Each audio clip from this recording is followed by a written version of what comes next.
This starts, and it's really fascinating to go back. It starts in 1996 with Netanyahu, who wrote a book called Fighting Terrorism. And the thesis of the book is quite straightforward and very dangerous. He says, there's Hamas, there's Hezbollah, they oppose Israel. It's not good for us to fight them directly. That won't work. What we need to do is topple the governments that back them. So what we need is regime change throughout the Middle East. And he actually gave a long list of 7 countries that included Syria, Libya, Iraq, Iran, Somalia, Sudan, and Lebanon.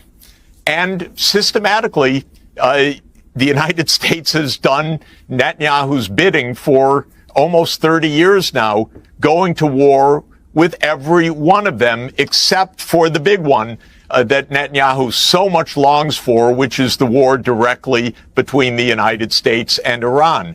About 10 days after 9/11, I went through the Pentagon and I saw Secretary Rumsfeld and Deputy Secretary Wolfowitz. I went downstairs just to say hello to some of the people on the Joint Staff who had used to work for me, and one of the generals called me and he said, "Sir, you got to come in. You got to come in and talk to me a second." I said, "Well, you're too busy." He said, "No." He says, "We've made the decision. We're going to war with Iraq."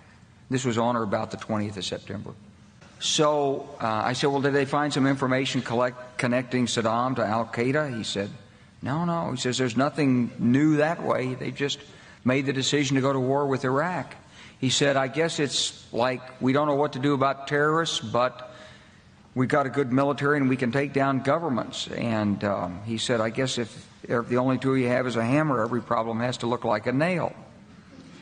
So I came back to see him a few weeks later, and by that time we were bombing in Afghanistan. I said, "Are we still going to war with Iraq?" And he said, "Oh, it's worse than that." He said, he reached over on his desk, he picked up a piece of paper, and he said, I just got this down from upstairs," meaning the Secretary of Defense's office today, and he said, "This is a memo that describes how we're going to take out 7 countries in 5 years, starting with Iraq and then Syria, Lebanon, Libya, Somalia, Sudan, and finishing off Iran." It starts with a simple question and ends in objective reality. Through our journey from there to here, we find one another and ourselves. And as the next 24 hours breaks free from our last, we gaze onward in reflection of the day. Come to your own conclusions. Stay vigilant. Welcome to the Daily Wrap-Up.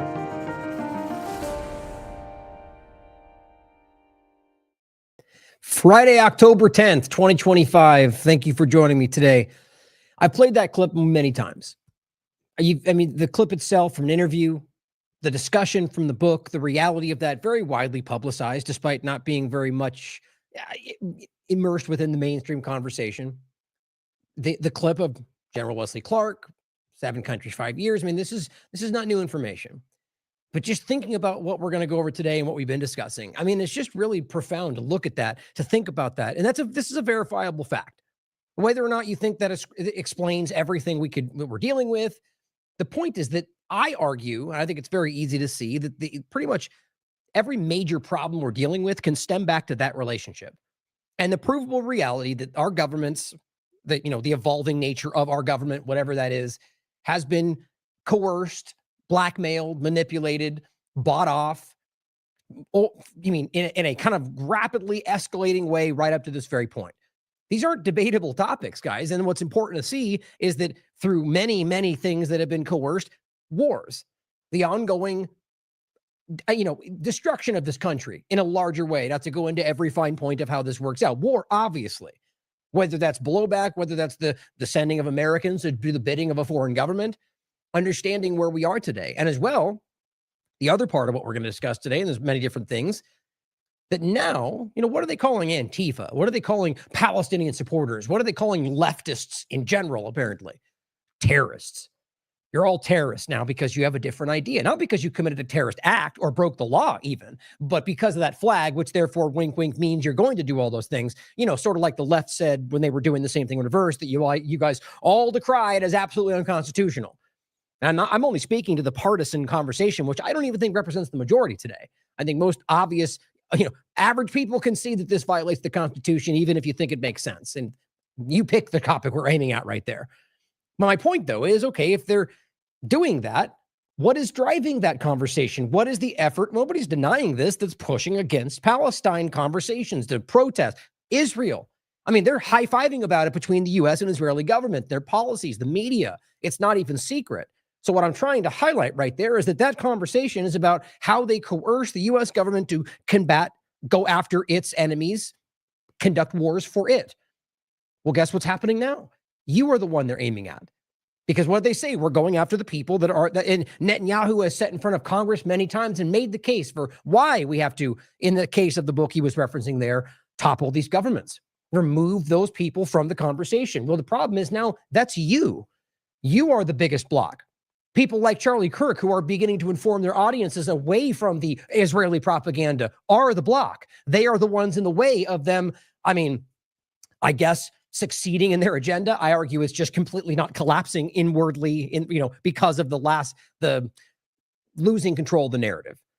Like, either way you look at it, the point is, in their minds, that's an absolute. It's necessary. And so what I'm seeing today with that, just taking that mindset, the point that was opening with right there, that if they recognize that, or if that's the narrative they've created, and now they're saying that people who have these ideas or act this way or say that they are the terrorists, as Trump has laid out. There's a mechanism that is being focused on you. As Whitney talked about, the wars, your body's the new battlefield, the domestic terrorism focus from Biden. I don't know how anybody can miss how clear all this is. The rest of it's narrative. And this doesn't mean that there's false everything within every narrative. There's clearly issues around left-wing extremism like there is about right-wing extremism, or rather, just an intelligent way to put it, around extremism, wherever that may be, instead of trying to pigeonhole it into one type of an area with this group, or if they wear that shirt, that's that kind of thing. No, that's just extremism. No matter what the color shirt was, no matter what the group they're with, that's the point. It's sort of like saying it's political violence. No, it's just violence. That's a label you're putting it on to make it a certain way. Or hate speech. No, it's just speech. At a core point, I think most everybody can agree with those things. It's the screaming idiots at the top of the paradigm that are right now high-fiving about stopping people from burning flags. Whatever you think about that, despite that being a constitutional reality, that it's protected. The point is, there are people out there who are undermining things that they act like they're fighting for because I guess they feel involved. It makes them feel like they're part of some higher circle, or that they're just too dumb to realize that they're fighting against the things they claim they're fighting for. Either way, it behooves all of us to point these things out and say, well, that's hypocrisy. That's lacking a principle. There's someone who's actually following through with what they say, even though I disagree with why they're doing it. Just being honest and objective.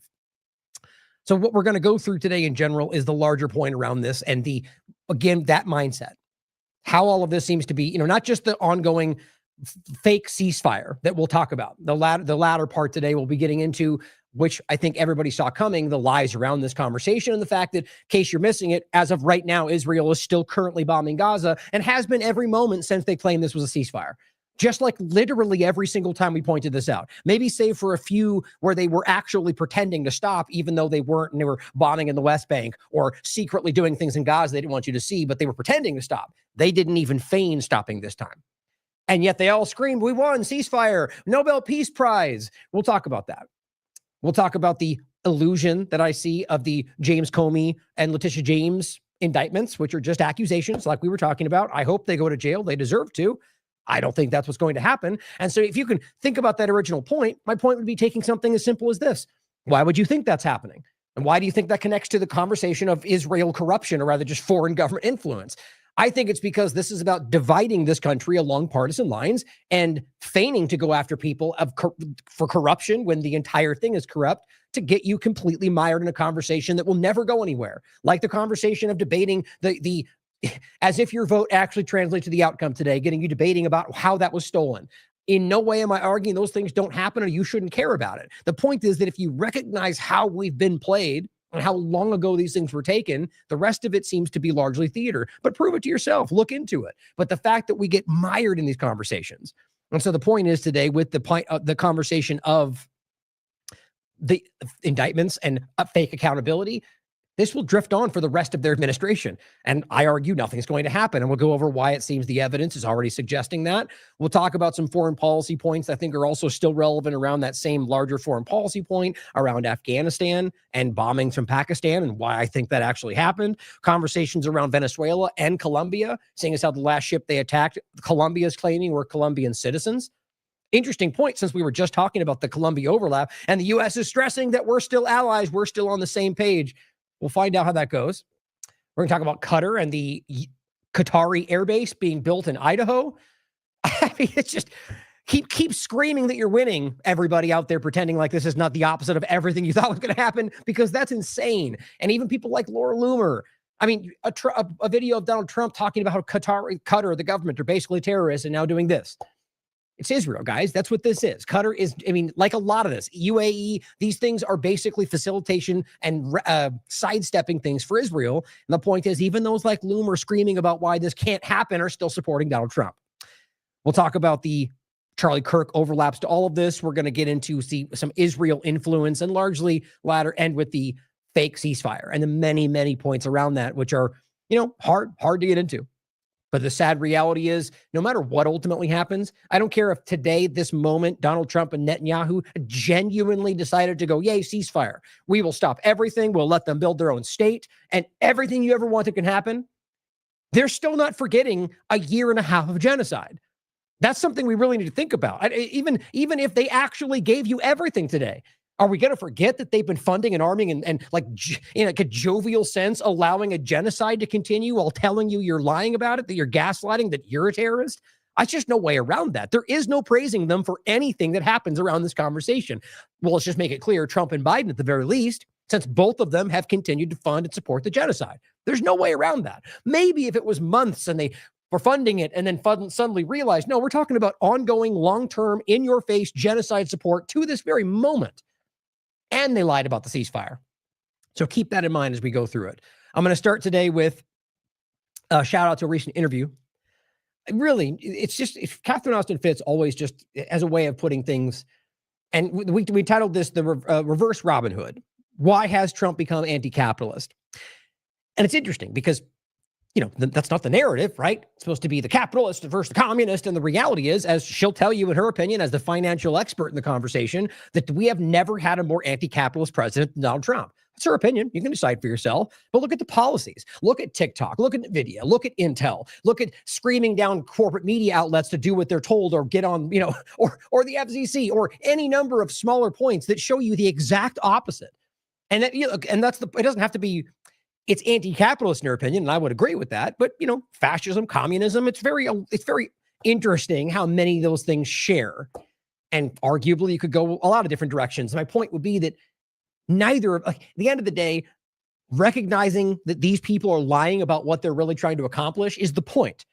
Not that we're going capitalist versus communist, which a lot of people seem to think by reading the title. If you think that, how are you even watching? I mean, if you've watched this show at all, how did you think this was going to, the reality is we are not in the business of pitting against, narrative versus narrative or left versus right or some kind of duopoly division tactic. The point, whatever you think about it, is that this is an entity trying to frame itself as the counterbalance to something else. If you're able to look through it all and see weirdly that they both do the same things, whatever you want to call it, that's the point. They are the same thing.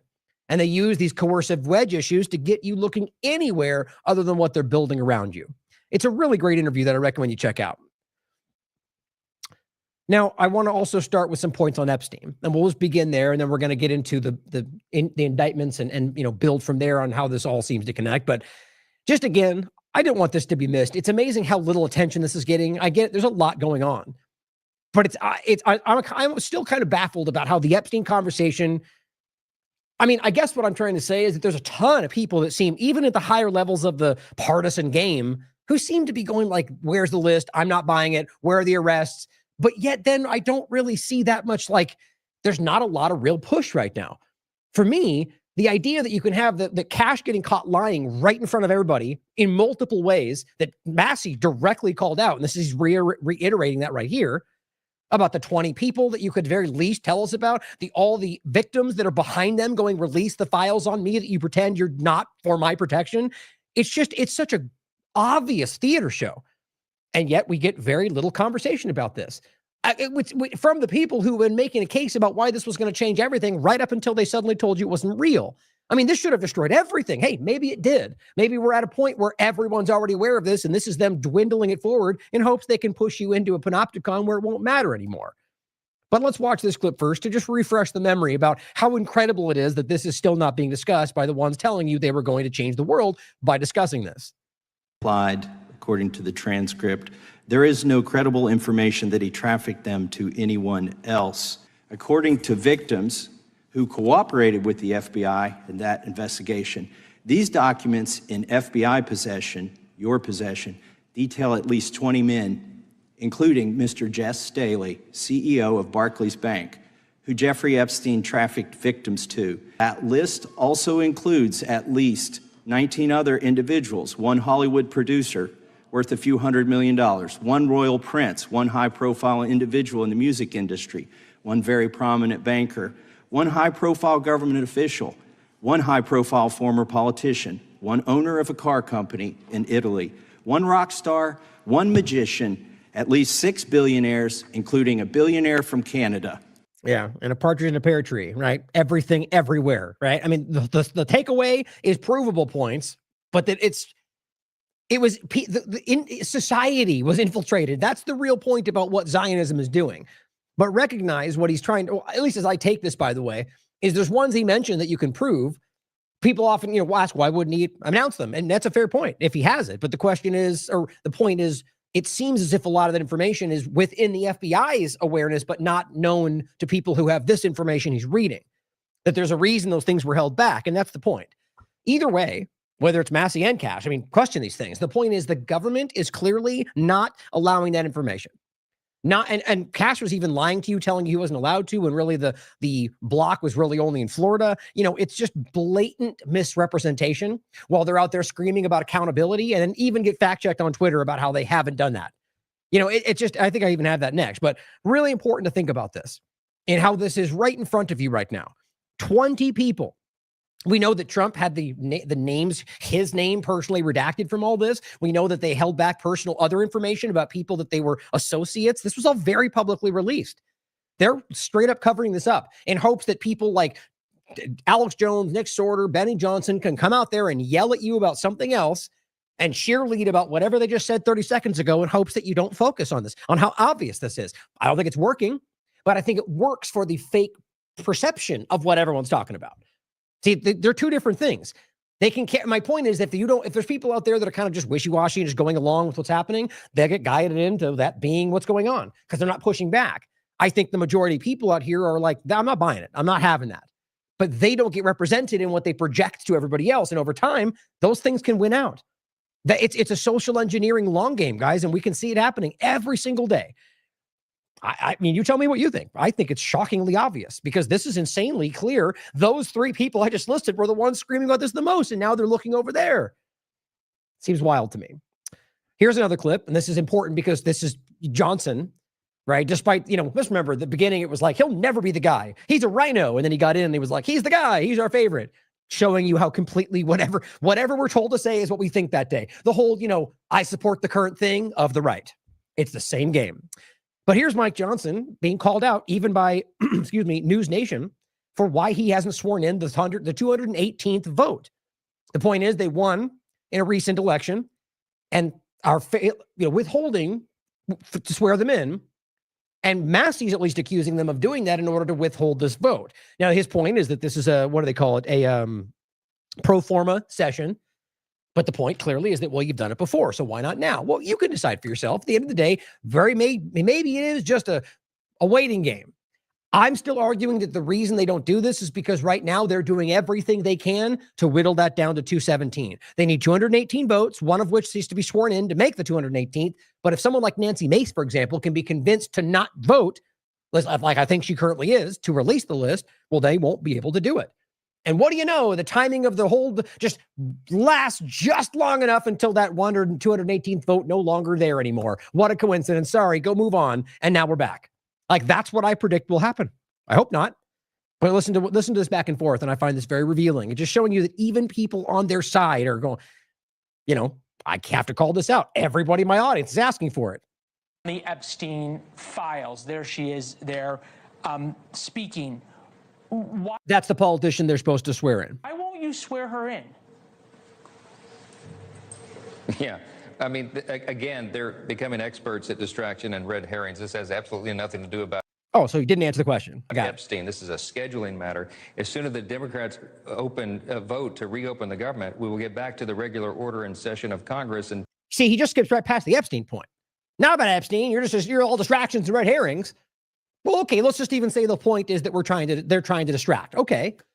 But in the material sense, that's the point, right? So the Epstein thing's waiting. You're waiting on her, even if it's by coincidence. And now, when this goes away and that is left one way or the other, it will very much tell us the reality of it, won't it? He's clearly trying to avoid even addressing that. Again, I'm telling you, my gut tells me that when this comes to pass, he'll just try to muscle this forward and act like it doesn't matter because the votes will be changed. I hope not. That'll be, I'm sure, among our first orders of business is to administer the oath to the newly elected representative. This is just a matter of the schedule. In a pro forma session, no one's there in the chamber. It's literally sometimes 3-4 people. And remember, that's because of the way that they let this happen. I mean, that was what this was created in the first place, not just because of the continuing resolution. This was all discussed by Massey, right? So he's pointing to something he had a part in kind of allowing to be the way it is in the first place, as if it was organic. It was not. A clerk and whomever is serving as the interim speaker, they bang the gavel in, they say the pledge, and they bang the gavel out. That's it. It's just to keep Congress functioning. It's a tradition of the institution. But we'll do it right and do it in the right way as soon as everybody gets back here. I understand, and that makes perfect sense until we look back and see that there have been Republicans sworn in during pro forma sessions. So, oh, you know what? I think I'm realizing News Nation's. Yeah, right. That's Cuomo and everybody. So I'm guessing that's more Democrat. It's all mainstream alternative media propaganda for me. But either way, that's more a case that was unclear. I think I was kind of framing it as News Nation being more like One America News, which I don't think is even close. Let me know your thoughts in the chat. It's hard. Once that all kind of I see them, Cuomo and what's the other group? It doesn't even matter. My point is I see them all as very mainstream alternative media. But I guess that would explain more so the pushback, to make that clear. Why should it be different for a Democrat? A great question. There was a unique exception made when the 2 Florida representatives were sworn in earlier this year after winning a special election. And the only reason we did that is because it was previously noticed for that date, and they flew all their families and friends in for the ceremony. So, okay. So the bottom line is there's a law or whatever, regulation, guideline, whatever they're calling, and people we like had an issue with it, family. Okay, so we'll just make the exception. Okay, well, it still doesn't. That's just all noise. You could make an exception now if you wanted to, is the point. Very clearly, he's just choosing not to. That's obvious. Because they were here and the session got canceled, we just went ahead and did it because their families were here. That's the main purpose of it. But, so if she flies in her family, would you guys do it? All of us, she'll get the full bells and whistles. It hasn't been scheduled because we don't schedule things for pro forma. No, but they're trying to make an issue out of nothing. I've looked forward to welcoming her. She's congratulated for having won her father's seat. He served a long time. She'll have a great career. But, again, these are distractions. We have to get the government open so that we can get all these regular processes working again. That's all this is. Okay, yeah, sure. Why not, buddy? Okay, well, then we'll just wait and see then, won't we, right? So when, hopefully not, but when inevitably that whole thing adds up to, oops, too bad, we lost a vote, can't happen now, then it'll all be obvious. I mean, I think it is now, to be quite frank. I think it's very clear that this is in design. Like, look, I'll point to what Massey said, because I agree with this, and I've been saying this quite a long time. This is always how this tends to be used. Always. It's right here. He goes, remember, the swamp loves the threat of a shutdown. How long have I been saying this? I mean, it's not even like uniquely my opinion. It's very, very obvious if you just recognize how it goes. Like he says, by withholding funding for things Americans want, they can get funding for things nobody wants. And usually it goes both ways too, or I guess more, they go basically. So there's a way that the government can do this to get you to accept things that you didn't want, but also get left versus right, where they have personal agendas. And let's just say Israel lobbyists or whatever, gun lobbying, big pharma lobbying. The point is they can demand that you insert some rider that's added at the last second that nobody even sees that allows Israel to exercise military conduction, things in Alaska. I remember reporting on that way back when that first happened. The point is that those things happen and nobody sees it because we're focusing on the larger conversation, which is about farm funding. I think that's what it was actually about. Back in the day, it was funding. We have to allow the farm to be the funding, and then everyone, justified it because it has to happen because it's time sensitive, and then all these other things were jammed in. And I argue, like he's saying, that's not by accident. They intentionally make these things that we desperately need, or Americans largely claim they want, and then they hold it hostage over a lot of different things, even amongst each other. And it says, we should be passing separate funding bills, not one giant funding bill. Yes, like anybody with a brain has been saying forever, this is how they use the continuing resolution or the NDAA, all these massive things where they time sensitive and then jam all sorts of things in, like, indefinitely holding Americans in prison, or, Smith Modernization Act, all the great things that we get from stuff like that. And he says, reposting this relevant thread from 3 years ago. And he simply says, we first have to abandon the absurd notion that we should pass just one bill. It's an omnibus bill. It's a big manipulation.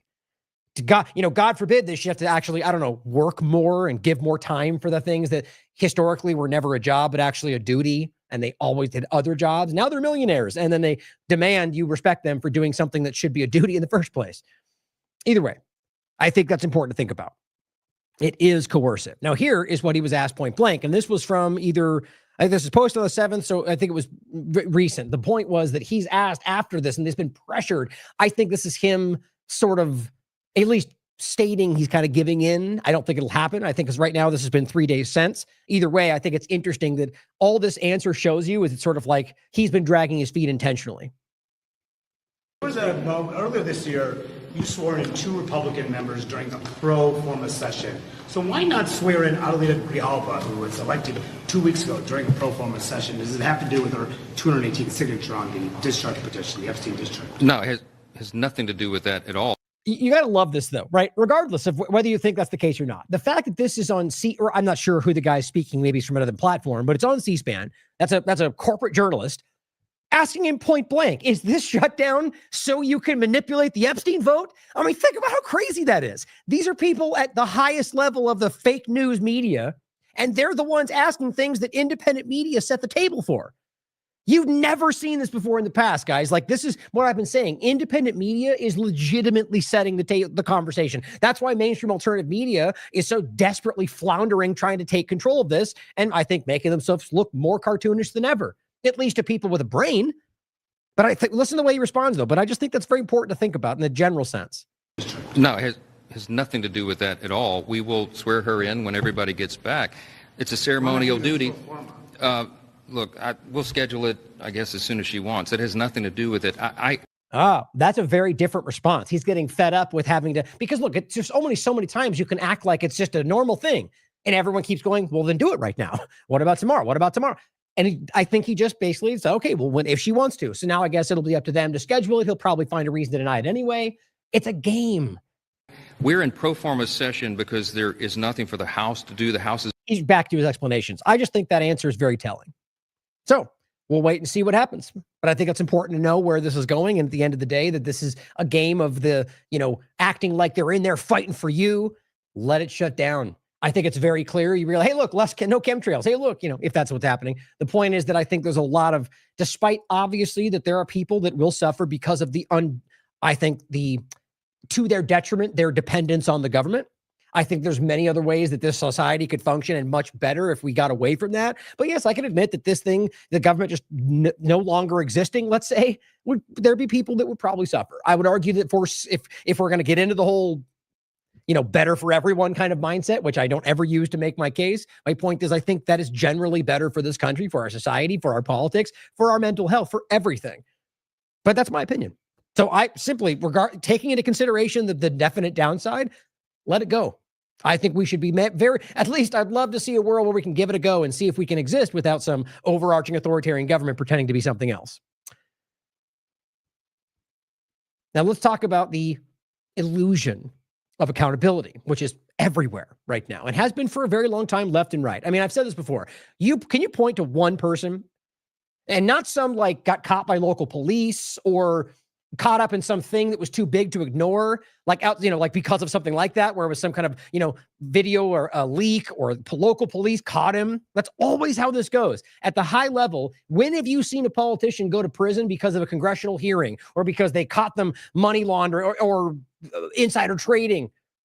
I can't even remember an example. You know how much evidence we have about people like Pelosi or any number of examples left and right? Somebody like Dennis Hastert, for example, who was a serial child molester, the judge called him, that came out because of many other things that had nothing to do with investigations about him through the government. I mean, this goes back to when he was a teacher. The whole thing is long-term, and I argue it was covered up right until the day it happened. And he was a he's a Republican, third, he was the Speaker of the House, so he's always debate this people. The second in line, third in line, the president, since he's third, but he'd be second. Anyway, the point is that very powerful. And this person went to prison for being a serial child molester. And even then, it didn't seem to get as much attention. I think what we continue to recognize is even Donald Trump, everyone loves to say they just went, okay, you can argue that, and I wouldn't even disagree. The narrative of the tape, it looks like they went after him. It looks like they threw anything they could. And I think some of them, individuals, very much hate Donald Trump and very much have political motivation. But what happened? Money changed hands. That always happens. Any accountability? Any legal? No, nothing. Not for Clinton, not for Trump, not for Klaus Schwab, not for Bill Gates, not for anybody of the Silicon Valley deep state globalists. Nothing. So, keeping that in mind, this is from the 8th Central Witness undermines case against James Comey. And this is basically what we already were telling you, but this is just coming out more and more and more. And I think if you recognize that nothing yet has been added, which even then, I'm not a legal expert, but the idea that they could just keep throwing things out, this is an indictment that had to go through the minimal process that it is. I mean, there's a process. There does need to be evidence, but you look it up for yourself. The reality of what little they truly need, especially when there's, greasing the wheels, you don't really need that much to be able to throw an indictment like this. And what we're talking about is lying. That's it. And basically the same with Letitia James. And it's difficult in the first place to prove these things. And then secondly, when we get into it, the evidence seems to be pretty much non-existent. At the very least, that this seems to have been set up so they could claim political manipulation. When in the reality, it seems like it was set up to fail. Probably because nobody ever gets held accountable in this game. But it says federal prosecutors investigating James Comey for allegedly making false statements to Congress, which I have no doubt he did. I think all of them lie in front of Congress like a matter of, like they're breathing. Determined that a central witness in the probe would prove problematic and likely prevent them from establishing their case to a jury. It says, according to the prosecutors who investigated the circumstances surrounding Comey's 2020 testimony for 2 months, using Richmond's testimony to prove that Comey knowingly provided false statements to Congress would result in likely insurmountable problems for the prosecution. But let's even say they get him for that. Do you think for 1 second that getting caught for lying in front of Congress is going to be anything other than a slap on the wrist for this guy? I just look at what we've dealt with. And on top of that third point, I hope so. I hope it's more than that. Third point, I mean, everything that you're accusing him of, and most of which I probably agree with, and that's what you get charged of lying in front of Congress. I mean, I think you're being laughed at. I mean, you may have the secret undermine, they're going to add more. Discovery will bring more in. Yes, certainly possible, but that's a hope. That's not based on anything in front of you right now. Especially that's based on your belief that they actually want to hold the people accountable. Investigators detailed those conclusions in a lengthy memo last month, recommending that the office not move forward in charging Comey, according to sources familiar with the memo. More than one person, left and right, including people that Trump appointed and got released for it, have tried to say, look, there's not enough here. It's going to make them look stupid, but it's about a process so you guys can alleviate the steam that's building. That's what I think. And let's not forget the Pelosi point, where they just came out for the 13th time and said Pelosi is a treasonous, I agree. She's a criminal, like a lot of them are, that you can prove. But how many times are you going to report something on Twitter and not actually have any accountability about it? How many times can Miller and Kash Patel call Obama a traitor, which has very real legal meaning, and then not do anything about it? It just doesn't make any sense. And you realize if you think Obama suddenly, why not? Why all of a sudden now? Why not last time Trump was in power? Why not January 20th? It doesn't make any sense if you really pay attention, guys. But I hope I'm wrong, because I do believe these people are criminals. But to be clear, no more or less than the rest of them, Trump included. Prosecutors further expressed concerns. I mean, it varies, but my point is I think they're all at the same level of criminality. Prosecutors further expressed concerns about the department's ability to take the case to trial quickly due to problems identifying all the relevant materials that would need to be handed over to Comey's lawyers, according to their sources. They also raised alarms over the potential for Comey's defense to cite the statute of limitations. How much you want to bet? I'm going to read more about this, but this is what I think is going to be happening. I think this is what's set up like this to fail. My gut tells me this, which has been wrong before. But it says they've presented the idea, the worry the statute of limitations will be cited to be able to remove the case. It says, which derives from the testimony in 2017 and was only reinforced by Comey during his 2020 testimony in response to a question from Republican Senator Cruz. So the argument essentially is that it really stems from a 2017 claim that was only pointed back to in 2020. The argument being there is that if it was 2017, the statute of limitations has already played out. It says prosecutors rushed to secure the indictment days before the statute of limitations expired for 2020. Right. So if his lawyers can successfully argue that that was simply them pointing, and the real issue is what he said in 2017, which is what it seems to be, they're simply going to say, well, okay, well, then all that's on the table is what he said in 2020. And that's only pointing back to something. It's not going to be legally. That's what I think this will be. He goes on to say, although they believe Comey's lawyers can't argue that the statute of limitations expired years earlier, as the underlying relates to 2017 testimony. Quote, nothing is being done. What about, and this is important. This is what Donald Trump posted. And by the way, it appears that it's turned out to be what we all expected. We shouldn't have surprised anybody. This one here. White House has actually admitted that Trump's message to Bondi was supposed to be a private message, which we considered when it came out, right? Because it was pretty ridiculous. It said, nothing is being done. What about Comey? And this is my point. You can't then later go, I didn't have anything to do with it. I didn't do. That's what he said in the White House. He acted like he didn't have anything to do with going after Comey. He quite literally publicly said this and then said, where was it right here? No, it's not that one. The point is in another point on that same conversation. He basically said, throw it out there. We'll see, let the courts decide. Well, that's not how that's supposed to work. There's supposed to be some basis for, like, you should believe you have a provable case before you take this to town. But it says nothing is being done. What about Comey, Adam Schiff, and Letitia? Trump wrote in a social media post last month directly addressing Pam Bondi, and it says, we can't delay any longer. It's killing our reputation and credibility. Very different than having a case. They impeached me twice and they indicted me 5 times. Right. Did he ever go to jail? No, because indictments are accusations. Like you guys would know, right? If you're recognizing they lied about him, if that's what you think. Over nothing, justice must be served now. Okay. So if you're saying reputation and credibility, then you're not really going after this because you want to see something change. You want them to think you are because it's ruining your reputation to not do it back to them because you're dealing with the lowest common denominator. We don't care about constitutional rights and judicial, independence. Do it because we want them to suffer too. That is the Nick Sorter, Benny Johns, the same people we point out every time. And it's not my opinion. Look at them. Look at them cheerleading unconstitutional actions that they would have otherwise called out if Biden was doing it. It's very, very easy to see. Okay. Letitia James, criminally indicted. This was yesterday.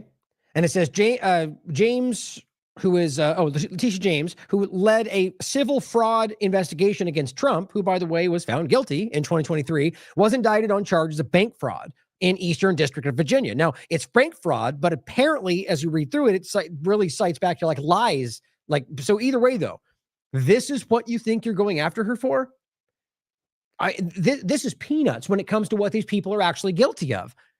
But I guess that's okay for you. If all you're, this is what I'm trying to say from a nonpartisan perspective. If you're just an objective, nonpartisan person who wants criminals to be held accountable, this does not do it. Especially since it appears the same kind of setup as Comey. But I hope I'm wrong. It says prosecutors accuse James of alleged bank fraud and making false statements to financial institutions regarding a mortgage loan for her house. That's what this is. That's it.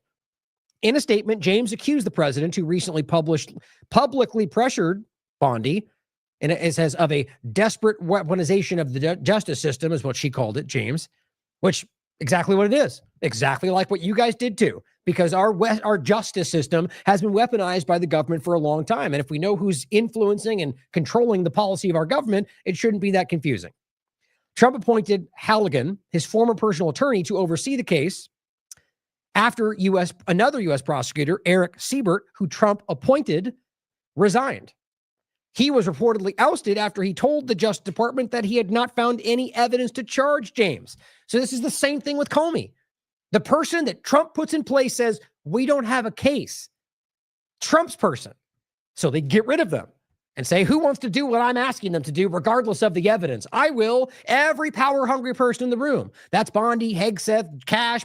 These are the people that fall in that position because they know where the honest people out there that might have integrity or like they won't get within a 10-foot pole of this administration, probably with any part of the government, because we're starting to see what really is happening today. And so the junior team rushes in, fills what they can, and are even willing to take what might be thrown into the bus to maybe get some power. That's how I see this. So Donald Trump's person said there's no case. The federal government alleges James bought a three-bedroom home in Norfolk using a mortgage loan that required her to use the property as her secondary residence and did not allow for sharing ownership of a time-sharing home. Look, if it's a crime and she broke the law, charge her for it. I don't care how minor it is. If you think this is something that happened, you can prove it, hold her accountable. These people think they can get away with stuff like this. The point is, this is nothing compared to what these people are really doing. But if you dive into this further, it gets even more kind of menial. So basically, the claim is false statements about whether she was actually utilizing the other home as opposed to letting other people live there. It's a very tiny thing. And it says the misrepresentation allowed James to obtain favorable loan terms that would not have been available for an investment property. So a better loan term is what we're really debating here, and whether she lied about where they were staying to get those better loan terms. I mean, just take a second to reflect on this while we're dealing with Epstein client lists and foreign policy genocide and everything else that people have been doing from Biden and before. And this is what they're focusing on. They're laughing at you. I mean, at the same time, giving shockingly, loans to Israel while they're committing genocide at the expense of Americans all over this country. Now, we talked about that in the interview with Catherine Austin Fitts. And I'll just grab this, by the way. What was it? There we go. A great article from Gen X Girl, by the way. I'm hoping she'll write some more for TLAV. How American tax dollars prop up Israel's zombie economy. And we get into the bonds, which is just, it's incredible to understand that these Israel bonds, since October 8th, over 35 states and local governments have purchased Israel bonds. Of those, 35 specific data is available for 17, and 9 countries which have invested $2.4 billion in these bonds. Now, what's crazy about it is U.S. Americans, there's right here, laws in many states, including Florida, Pennsylvania, prohibit divestment. Now, what they did is they actually created what they call bonds, alternative BDS called bonds donated to schools. So Israel, seeing the success of the BDS movement, claiming that they're all terrorists, go through the legal channel. Then they do, and it's working, so they attack them for it. The point is that they tried to circumvent that. So they want people to divest from the schools funding, right? And most people in these schools want that, including people at the highest levels of the school itself. And what do? Well, they get high-level billionaires connected to the school to donate bonds they can't deny. And then what the legal reality is, they're not allowed to divest for them for a period of time, which is sometimes a year. So basically, they're tricking them or manipulating them into not being able to divest, even if they want to. Then they pass laws that say that people around the situation, pension funds, are not legally allowed to divest from it, as they're losing tons of money, millions of dollars from your pension fund, so Israel can keep bombing children. It's a good summation, but there's a lot more to it, guys. It's amazing how crazy and obvious all this is. So back to the point. So the home and the loan. And it says the Trump last month called on U.S. Attorney General Pam Bondi, who leads the Justice Department, in a social media post to prosecute his political opponents, including James. We can't delay any longer. It's killing our reputation. In the civil fraud case brought by James back when in the last administration, Trump was found liable of falsifying records to secure better loan deals. Isn't that funny? Leading to a $500 million fine. The penalty was thrown out by the appeals court, so he didn't even get a fine, let alone time in jail. It says, which called the fines excessive, though it upheld that Trump was liable for fraud. So you can call it political, the evidence presented, and the court found that he was guilty. But nonetheless, still throw out the fine, no jail time, not even a slap on the wrist, guys. You defrauded the American people for $500 million, no big deal. Of course, you could argue they lied about it. I wouldn't even shock me. What's crazy about it is he could be found guilty, no consequences, for exactly what he's now trying to throw at her, which will probably be thrown out too. You see how obvious this is? None of them are going to be held accountable if you're paying attention. I hope I'm wrong. The evidence speaks for itself. Now, on just an additional point, we just talked about this when she was in front of Congress. Pam Bondi accidentally, which I always wonder, maybe it wasn't accidental. You know what I mean? Like these things they must know, they look. But here's what's interesting. A lot of times you see it and you go, oh, that seems like something they wanted you to see. To me, I honestly think this is just that Bondi being out of her league. And if you read what she says, it's embarrassing for her.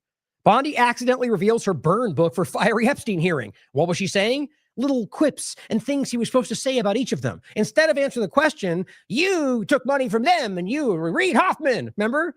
And what did I tell you? She accidentally got him confused and accused somebody else of something that was meant to be somebody else. And then she was like, Reid Hoffman, or I don't know, maybe I could be wrong. Like, what? This is how bad and out of their depth these people are. She literally wrote a list of little things to say about these people, and even then can't even get her narrative straight. It's embarrassing. These people are out of their depth. Now, on accountability, I want to reiterate this yet again.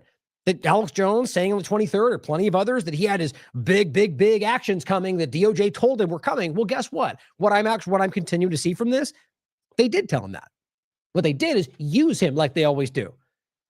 Drip this out to your audience as absolute bombshell, end of the world, changing everything. And it turns out what you wanted was just him to get you all hyped about something that was going to go nowhere as planned. That's my feeling on it. I hope I'm wrong still. I hope they still go to jail, just like I hope these other politicians do, because they're all criminals. But I guess we'll wait and find out. They just all the narrative about how this is all coming down. Well, here, John Kennedy says the fact that then special counsel Jack Smith, remember we just talked about Pelosi in the same way, Kash Patel comes out calling her a big traitor. I don't even see a process beginning. Same thing here. He says special counsel Jack Smith tracked the private communications of 8 sitting U.S. senators. Yeah, that's insane. You can do something about it? We need a hearing as soon as possible. Okay, got it. So you have evidence currently in your possession that proves that he illegally spied on U.S. senators. Okay, what am I missing? Let's all gather together and discuss this in front of people on the TV so we can all grandstand and spend 8 months doing nothing. How about instead you just put the person in jail with the evidence that you can prove he committed a crime? I know it's shocking, right? We live in this PR theater game we call politics, guys. These people are all trying to distract you, or they don't even know they're being played, or they're getting manipulated by a foreign government. I don't know. I said, yeah, guys, let's talk about this a lot more. Then do the media rounds and claim a bunch of things and call a bunch of people names, then do absolutely nothing about it. The Uniparty doing its thing. Again, guys, I'm not saying this just to be repetitive. I genuinely hope that I'm wrong about this. I hope that person goes to jail because it's not a partisan thing. You can see what they did was wrong, and it should be wrong whether they do it to the one side versus the other or all of them. The bottom line is, if they actually go after this thing, it'll truly, I think, would expose what we're saying. It'll expose this is not some one-sided left-wing terrorist attack on the government. That's not what's happening. But let's wait and see. Same thing here, but 5 times August.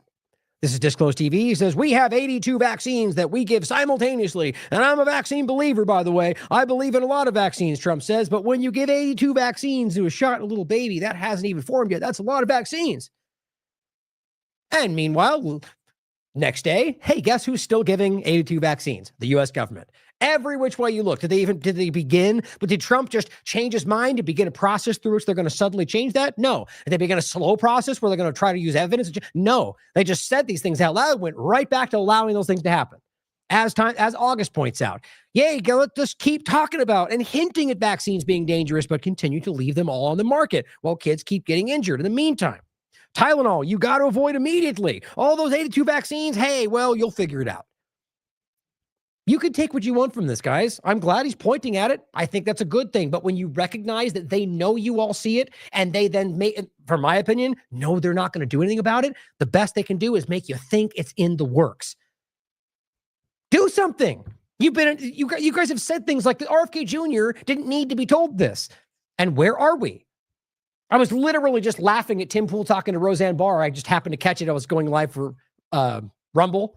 Of course, that's the main video they have playing right in the homepage. and just talking about how RFK is doing the best ever and Stephen Miller seems to be the one really running everything. And we're so happy about that. I'm not even making that up. Stephen Miller, a lunatic Zionist who is outrageously, everything he's proposing is undermining constitutional rights, and you guys are cheering it on? Maybe that beanie's a little too tight. They don't even care, guys. It's about team my side, whatever that means today. This is obvious, and they don't actually change. This just continues. Everything go from the health side, vaccines, fake meat, fake butter. Thanks, Bill Gates. He's right there with them, guys. BlackRock and funding. Israel and funding, Ukraine war and funding. What are we talking about? But yay, hashtag winning, I guess. Well, Paulina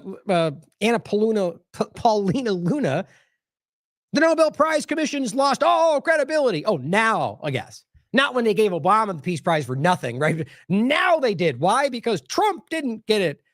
Has ended, this is what she writes, ended 8 wars. Can you list those off, Paulina?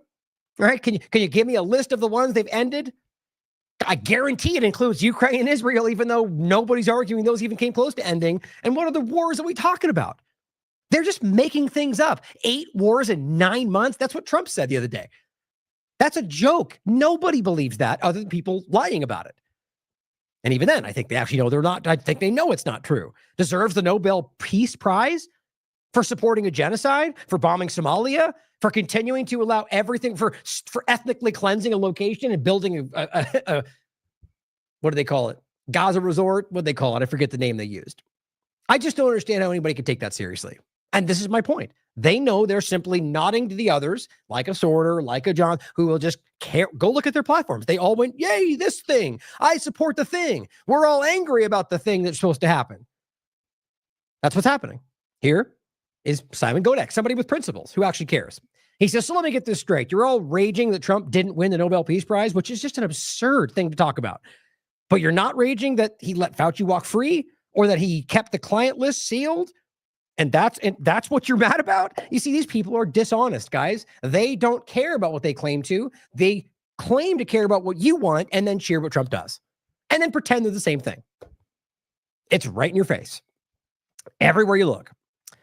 Here's the Prime Minister of Israel, because, when you've got friends like Israel, who needs enemies, right? He says, give Donald Trump the Nobel Peace Prize. He deserves it. Now, let's be clear. As of right this moment, that's a little bit further down. They're still bombing Gaza right now. As we're speaking, they're bombing in Gaza. And they're pretending that look, let's even say you think the deal's going to finish. To say it while you're still killing innocent people. And not just ignoring that, but asking for praise, guys. I've said this from the beginning. That is a special kind of evil. And it's not unique. Biden did the same thing, guys. It's your government being infiltrated by the person who's pushing this. Peace through strength, it says above him. What did I tell you? That's what this is. Enjoy your peace through strength genocide, because that's what we're ultimately talking about. And that's what this is the mindset of people around the world. I just can't stress how much this is going to destroy everything that we think holds this world together. You're allowing the monsters to not only continue to conduct genocide and be praised for it, but to rationalize, to set precedents for other people who might want to take that. Like if you thought we were in a world where the good outweighed the bad and the evils that do exist aren't, that wouldn't ultimately find purchase with their evil mindset. This is changing that. Every single moment that the world, other bad actors are going, well, gee, I see the model. I see exactly how this is supposed to go. If I deal with them and I allow them to take what they want from me, I can do whatever I want and win a Nobel Peace Prize for it. Well, let's talk about more foreign policy, right? The ending wars is insane to me. That you can even pretend like anything, even close to that, is happening. Well, we talked about the Afghanistan base. This is more of an opinion, but it's interesting to consider. First, the peace president who wants to steal back parts of Afghanistan because we want it, no big deal there. The Taliban firmly rejected Trump's claim for Bagram air base that he incorrectly said they built. No, they didn't. It was the Soviet Union. But, who cares about facts, right? He's wrong about a lot of that stuff. And whether he knows it or not is irrelevant in the sense of the truth. But it's alarming that he either doesn't know that or is willing to lie to you about it for, I guess, being able to seize land from a foreign country. But this is recent from the 7th. Afghanistan firmly maintains its position and is saying, we're not giving this back to them. The Afghan Foreign Ministry firmly maintains with Russia that they will not give this base back to the United States. Okay. Well, as of today, yesterday, really, Afghanistan was bombed by Pakistan. Seems like an interesting development, right? Afghanistan's Taliban government, the one that the U.S. was working with, even though they used them as the justification to begin the war, because that always makes sense, right? In fact, it's no different. That is a model for everything else we've seen, whether it's Al-Qaeda and ISIS, whether it's the Kurds, or rather more specific, the Syrian rebels. It's the same thing every single time. It literally is when you take a second to look. Or Israel funding Hamas, it's a round and round again. But it says the allegation comes after 2 loud blasts were heard in the city on Thursday. Pakistan has also bombed a civilian market in the broader province of Patika in Afghanistan's southeast. The Taliban Defense Ministry said in a statement on Friday. Pakistan has neither confirmed nor denied. Now, this has very clearly fleshed out the point. If Pakistan's bombing Afghanistan, why would that be happening? There's plenty of different geopolitical reasons to get into. I'll give you my opinion. I think first and foremost, this is about, let's put it this way first. I think that this might be about the issue with the base. And I think on top of that, this has been a building discussion around fighting terrorism and ISIS-K. We've talked a lot about that. I quite frankly think it's obvious that ISIS-K is a construct. As we talked about here, does ISIS-K even exist? Now, I'm not saying that it didn't at one point or might not still have some remnants of people. I think that it's become a CIA intelligence Mossad cutout where it represents what they point to when they are dealing with ISIS. It is an extension of ISIS that exists in Afghanistan that I can literally prove to you has direct connections back to intelligence. I did it in this show. And I did it in this show. And this one was about the Crocus City Hall. And this one was about the bombing at the airport, I believe. And it was ISIS-K election threats surface at opportune moment. It's again, if you want to go further on it, it's a deep conversation. I think it's important to recognize that is supposed to be something they're dealing with in Afghanistan. And I think the point is you're going to hear, if this fleshes out, that's why. They were fighting the boogeyman that Israel and the United States are going to begin to use as the newer problem. Let's just even say they lose traction with everything else. Well, ISIS problem is always there to fall back on. They'll just start claiming ISIS attacks. And I think that's part of it. And this is completely my opinion. But one thing I didn't want you to miss that I thought was very relevant. Trump's family backed crypto firms, courts Pakistan. Interesting timing, right? So this is April 30th. Says the agreement focuses on expanding blockchain technology, stablecoin adoption, and DeFi integration across Pakistan. The press release cited by Dawn described the deal as a major step toward positioning Pakistan as a global leader in the digital finance revolution. Digital IDs, digital money, all the things that we pretend we're fighting. The rebels, fight the deep state, and enhancing Pakistan's position as one of the fastest growing crypto markets in the world. So let's ignore the fact that this is literally a Trump company that is now using his political position to make lots of money through another government. Nothing wrong there, right, guys? I mean, it's insane. That's the whole point. That is your fascist, communist, anti-capitalist overlap that's literally everywhere you look. And it says the partnership comes amid rising scrutiny of Donald Trump's financial ventures. According to the New York Times, World Liberty Financial, remember the one that was basically a pump and dump that just collapsed and still there, but they just stole a bunch of money to start. I don't mean that quite literally, other than the fact that people put money in there thinking Trump was going to give them millions of dollars by supporting him, and it just collapsed by 80% or whatever it ended up being. You can look at it. And it says heightens a deepening overlap between Trump's political role and his private business dealings. It's just almost funny to me that they can't even just be honest about this. You have to soft roll it. It is a literal crime, guys. The idea that you can use a personal company, look, to pretend like your son runs it and he's not connected to you is never been enough. Historically, it's just obvious to me how this is being worked, and especially since Trump's overlap is what made this happen. He's dealing with Pakistan. So understand how clearly criminal this is. But let's not pretend it's any more so or less than the previous administrations. Other than the fact that my point would be that it's right in your face. Typically in the past, these things have been done with ways that you can't really prove. So that's about setting the new precedent.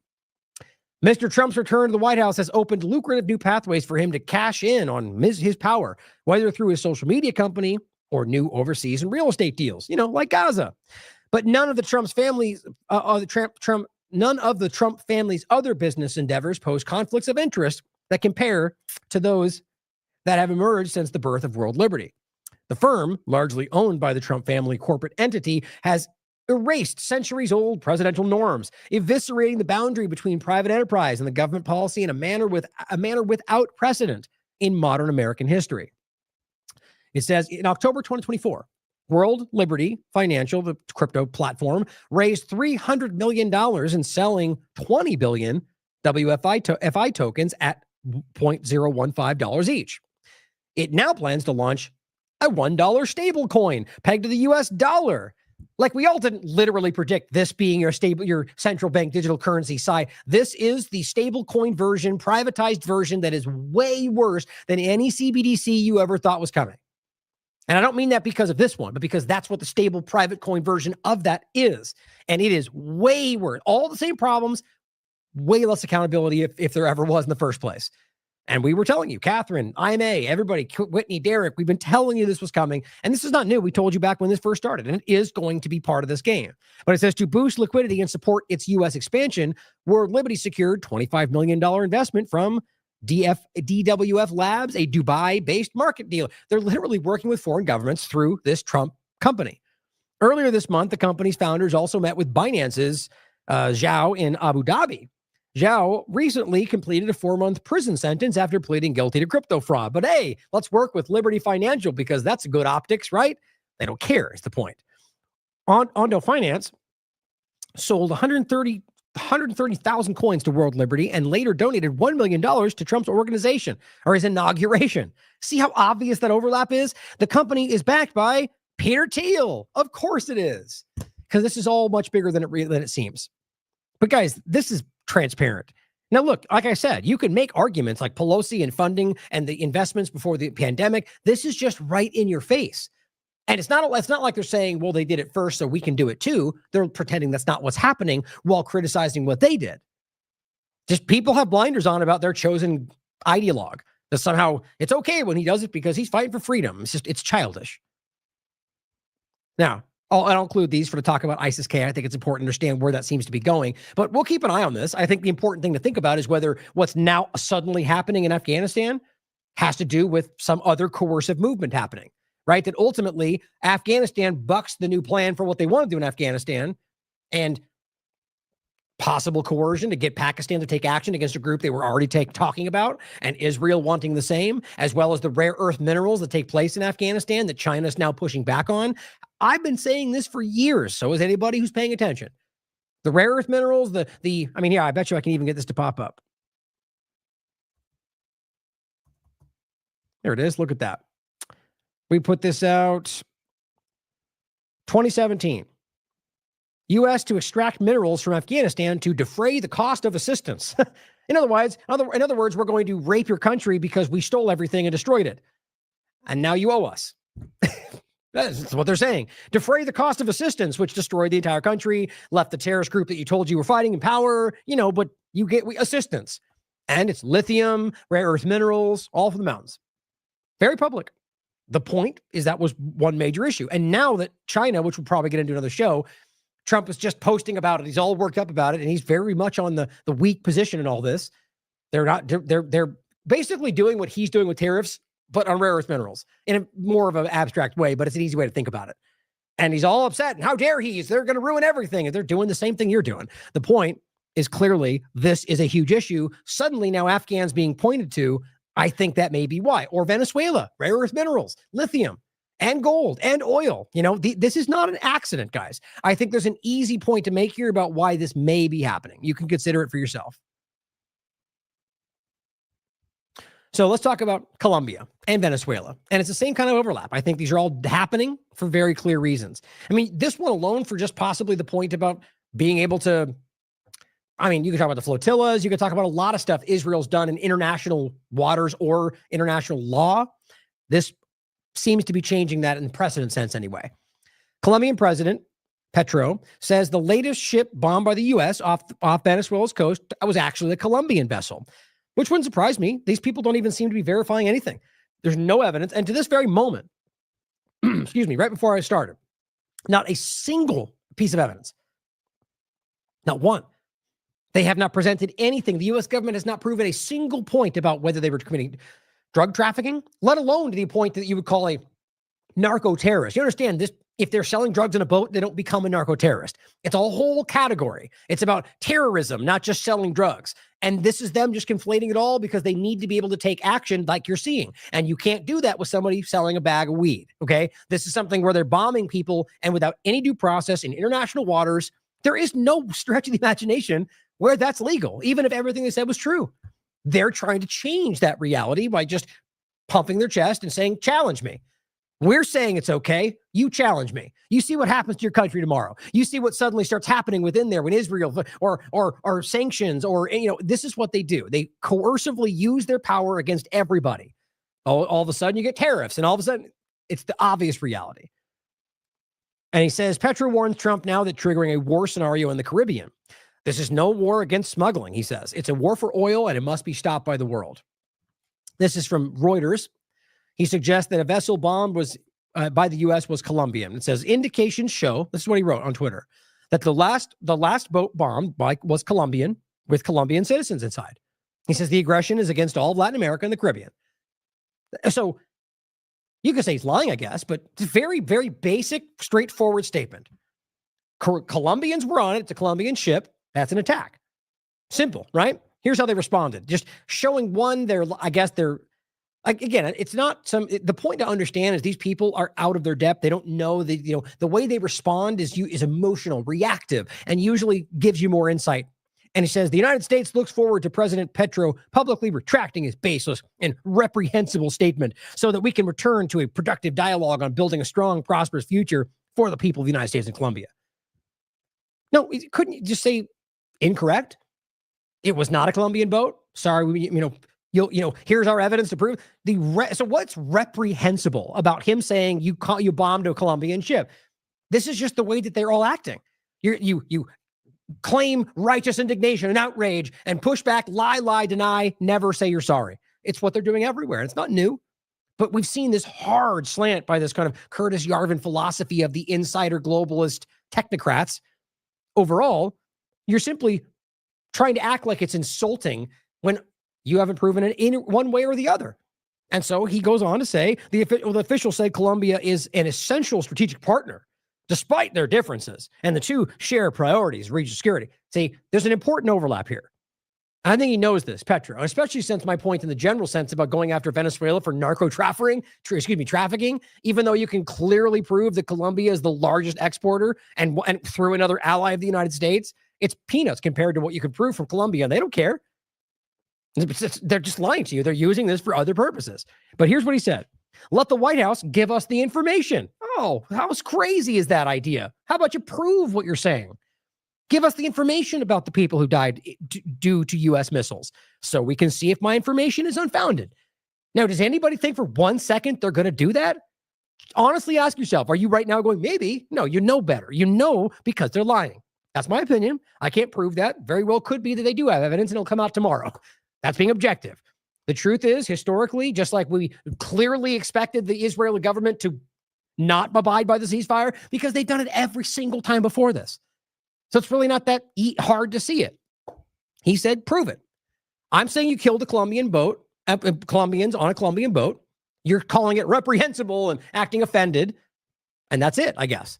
So saying you're offended is enough to ignore any kind of accountability or legal process. I mean, where is this supposed international community, guys? Well, clearly they're showing themselves to be quite inept when it comes to the most obvious genocide we've ever seen. So this seems to be quite a bit smaller than that in a larger sense. So I doubt anything will happen. I think what we're recognizing, if you're paying attention, is that they're just killing whoever they want for whatever the reason is. We'll find out, I'm sure, at some point.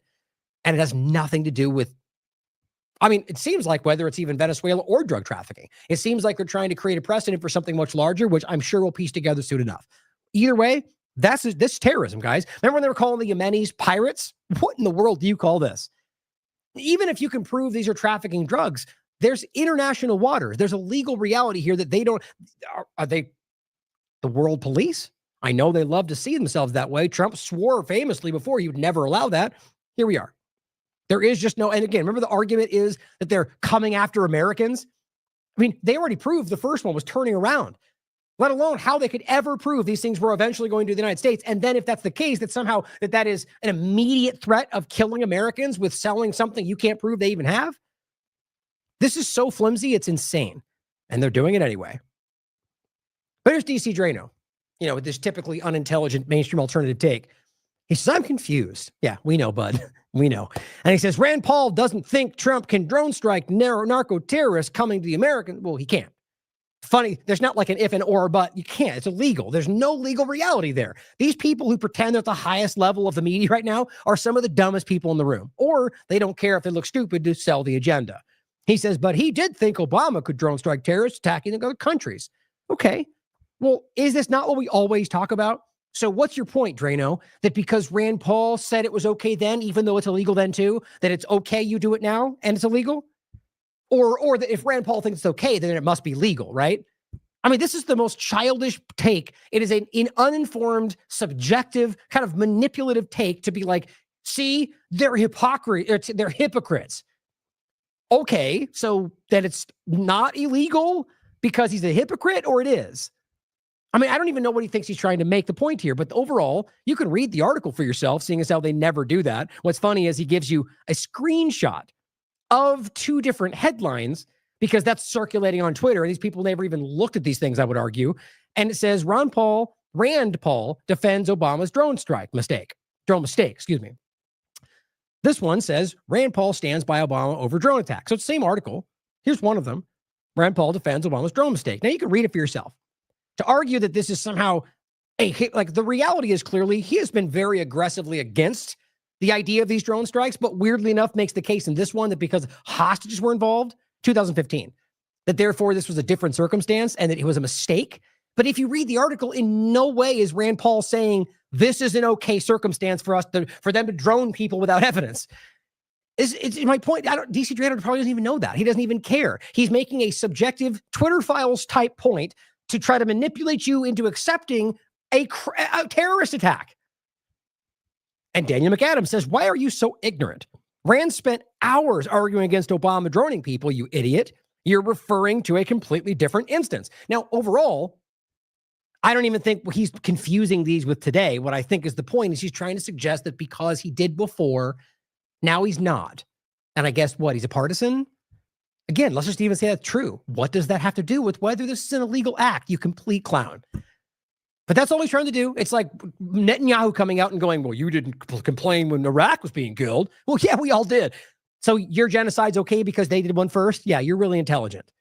It kills me, guys. These people, look at the following these people have. And I think it's artificial, quite frankly, but I just don't believe Americans are that dumb. I really don't. 2.3 million. I think that's because of the Twitter files, Elon Musk weirdness around this, where these people went from 5 followers to 1 million in a matter of a couple of weeks. More, there's probably more in between there. Overall, this is Rand Paul pointing out on the 8th, the Constitution does not allow the president to unilaterally blow up suspected drug smugglers. That's a fact. Are you disputing that, Drano, or are you just putting out a hypocritical division to distract people from that point? That's what their job seems to be. But let's even take it a step further back and say, okay, well, let's just say he does. He's saying the Constitution doesn't allow you to unilaterally blow up drug smugglers. Okay, let's go back to the point about Obama and drone striking. Anybody honest should argue that the government should not be legally allowed to murder somebody with a drone without any process.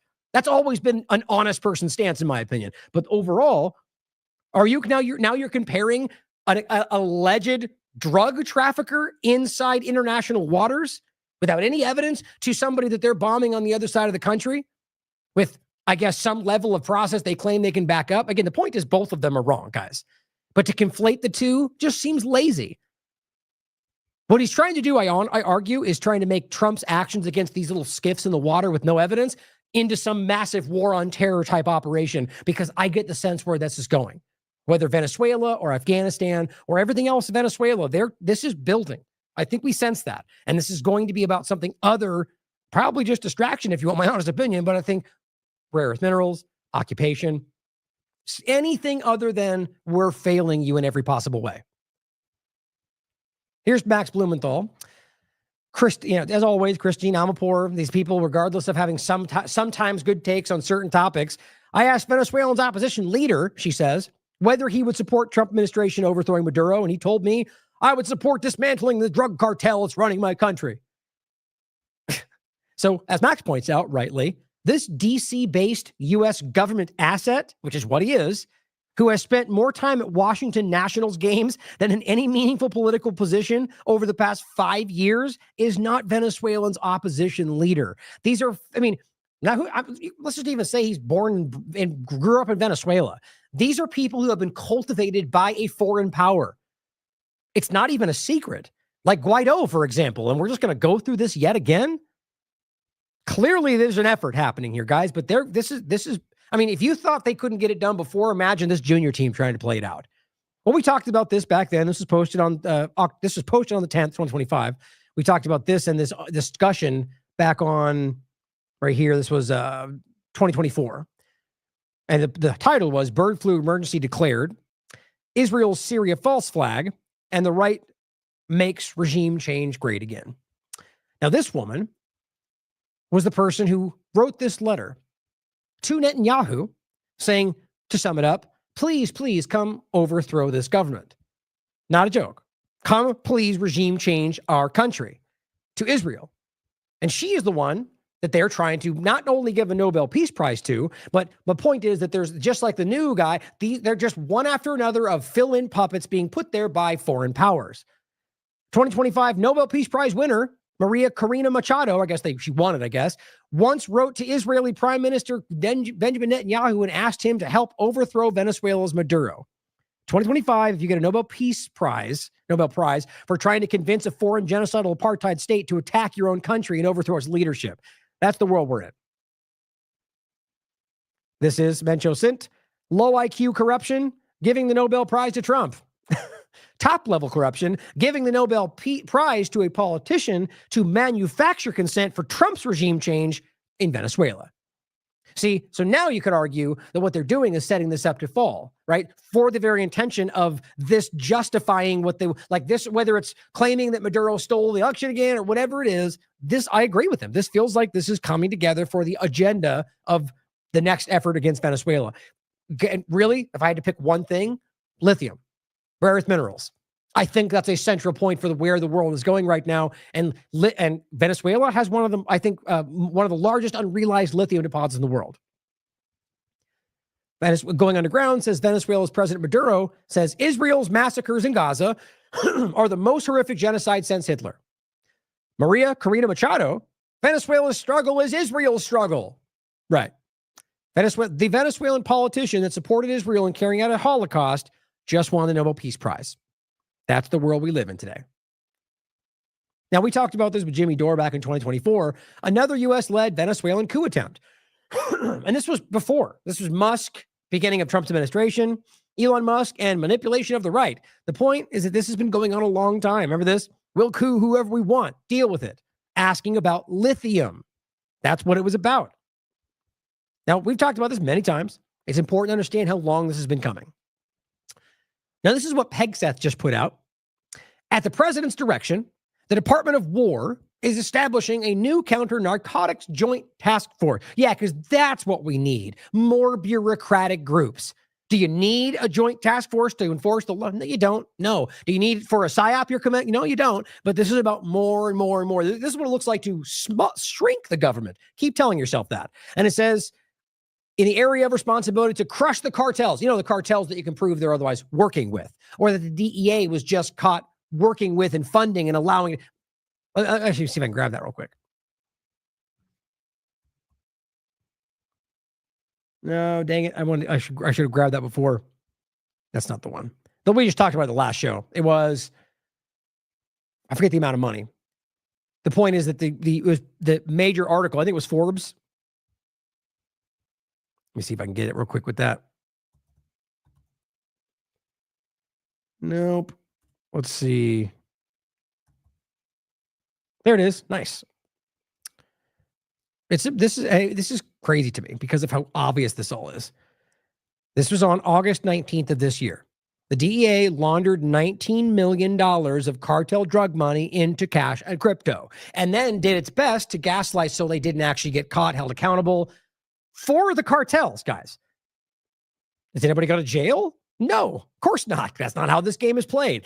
And what he's saying is we're going to do it to crush the cartels that we're working with in other contexts, or the gangs that we work with in other contexts, or all the games are playing. They're not doing that. And it says stop the poison and keep America safe. Not the vaccines, mind you, but the drugs that they tell you you're not allowed to have, even though it's your choice and your body, you can make your own decisions. I mean, it's the idea that they think we're going to restrict something like recreational drugs, despite how obviously dangerous any of these things can be. Which that's your choice with your adult body, right? But then tell you in other cases that all these other shots are completely, well, no big deal. You're able to take all those, and it might as well be cyanide. See, you see the contradiction there? Neither are really about freedom when it comes to the end of the day. One's restricting it, and the other's pretending it's freedom. And what they're doing is allowing people to take something they know that your money to make that they designed to kill people with. Overall, the message is clear. He says, if you traffic drugs towards our shores, we'll stop you cold. On this logic, you realize this means they can do anything anywhere in the world. This is the war on drugs, war on terror mashed together. They're saying that we can bomb a ship anywhere in the world if we simply argue it was about to bring drugs to our shores. I don't know how anybody with a brain can make sense of that. This is over the top. But this is what we're seeing across every conversation right now. They are building a situation where they rationalize and justify whatever they want. And the very people who claim you're fighting for the rule of law and no one's above the law are the ones destroying it more than I've ever seen in my life. And to be clear, this is not about one left versus right. It's been an ongoing escalation that's now coming to a head for whoever they have in power. Now, with Qatar, it just becomes comically ridiculous to me. As Glenn rightly points out, I don't think I grabbed that video either. Yeah, so as Glenn rightly points out, this is just them announcing this ridiculous thing. The gap between how pro-Israel, well, first, it just says, I'm also proud that today we're signing a letter of acceptance to build a Qatari Air Force facility in Idaho. Yeah, it's not a joke. Not the Babylon Bee. A foreign military Air Force base in Idaho. Which might as well be Israel, by the way, which I argue probably already exists, or that they're allowed to use these things as they see fit, sort of like the legislation that's already on the books, I think 2024, that says that the IDF in a material sense is treated the same as the U.S. military in this country. I don't know how that's not the clearest thing in the world. The gap between how the pro-Israel MAGA faction talks about Qatar and Trump's treatment of Qatar could not be wider. That faction constantly depicts Qatar as an evil terror regime infiltrating U.S. institutions. Meanwhile, Trump loves Qatar, heaps praise on it, and now lets them build a military base in our country. I mean, it's comical. It's sort of like every other thing, and Epstein and all these, and people like Laura Loomer seem to be freaking out about this, but then simultaneously being like, we support Trump no matter what, which is exactly what I expect. But the pushback, it could be because that's meant to appear like she's pushing back while she'll never really challenge the people she's, why they working for, or that Israel asked her to make that push because it's something Trump did that doesn't make Israel happy. I can't tell. Overall, the idea that you can make the case that, like any of them for that matter. I mean, first realizing that Qatar has been used through Israel to fund Hamas. It's like a lot of these things, it's an extension of the same agenda. And over a long period of time, they have, forced their way in, like with Egypt, like with the UAE, like with Qatar. They've created a situation where the leadership is more amenable to Israel than it is to their own people, just like what we're dealing with in this country and the UK for that matter. And so now they're telling you we're going to build a foreign military base for that Muslim country, which the fact that it's Muslim is irrelevant to me. It's about the idea that we're talking about a foreign power being able to do so that is actively working with Israel while it commits a genocide. Does that matter to anybody? As Dominic writes, U.S. Qatari air facility deal in U.S. soil in Idaho was reportedly agreed to with the understanding, as he reports anyway, that the United States plans to heavily utilize its airbase in Qatar for a future attack on Iran. Has anyone considered focusing on America for a little while? This person writes. And he goes, seriously, though, we need to focus on our own country, our own people. Well, here's what Loomer put out. Very interesting to me. This was today, I think. Yep. She says, what the hell is going on? Now, realize they've been playing this really late, clumsy game of trying to make it about Qatari influence in the United States, which sure it exists, but to pretend like you can even compare the two things to Israel, it's quite embarrassing. And people laugh at them for it, but they do it clearly because that's the agenda. It's supposed to be like, or even Luna comes out and goes, China and Charlie Kirk. I mean, they get laughed at, guys, and that's what Luna pushed too. If you can't see the connected point, I think you're trying not to. What the hell's going on, she says. Why are we trying to train more Muslims how to fly planes on U.S. soil? God, she's just such an idiot. Like, I mean, so this reduces down to you to Muslims and 9/11? Like, she is just she is back to square one. She pushes the Israel narrative everywhere she goes. That's not what happened on 9/11. And the point is overall that you're talking about a base in this country for the military from a foreign country. That should matter in and of itself. The idea that you make it about Muslims is the way that this game is played by people like her. And she goes, why are we encouraging more Islamic infiltration? Of course, because literally everybody in Qatar is Muslim and Islamic, right? No, not true. She is just, as always, making it about the one thing but this is Israel's agenda. And also realize that the group she's pointing to is a very clear ally of Israel and the United States. And she goes, infiltration of our country by the funders of Hamas. Like, again, it's possible she's too dumb to know that she's wrong. That wouldn't surprise me. But we must realize by now how clear this has been on the record. This was after this October 9th from Haaretz. This is from Netanyahu in 2019. Anyone who wants to thwart the establishment of a Palestinian state has to support bolstering Hamas and transferring money to Hamas. Very simple. You've seen this many times. And so to claim that they're funding, well, that's Israel through Qatar. It's on the record. And she actively hides that. Sort of like when she tried to capture, hijack the conversation of the Azov movement. And what was the one thing she left out of the conversation? Israel funding the Azov movement. What a coincidence. That's what her job seems to be. And she goes, this is very bad for our national security. That is, yes, I agree, but not for the reasons you're trying to make it into. Qatar is one of the largest funders of Islamic terror. Okay, let's even say that's true. Trump literally is supporting them, allowing them to make these deals and building this base. Are you still going to support Donald Trump? The answer is yes, and I'll prove it to you next. But she goes, now they're being rewarded by getting a Qatari Air Force Base in Idaho. It's outrageous. We're allowing the Islamic enemy to gain so much ground. To her, anybody Muslim or Islamic is a terrorist. That's it. And that's ridiculous. It's stupid. I wouldn't say that about Zionists. I wouldn't say that about Christians or Israel or anything. Because I can prove to you that there's even somebody who calls himself a Zionist who does not think this should be happening. It's just about being objective. And her point is to try to make it as broad and watered down and subjective as possible, because that's where these manipulators live. I will never support this. Not true. Here she is right after this. Oh, for this one first, actually. So on the 10th, she has, never thought I'd see Republicans give terror financing Muslims from Qatar a military base on U.S. soil so they can murder Americans. I don't think I'll be voting in 2026. I promise you she will. I cannot be in good conscience make any excuses for the harboring of jihadis. Now they're all jihadis apparently too.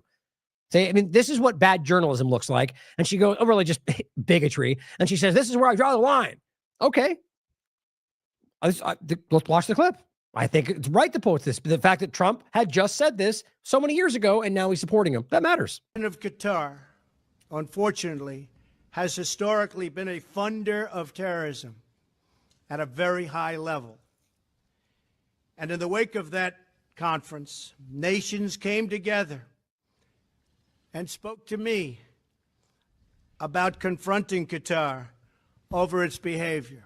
Just so it's clear again, in case you missed the point, what they're pointing to is what Israel's facilitated through them by and large. Not that there's not things you could point to that's unique to Qatar, but what we're really getting at, because that was kind of the narrative, right? The idea was to sort of outsource that, just like they did with the Palestinian Authority or any other kind of overlap. It's all Israel extension, in my opinion, anyway. So we had a decision to make. Do we take the easy road or do we finally take a hard but necessary action? We have to stop the funding of terrorism. I decided, along with Secretary of State Rex Tillerson.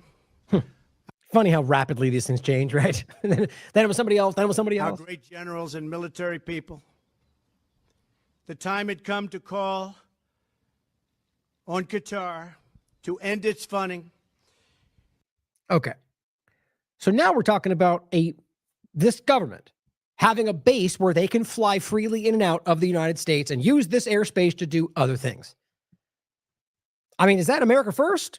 Is that even remotely what any American, anywhere is asking for? No, but that's what Israel wants. And that's all that seems to matter to this administration or any of the rest of them. So, rightly pointing this out. But here's what she says later in the day.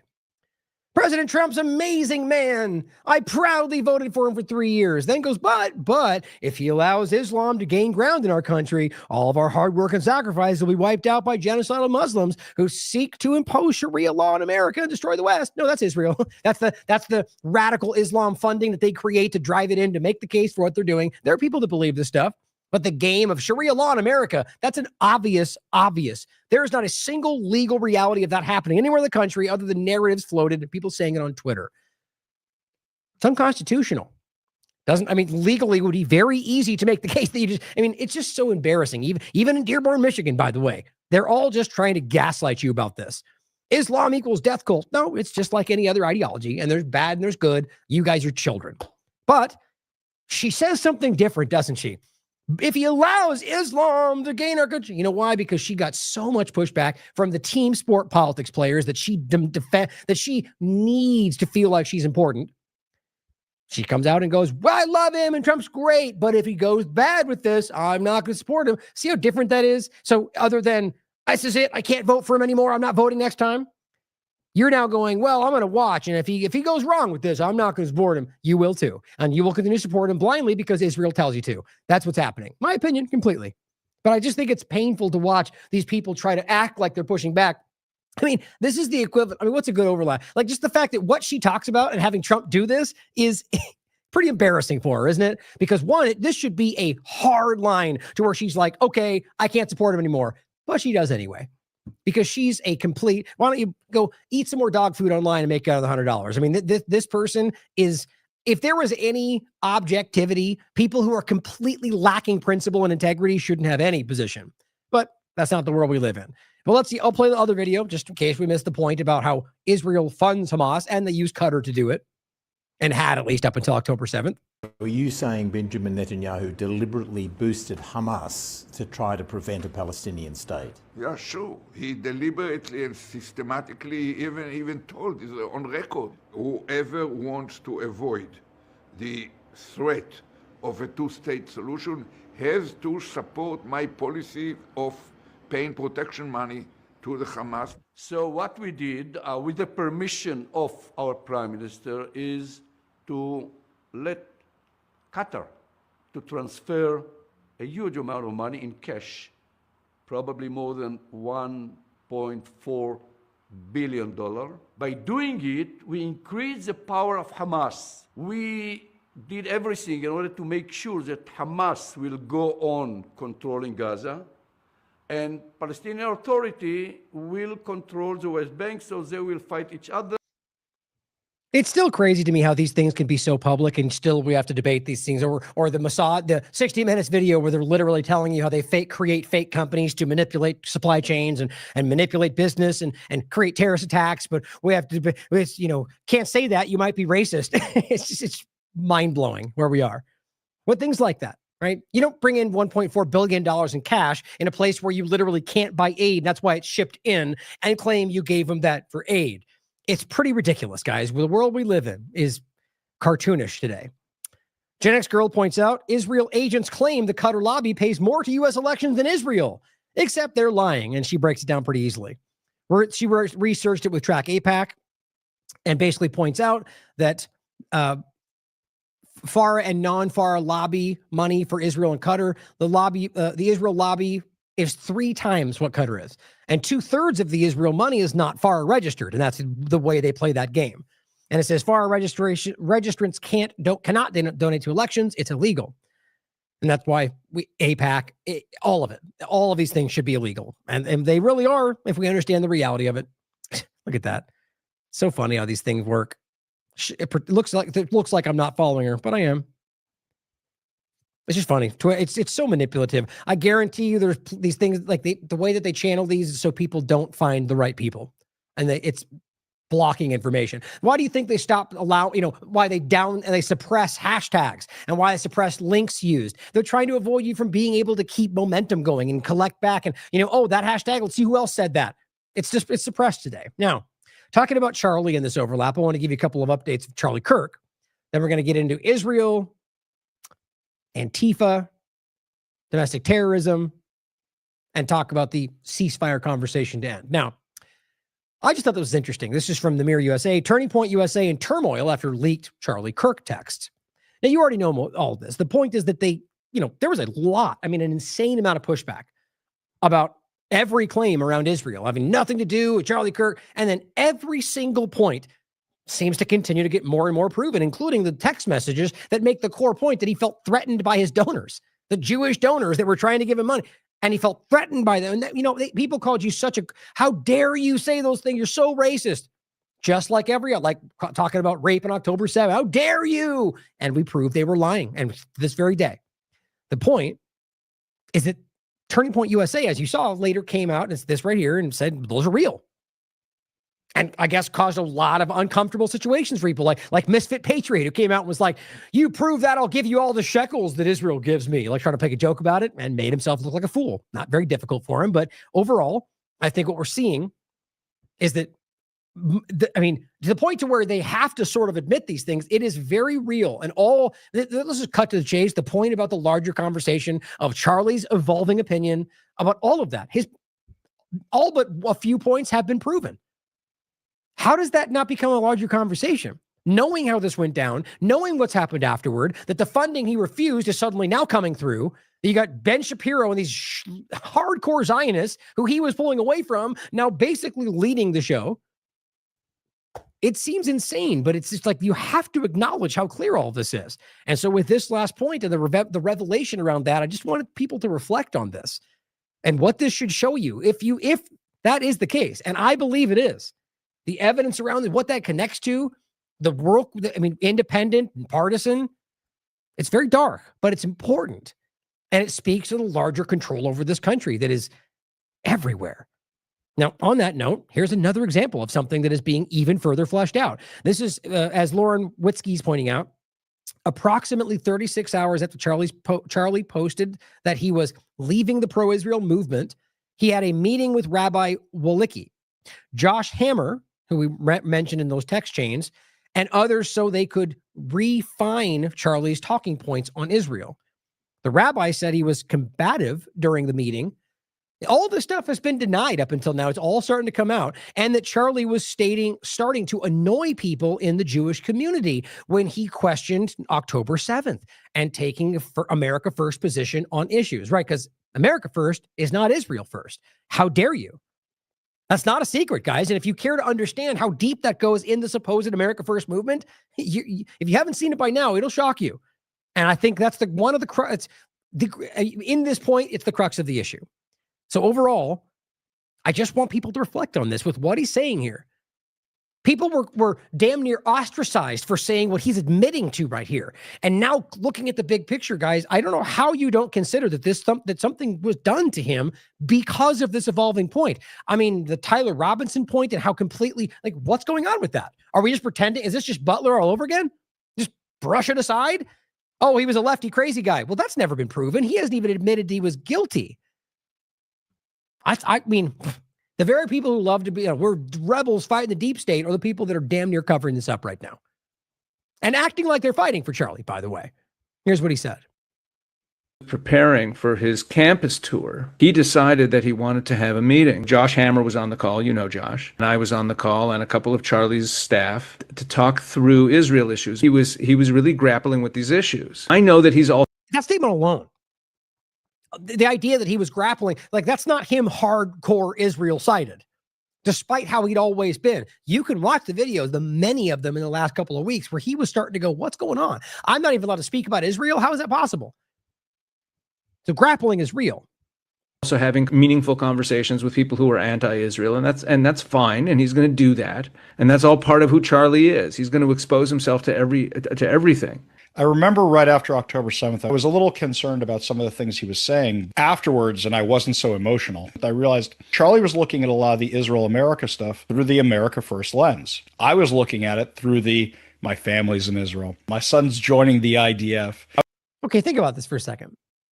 So outwardly, Charlie Kirk and all the rest of them are just it's printed on everything they are. America first, right? MAGA.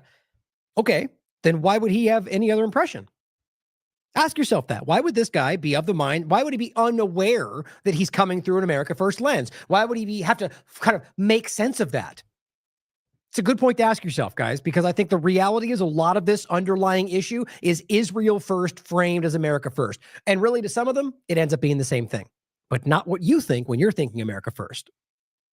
I was looking at it through that lens, and I was very just emotional. your Jewish national identity. Right. The fact that he was meeting with you to Jewish national identity, that's Zionism, and that's not a real thing, guys. We're talking about being Judaism as a religion, and Zionism is national. You're Israeli. The game they play of conflating them is every day beginning to be broken down and called out by Jewish people all over the world. Orthodox Jews from everywhere in the world standing up and telling you Zionism does not represent us.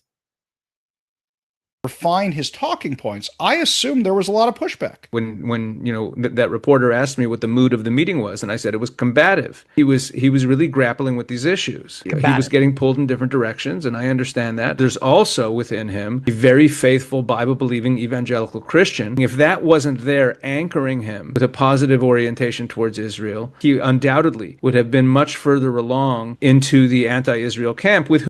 Think about that. The idea that somehow because he has Christian beliefs that therefore that's what kept him anchored. Like the idea that they just decide to use the name Israel after Britain gives the UK gives them with the Balfour Declaration land that was not theirs. In what world do you then go, oh, that means that's the Bible then? Like that, I mean, you can even, it's not like there was some kind of magical moment where something happened. They literally goes, here's a piece of paper. We're giving you something that's not yours.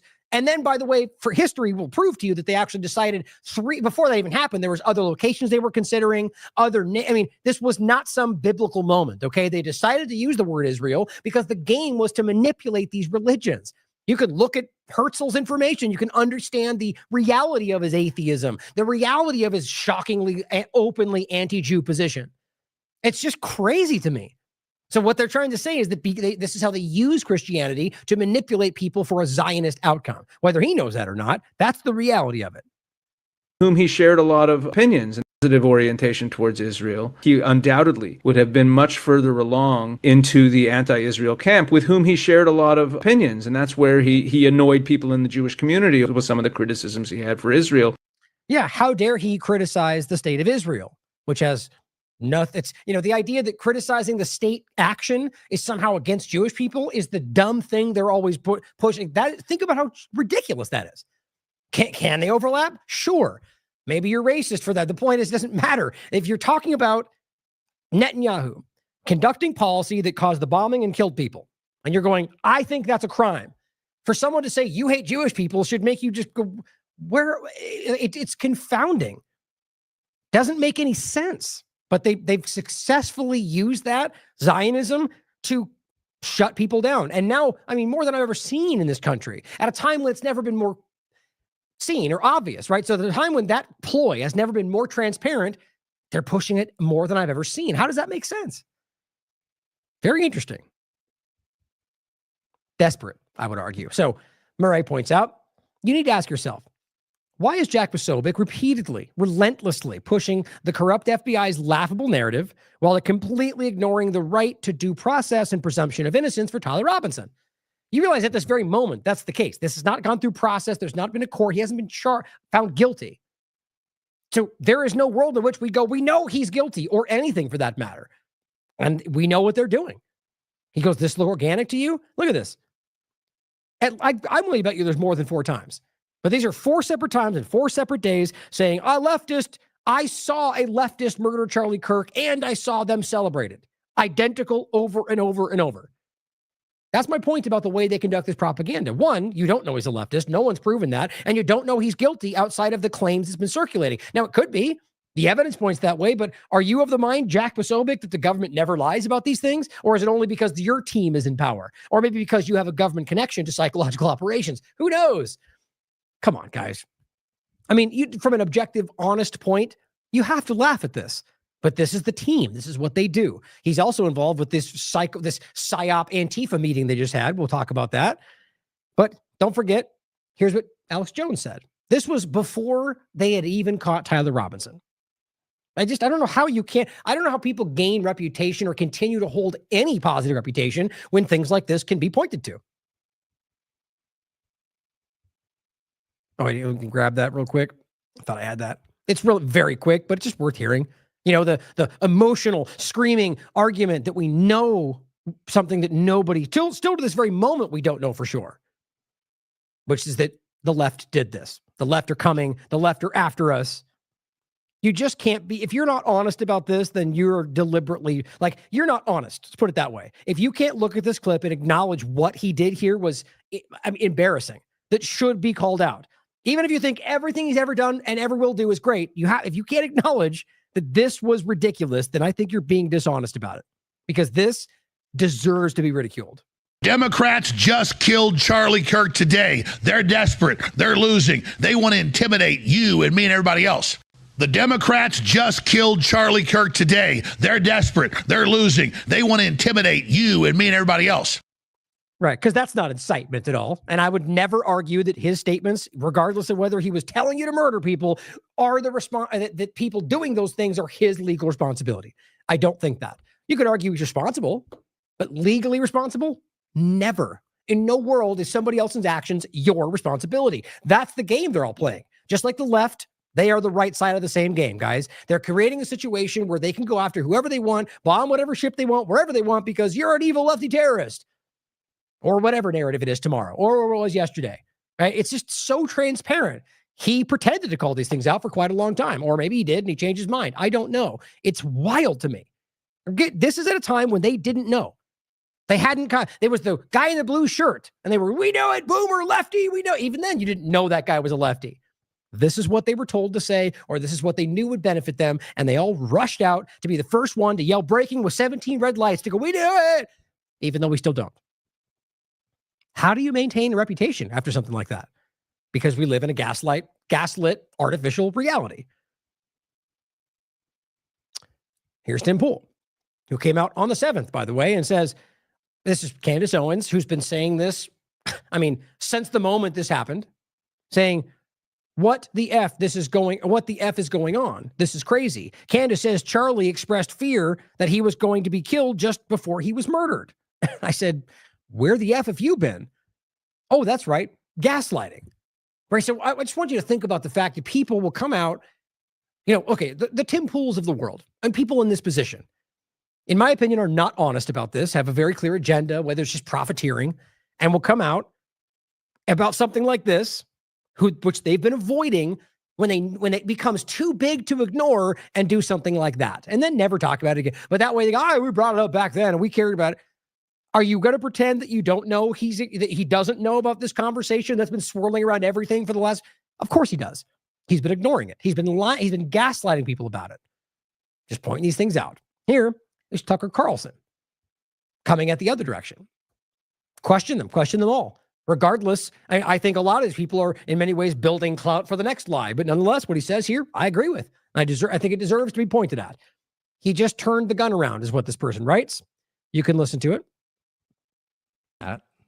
You hope that Charlie Kirk's death won't be used by a group we now call bad actors to create a society that was the opposite of the one he worked to build. You hope that. You hope that a year from now, the turmoil we're seeing in the aftermath of his murder won't be leveraged to bring hate speech laws to this country. And trust me, if that does happen, there is never a more justified moment for civil disobedience than that, ever, and there never will be. Because if they can tell you what to say, they're telling you what to think. There is nothing they can't do to you because they don't consider you human. They don't believe you have a soul. A human being with a soul, a free man, has a right to say what he believes, not to hurt other people, but to express his views. Exactly. I agree with every word he said. Now, the problem, though, is that that's what's already happening. Now, I would take it a little more seriously if he was suddenly going, that's what this administration's already doing and we have to fight it. But he doesn't.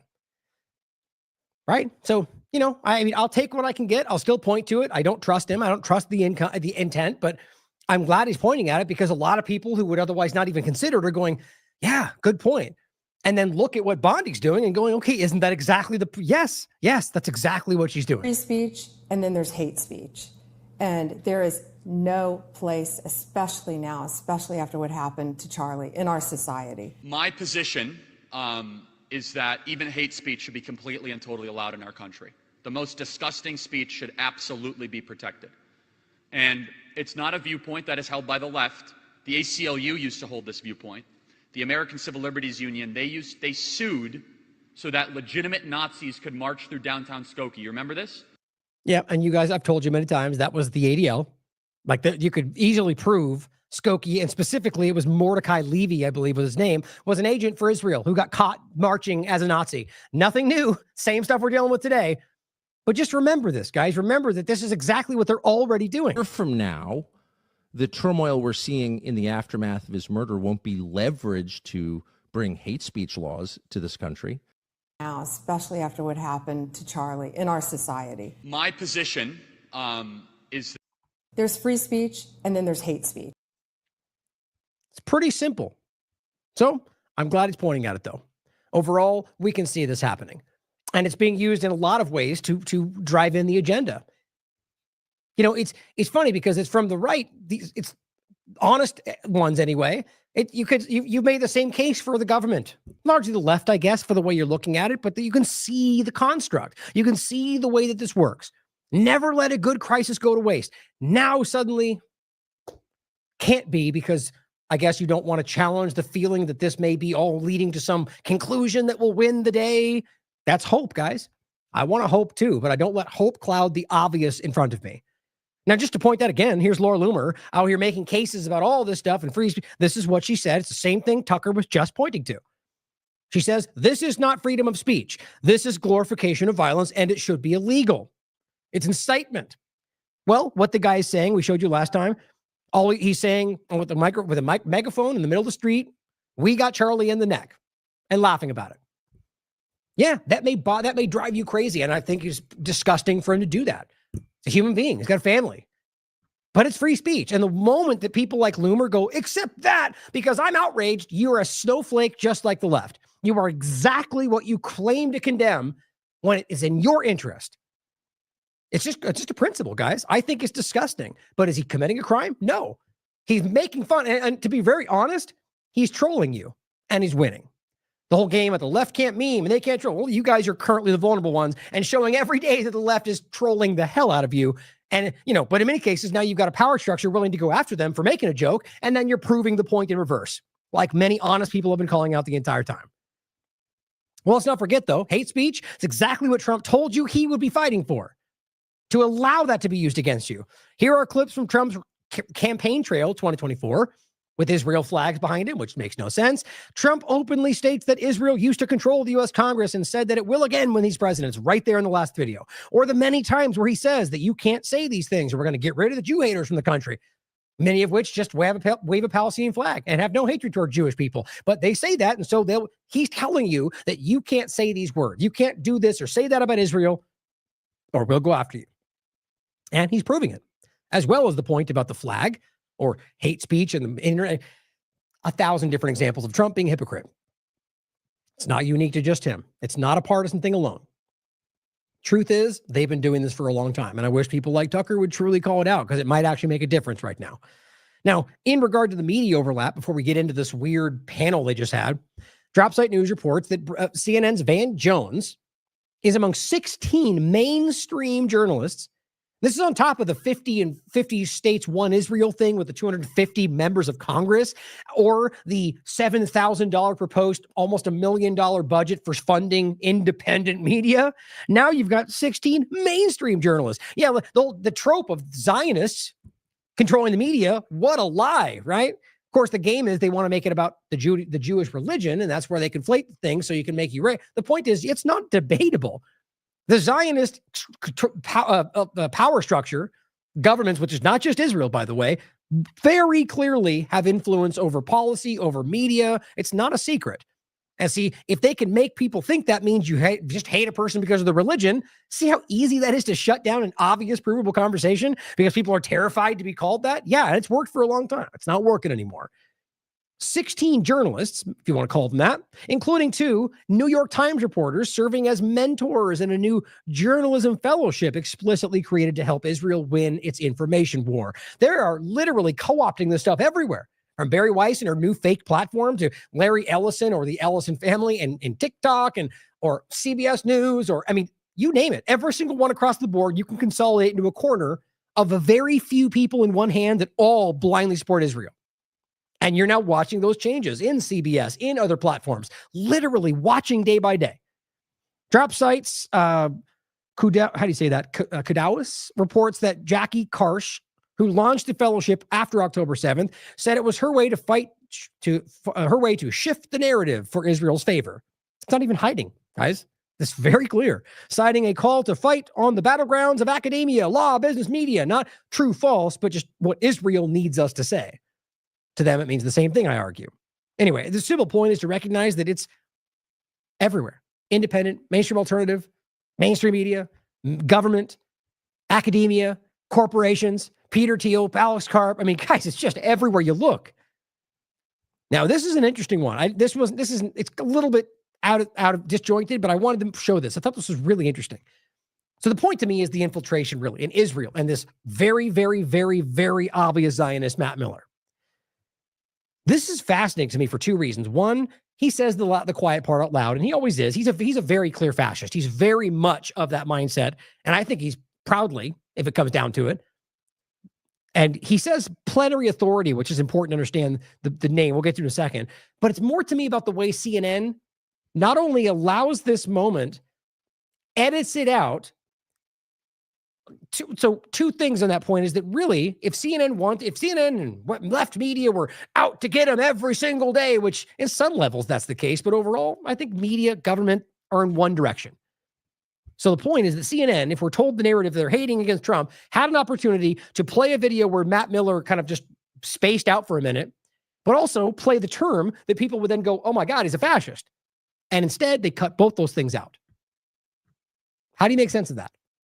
Wouldn't this be a low-hanging fruit opportunity to go after the guy they claim to hate? It should be. Turns out they're willing to censor, or rather to cultivate these things for the benefit of the Trump administration. CNN. Make sense of that. Insurrection. Does the administration still plan to abide by that ruling? Well, the administration filed an appeal this morning with the Ninth Circuit. I would note the administration won an identical case in the Ninth Circuit just a few months ago with respect to the federalizing of the California National Guard. Under Title 10 of the U.S. Code, the president has plenary authority. Stephen? So for the podcast, he's blinking. Stephen Miller's blinking. He's still there. He stopped in his own mid-sentence. So I don't know really how you could argue that he lost connection. So he's there. He didn't lose. He's blinking. Somebody's in his ear. I agree. That's the only logical point here. Somebody, that, pause, don't say that. Let's start it just a little bit back and you'll see. Under Title 10 of the U.S. Code, the president has plenary authority. Stephen? Stephen? Hey, Stephen, can you hear me? White House Deputy Chief of Staff for Policy, Stephen Miller. My question was whether the administration still plans to abide by that judge's order restricting any National Guard troops from being sent to Oregon. Well, the administration will abide by the ruling insofar as it affects the covered parties. But there are also many other options the president has to deploy federal resources and assets out of the U.S. military to Portland. But I was making the point that under federal law, Section Title 10 of the U.S. Code, the president has the authority anytime he believes federal resources are insufficient to federalize the National Guard to carry out a mission necessary for public safety.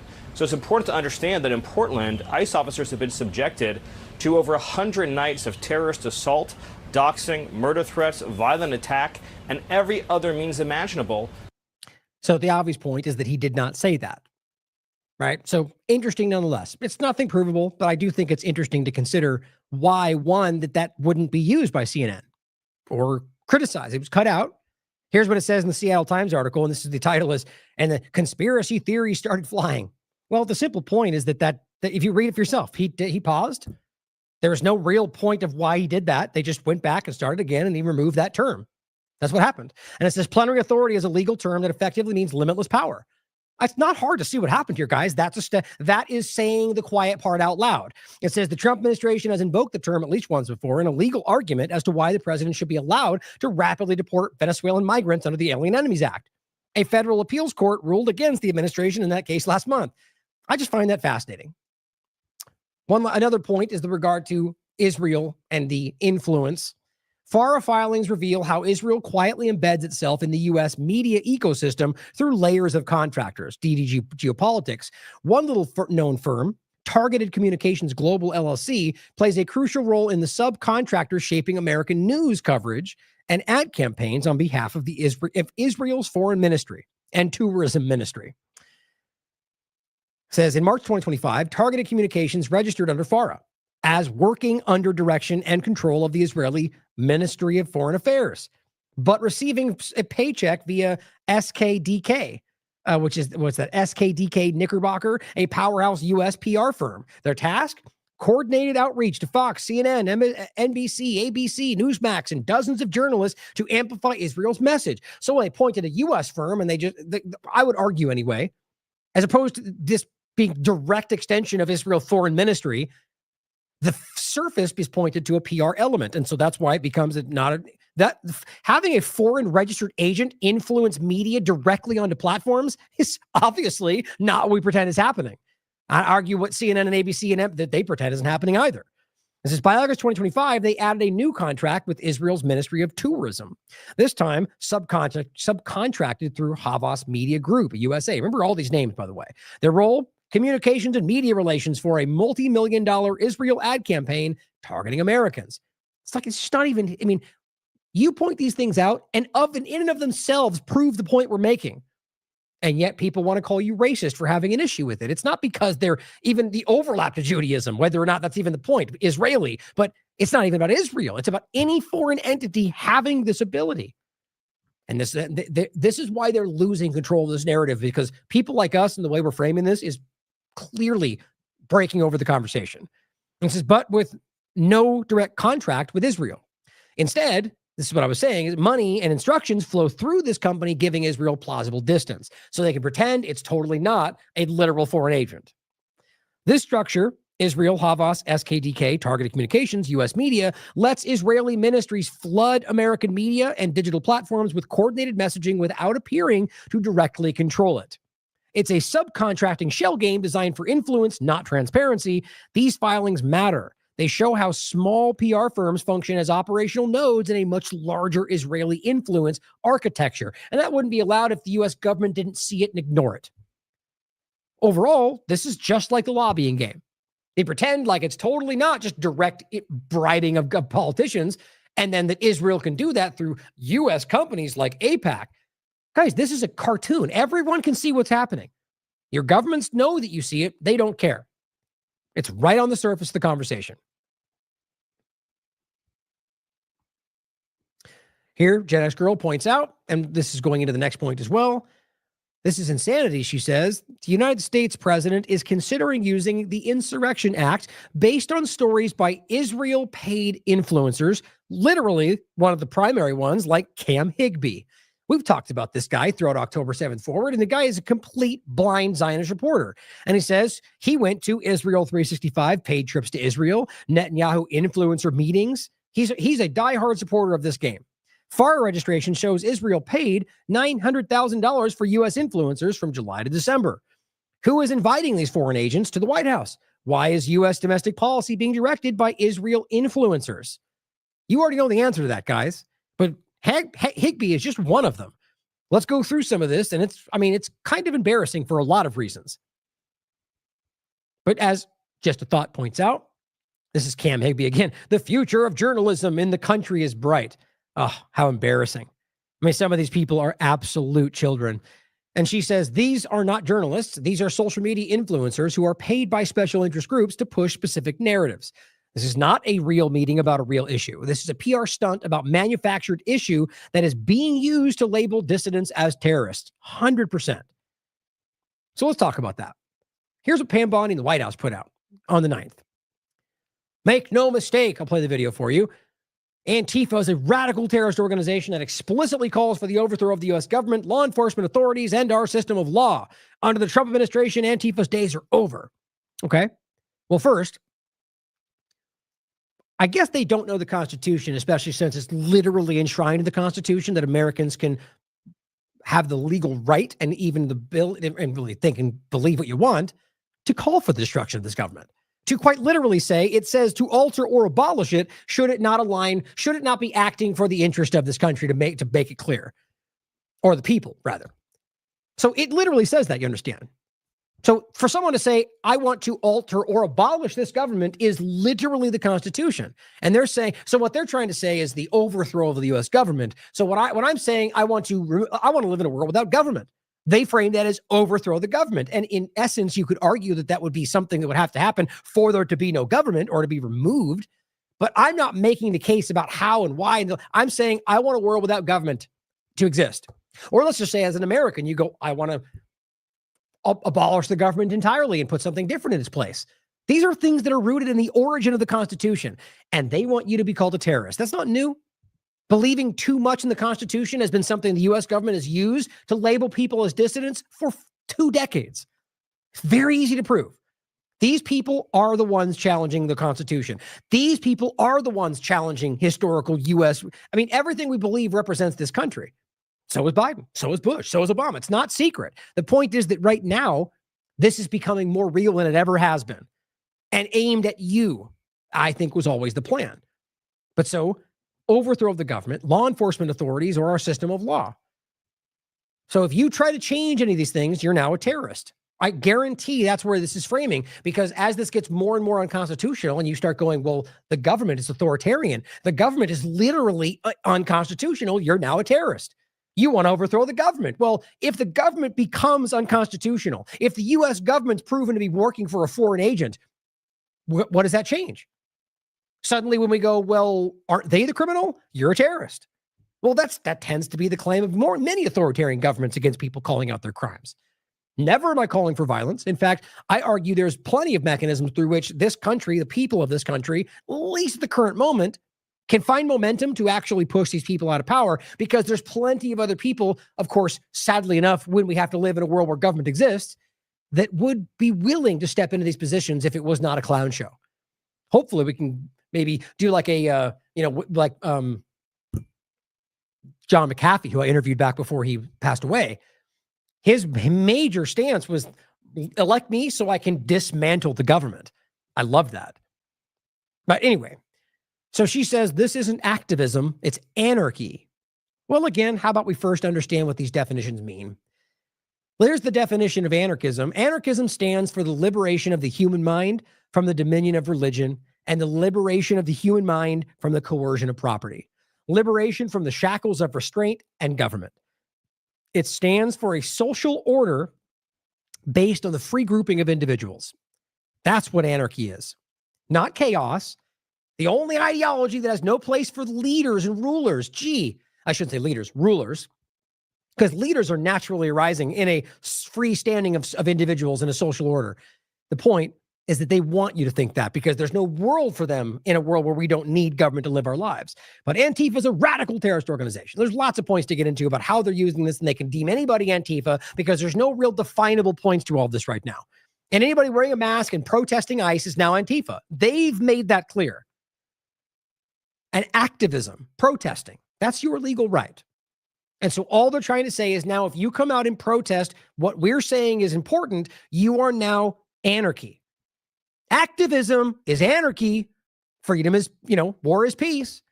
Ignorance is strength. That's what this is. Here's what she says. Antifa beats journalists.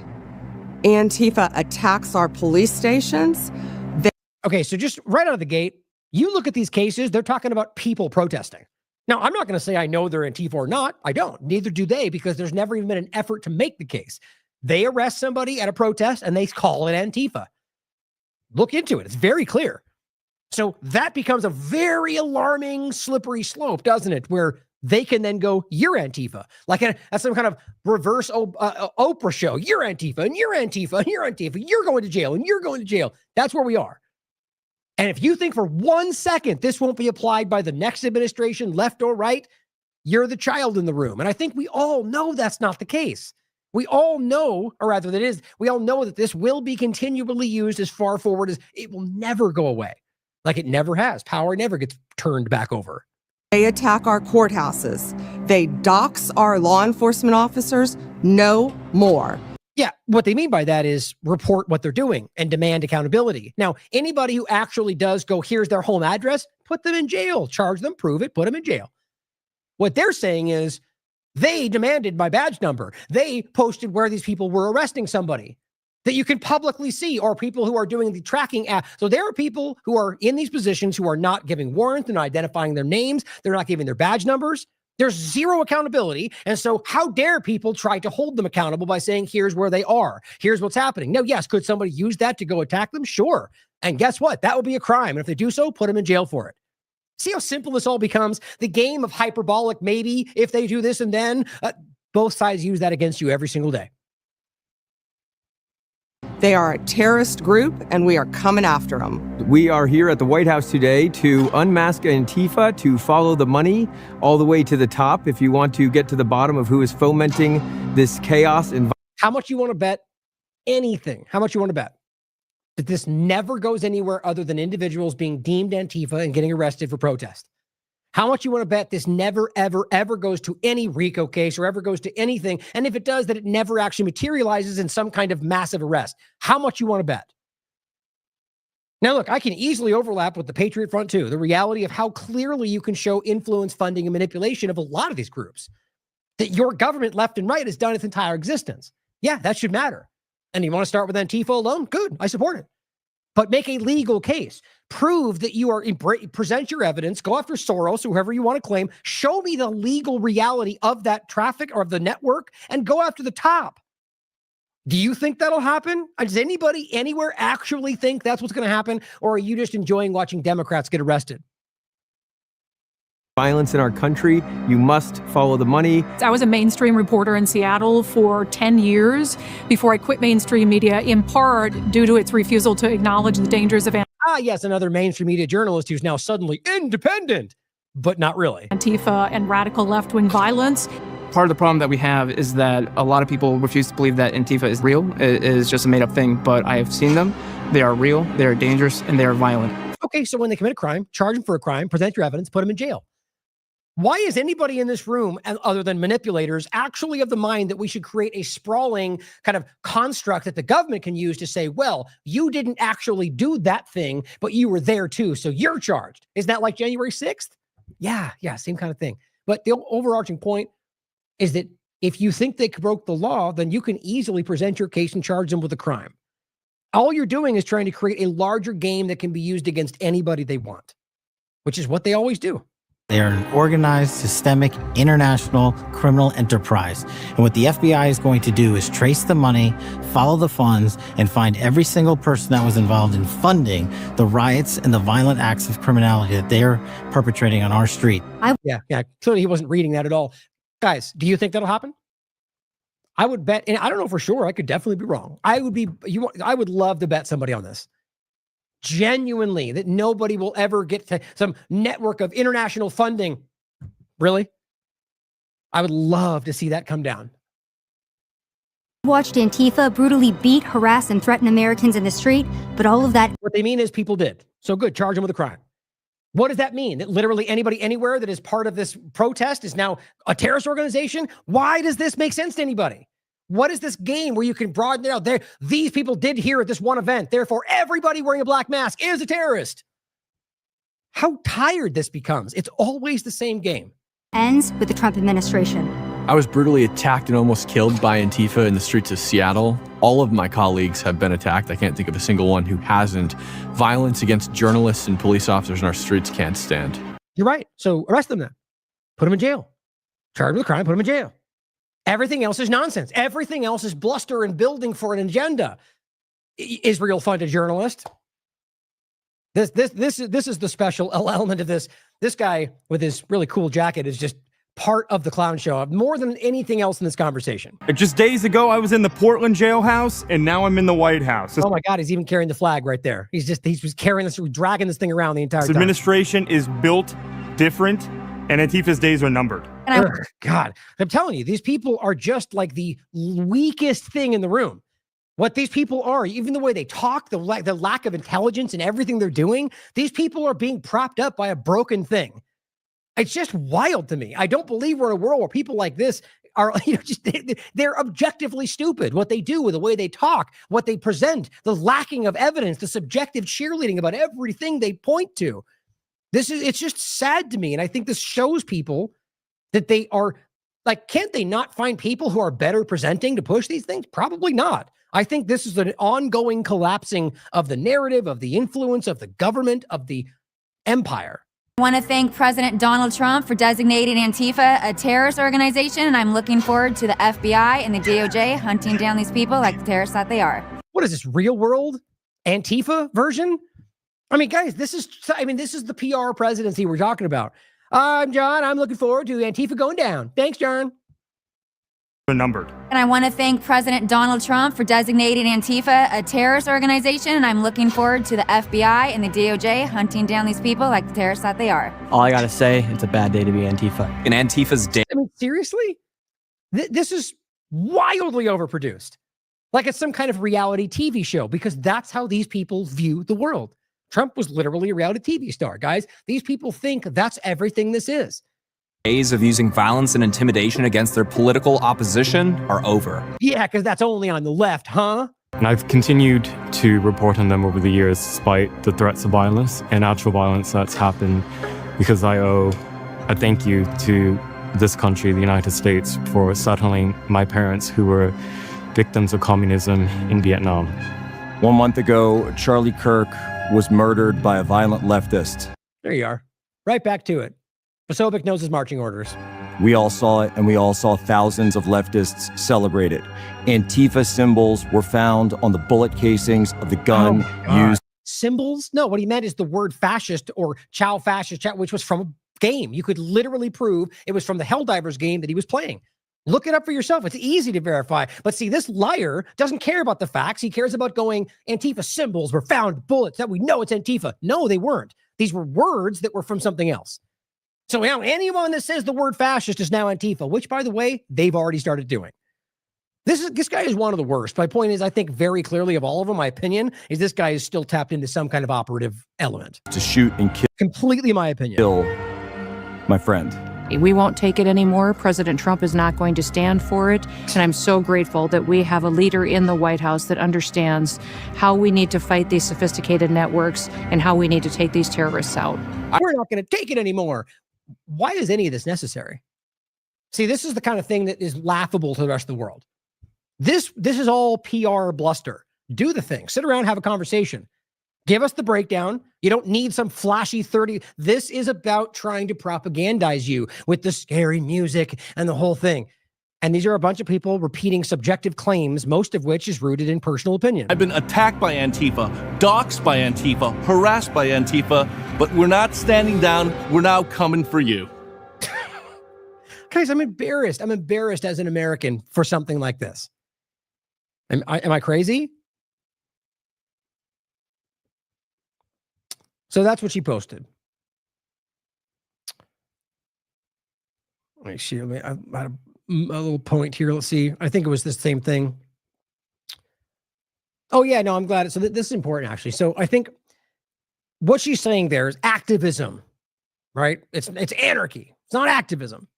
Or just in general, organized political effort. This is what they're framing this as. And I think it's really important to see, especially since we already made it clear this is subjective, that you're Antifa if they decide so. Just like you were a Nazi red hat wearing whatever if they decided so, like they were doing the same way before. Coordinated political action, right? Because that's what Trump is saying. They all have the same signs. Okay, could it mean something? Sure could. It also could just mean that they use the same signs, or that somebody funded them because people have political, this is what you have to think about. Somebody who believes in what they're protesting, who may be a rich person who wants to dump a bunch of money in their organization, is not the same thing as an organized terrorist funding network. It certainly could be. And the idea that you have a billionaire like Soros funding to make these things happen, as much as that still may be organized, it's not a crime. And it happens on both sides. As long as we're adult enough to go, I think billionaires are funding. Elon Musk does it all the time. So do people. I mean, the Soros-Musk kind of balance is really a larger way to look at it. Overall, if a crime is committed, then do something about it. What they're pointing to is high-level political organization, which I have a general issue with the way that this political system is hijacked by all of that. But to make it illegal, then all you're really saying is that people can't do what they want with their own money. Like, this is where principles matter. I completely agree these people are abusing these situations. The government allows that. The government facilitates that. But the point is the same, is that people can fund their money how they want. The point is the whole super PAC, and like, this is something that should be visible. If they're going to be doing these things, this should be things that people could look at, prove to themselves. And generally it can be. But anyway, we're getting off track. The point is that before even a Soros comes into play, they're not proving that just yet, is that people have the same signs. They're protesting ICE. Okay. Let's just say they decided to go out and get nice signs. Does that make them terrorists? No. Let's just say they coordinate with every other group around the country. Let's say there's a group around the world that supports people fighting against authoritarianism. And they say, here's a grant. Like, you understand how many different ways this could amount to what they're framing as an absolute? So now, coordinated political violence, which is, by the way, what we all argue is the way this should go, right? Not necessarily with billionaire funding. But if we're out here and we believe we want to fight against something that's happening, that we believe the government, listen, we're fighting against the Vietnam War or the Gaza genocide. And the only way to really get momentum is to scatter a bunch of people around and yell different messages? No, it's to coordinate. It's to discuss. It's to have political action where you frame protest. Now, I'm not really, I've always, this is what I do. But I get the merit of doing that. So the point is, now anybody doing that and actually trying to coordinate to have some kind of message that can maybe break through is now terrorism. If you're saying and doing things that Trump or just the power at the time disagrees with.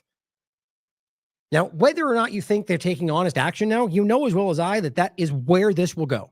And if not, already is, which is what I think.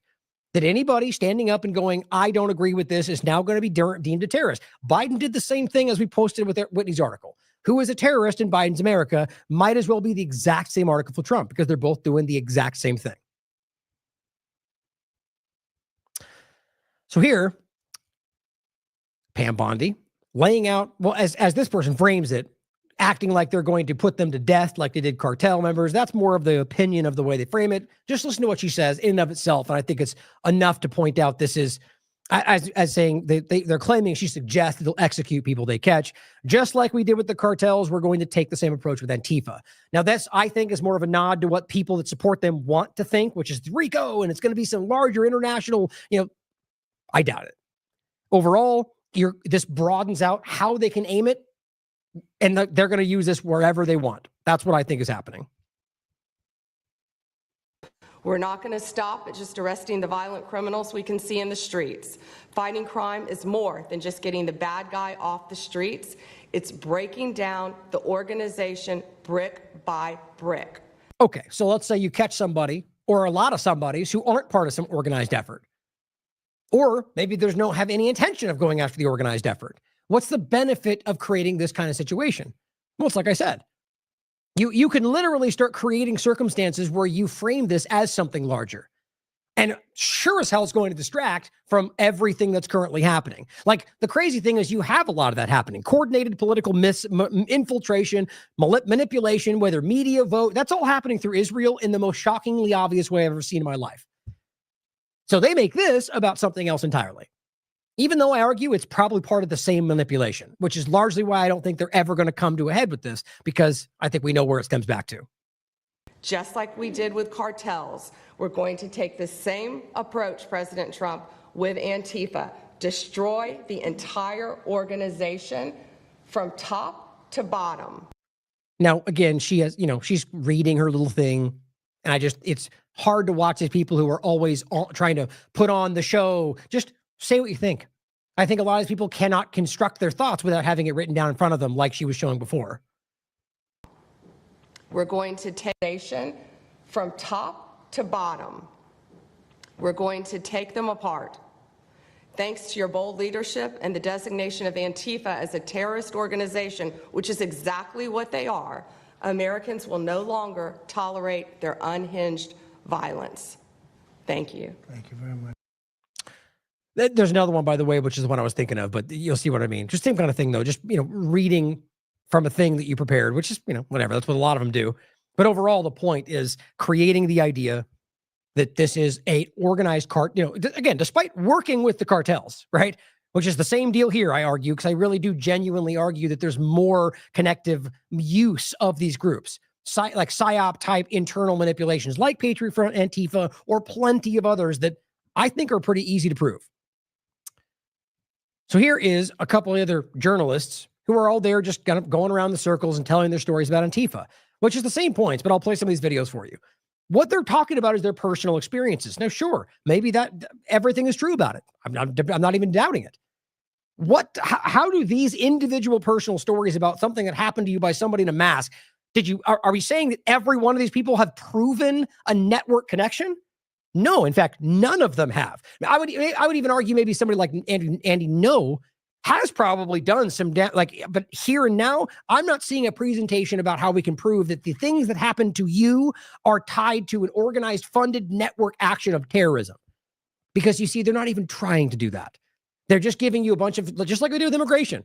Rapist over there. This guy, kidnapped children. Well, what does that have to do with this other brown guy? Well, the argument is because he's brown and here, therefore he's like that. It's the same thing they do in every other conversation. They're playing on your willingness to lean into whatever they're building for you. And it sure sounds convincing. Yeah, my name's Nick Shirley. I'm 23 years old. I'm a 100% independent YouTube journalist. And over the past year or so, I've been able to go to 15 countries. I've hung out with people in the gangs of Brazil, in the favelas, in the prisons of Secot. But yet the most dangerous places I have been here in the United States, unfortunately. I mean, guys, does anybody believe that? Or you just literally said you went to Secot, which is probably one of the most horrific places in El Salvador I could possibly imagine. It is a literal concentration camp where people, or any other places he's mentioned. This is the most, that is ridiculous to me. Just like Trump pretending that Washington, D.C. is the most dangerous place in the world, that's objectively embarrassing. It's a danger. There's lots of crime. So when I hear statements like that, people are being coached. Or this guy knows what he's supposed to be giving, which I think is more likely the reality, that people wouldn't be in these positions if they didn't already hold certain views that go along with the agenda. That's manufacturing consent. We're watching the new age of that happen in front of us right now.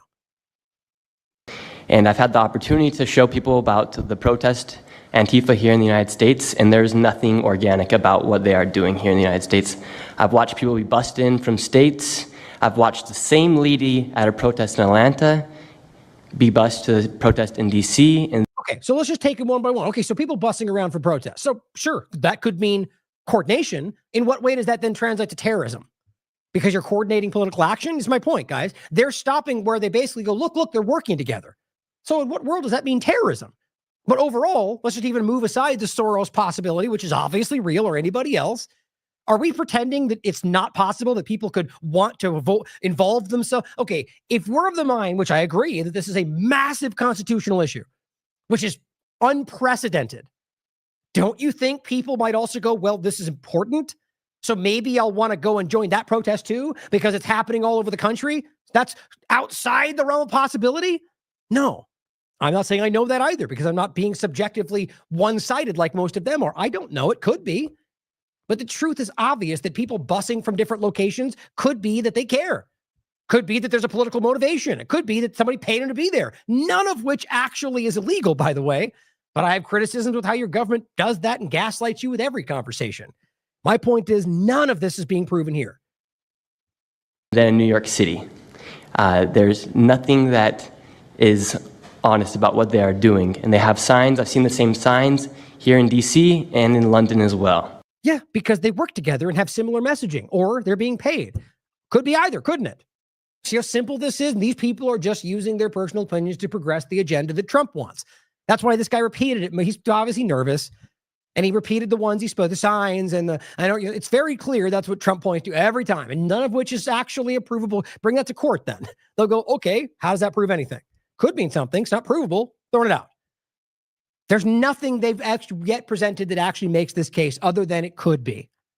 It's a big organization and corporation that they're running. And people may wonder, like, what's the threat to us as Americans if we go? Well, you'll be labeled as a fascist, you'll be labeled as a Nazi, and they'll wish death upon you because they wish. Think about what he just did. So now literally every single protest anywhere that they claim is Antifa, that's exactly what they all do no matter what? No, I can prove you that's not true.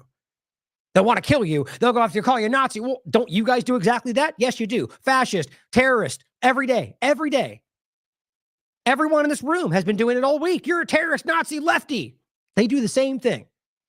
But it's okay because they're the right ones. And the other side is that, right? Death upon me.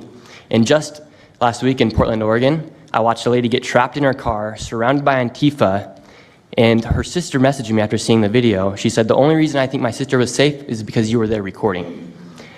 Good. Did they break the law? If they did, present your evidence. You got it on video, put them in jail. Funny how that never seems to happen, right?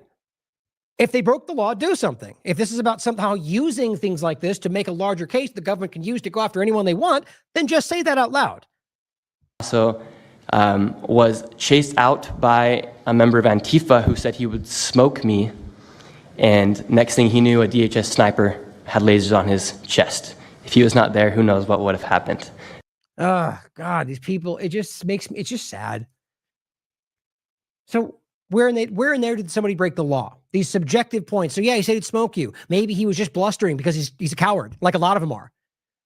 But all of this is being used in this big, important PSYOP meeting to make a big case about why they'll use it to go after you next, bud. You sitting right there. The moment that somebody else changes their mind, the moment that the next left organization comes in, why can't these people think about that? That day. These people are very dangerous, and people wonder how they're able to do it. It's the reason is because these cities are not enforcing the law. And why? I mean, he's just rattling through the narrative. Yeah, probably in many cases. I can point out where there's 100 different things that Republican government are doing the same way. Maybe not in the same conversation. We live in a corrupt government. But this is just like a 1, 2, 3 walking through, and he's very clearly nervous. He knows who's waiting and expecting him to say, and he's delivering the narrative. How in the world does this kid say he knows that's why that's happening? What if it was just the police? What if it was the local sheriff who made that choice? I'm just trying to make a point. You obviously get where I'm going with this. This is subjective, and it's dangerous the way it's being set up to lead to wherever the government at the table wants to use it. Aren't these the ones supposedly fighting the power? Is that what they tell themselves? You're building government power to be used against Americans like I've never seen.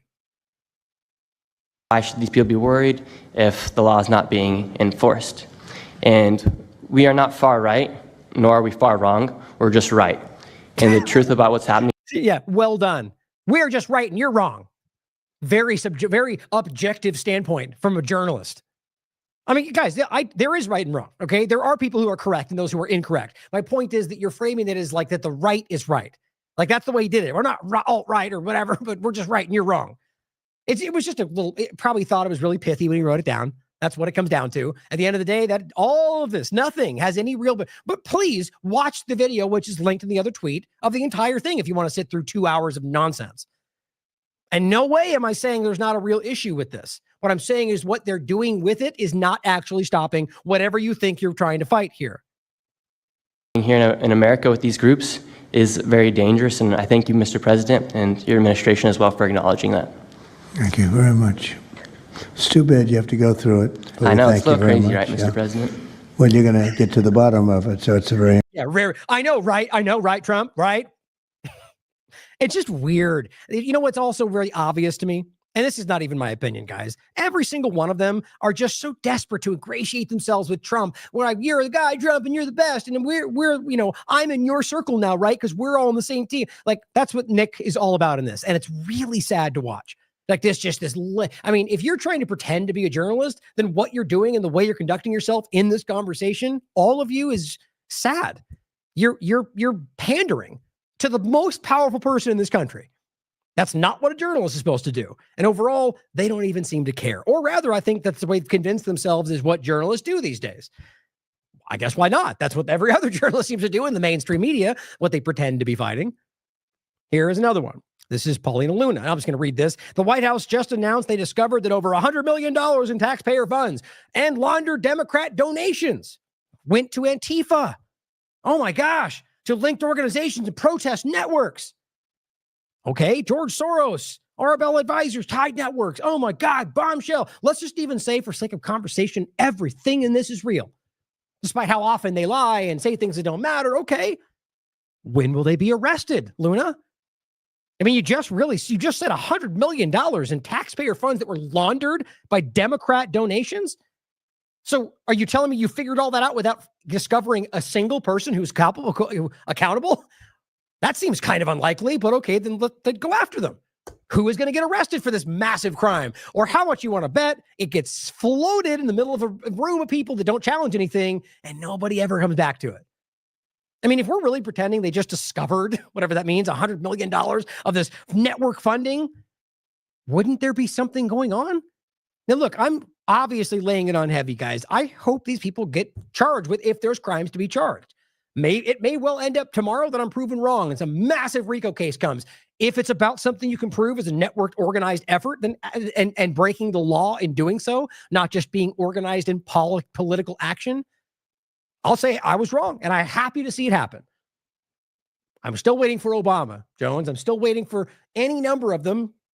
Bill Gates, Klaus Schwab, all the deep state Silicon Valley oligarchs, except now they're on our side, or any of them. I'm waiting on the mRNA shots to be stopped. I'm waiting on the war in Ukraine to end, the war in Israel to end. I'm waiting on the Fed to be closed. I'm waiting on the arrest to be stopped. I'm waiting on, can we keep going? Or, when can we insert some of these wins that we're hearing of about every single day? Okay. Do you think Soros is funding things like this? I think that's a provable fact. I think you can easily prove that these billionaires fund all sorts of things. And maybe you could argue that they're doing it because they believe in what they're fighting for. I don't think so. I think it's about their, stock prices and political motive, who we want in power. I very much believe that. And then maybe even through people that are using them, like Israel or other overlaps, by the way. But overall, if nothing happens, then this is all just bluster to get you to think there's something there while they go after that random Democrat with pink hair and go, we got him, Democrat network. And I really want to stress again, the network of organized politics is not the same as terrorism. So if they end up making some sprawling network of even a billionaire giving money to protesters who go out and buy signs and protest throughout the country, there's no crime in that. That is a manipulation of the way that the system works, but there's not a crime being committed. They're not even close to the word terrorism as they actively work with the largest terrorists in the world. Surprise, surprise. Now here's Kash Patel. Of course, this major big-time journalist writes, holy shizzles, and says, did you hear what Kash Patel said? Oh my God, they just said a thing. Shocking bombshell. I always laugh at this. They say something out loud, and it's like, breaking news, they just said something. And a lot of times never happens, doesn't even end up being real. That's just what the team sport politics is all about. It's cheerleading. It says Secretary Bessent, a very, very clear Zionist, is mapping out the entire financial structure of the Antifa organization. You know what that means? RICO. This is literally what the Q drops talk about, he says. Happening a long time ago. Ha, ha, ha, ha. Well, with what we've seen so far about Q things coming to pass, doesn't speak well for where this is going. Seeing how basically nothing they predicted ever really comes to pass. But do you think that'll happen? Here's what he said. Seed, money, donor, organization, and funding mechanism that we have. And I want to echo the Secretary's comments on Scott Bessent, who's allowing us to map out these networks through their financial criminal activities, which has been going on for decades. Now, note the difference between what he said and what this guy wrote. He says Bessent is mapping out the entire organization. No, that's not what he said. He said Bessent is allowing, listen again, and this is different. Through their financial criminal act on Scott Bessent, who's allowing us to map out these networks. So allowing them to map out these networks. So what that sounds like is being given a database. You see the difference between some Bessent's out there mapping it all out as we speak is the way they're framing that.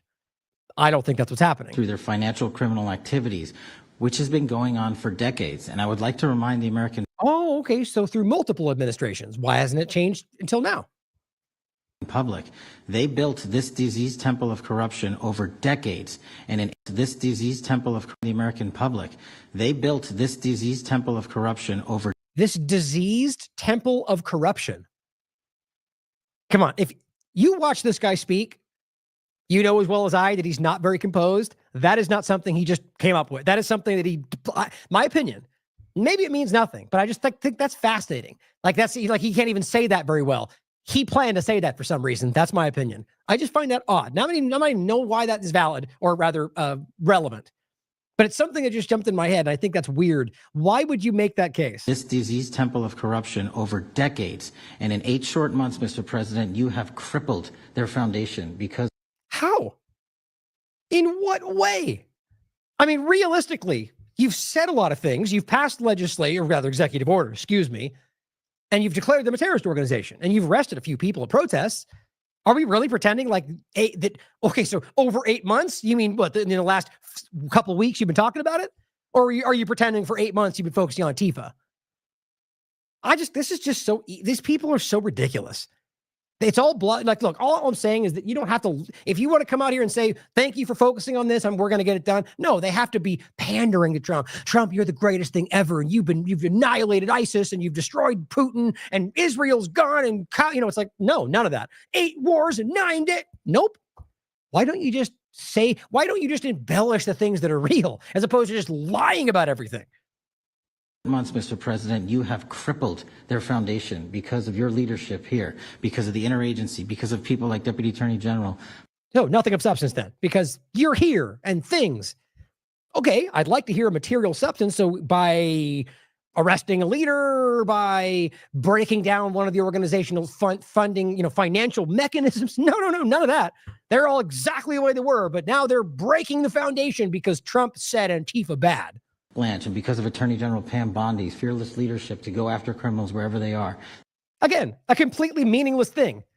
And they're destroyed because of Bondi's willingness to go after things wherever she can find them. Wow. I'm blown away by that in-depth point. They will not be able to hide. They were able to hide and conspire with prior administrations, and we are exposing their... Oh, so Trump's then too, right?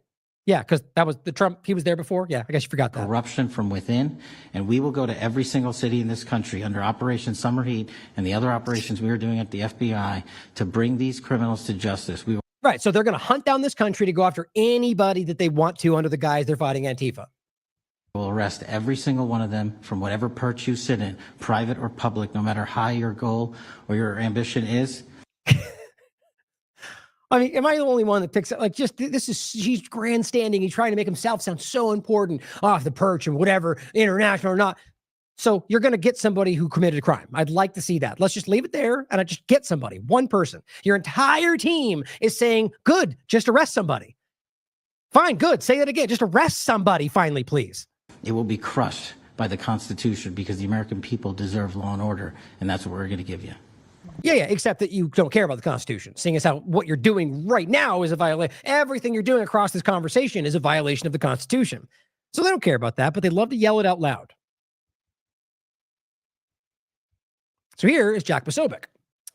And this one, again, is just, this guy strikes me as very, organized, if you will. In a funny way, by the way, you could make the case that the very thing they're pointing to in regard to the organization of Antifa is literally the people sitting in this room. The organized manipulation of the funding through foreign governments or the power of funding these people. I mean, there's an organized element in all of it. But is it a crime? Well, that'd be the case, wouldn't it? Present it. If you have the evidence, make the case. Here's what he had to say, but it's all about another subjective, we're all in risk and danger, which maybe. But until we present even a shred of evidence, I guess we'll have to assume or take your word for it, Posobiec.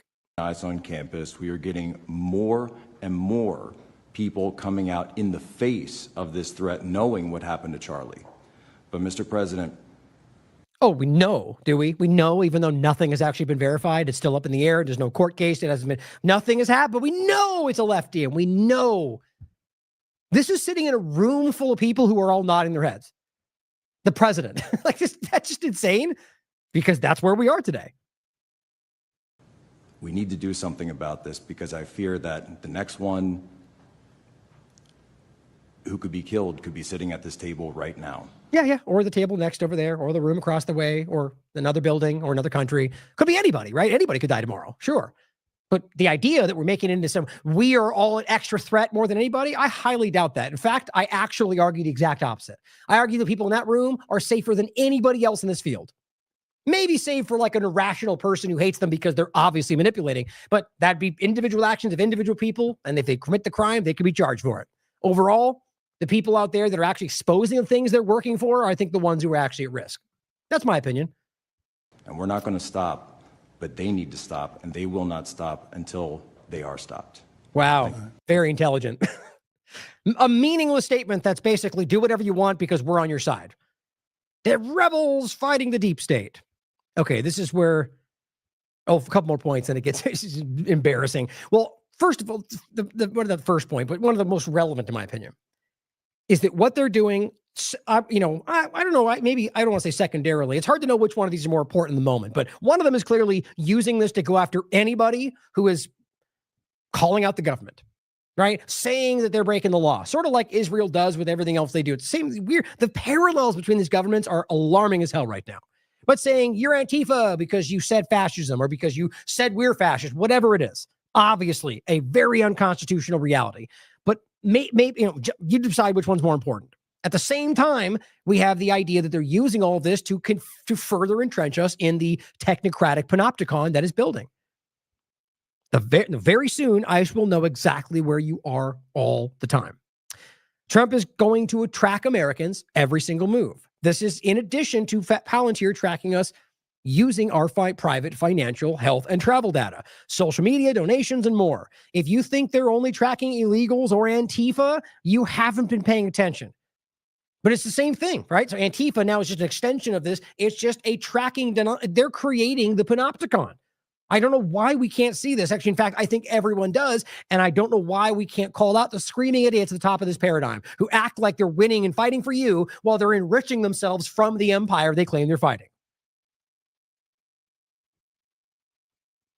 ICE bought vehicles equipped with fake cell phone towers to spy on all of you, because you understand the only way that works is that anybody around it, anybody. They're not just picking on, this is a government spying on everybody in this country under the guise of going after one group. This is from October 7th, 2025. So now they have all sorts of Israeli tech, by the way, which you just can't hide. The amount of Israeli tech they're using, let me see if I still have that actually.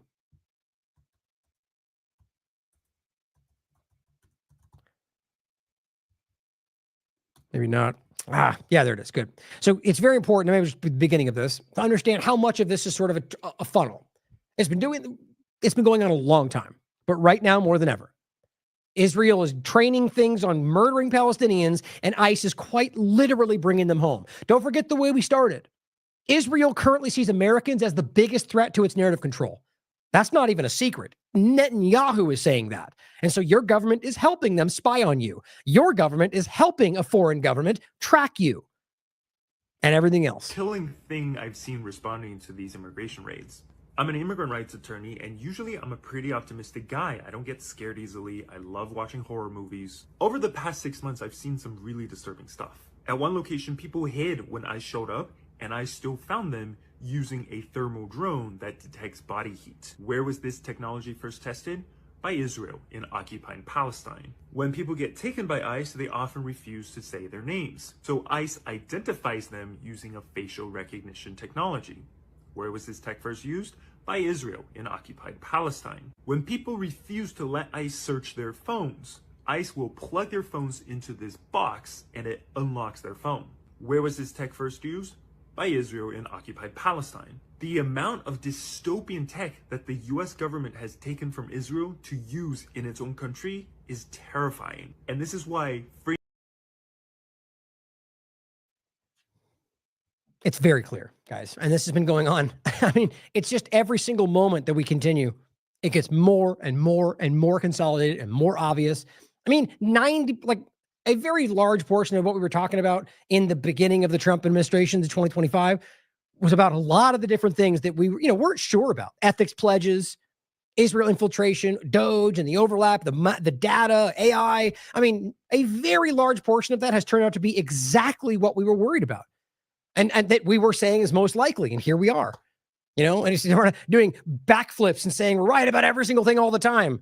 Look at our track record. It speaks for ourselves. And those that scream that tend to be the ones that aren't. But overall, it's very clear that this was not something that was hard to see. And I wasn't the only one. There's tons of people in the Independent Media Alliance and independent media in the actual media who are clearly seeing this on the wall, have been for a long time.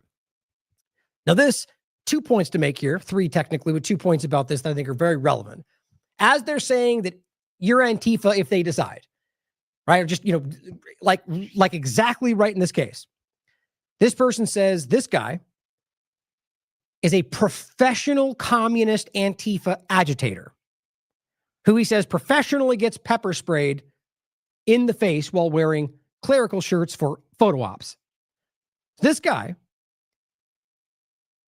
150,000 followers, is literally saying that this guy, who is a real pastor, by the way, I'll very clearly break this down, is a professional Antifa agitator. Why? Because he's there protesting. You can look into this for yourself. This is a person who supports this ideology, maybe even to a dangerous degree, but he's not breaking the law by being there and protesting, even if it's constantly at every protest he can find. The point is, he is a pastor. And this is literally what they just did to him while he was legally protesting out front of ICE.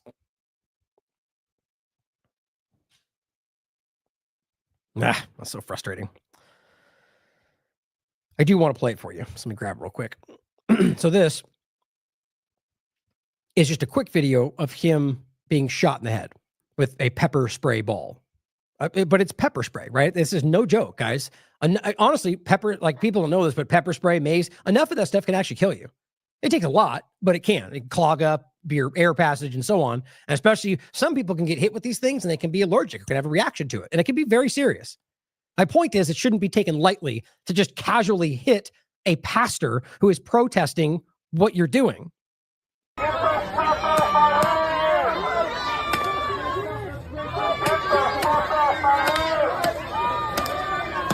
hit him right in the head. So these guys are on the public sidewalk protesting.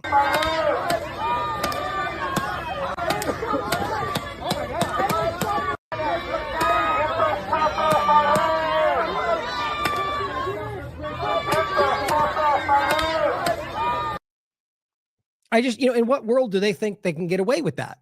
Well, in Trump's world, apparently. And again, I'm making the point for today. The reality is it's just the U.S. government.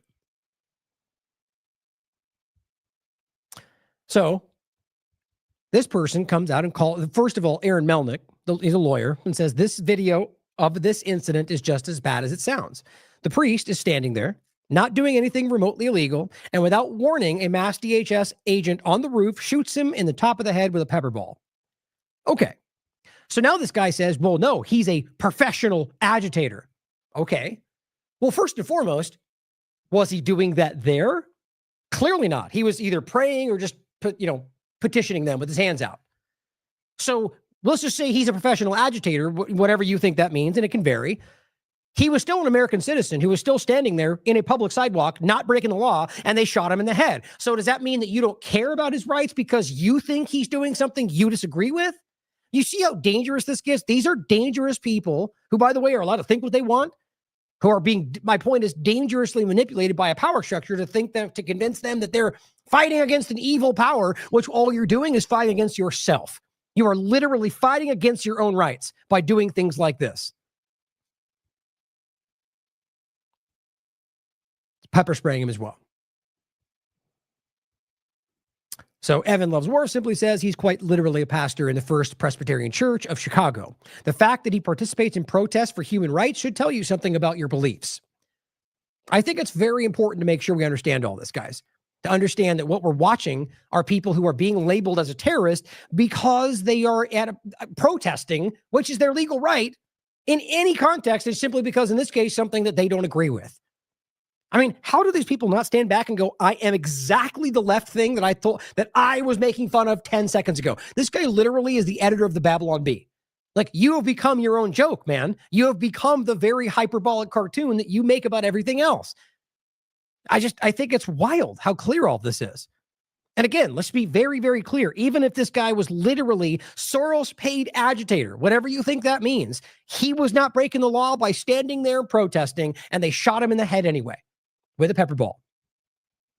But if that's okay to you, then you need to reflect on you being the problem in this conversation.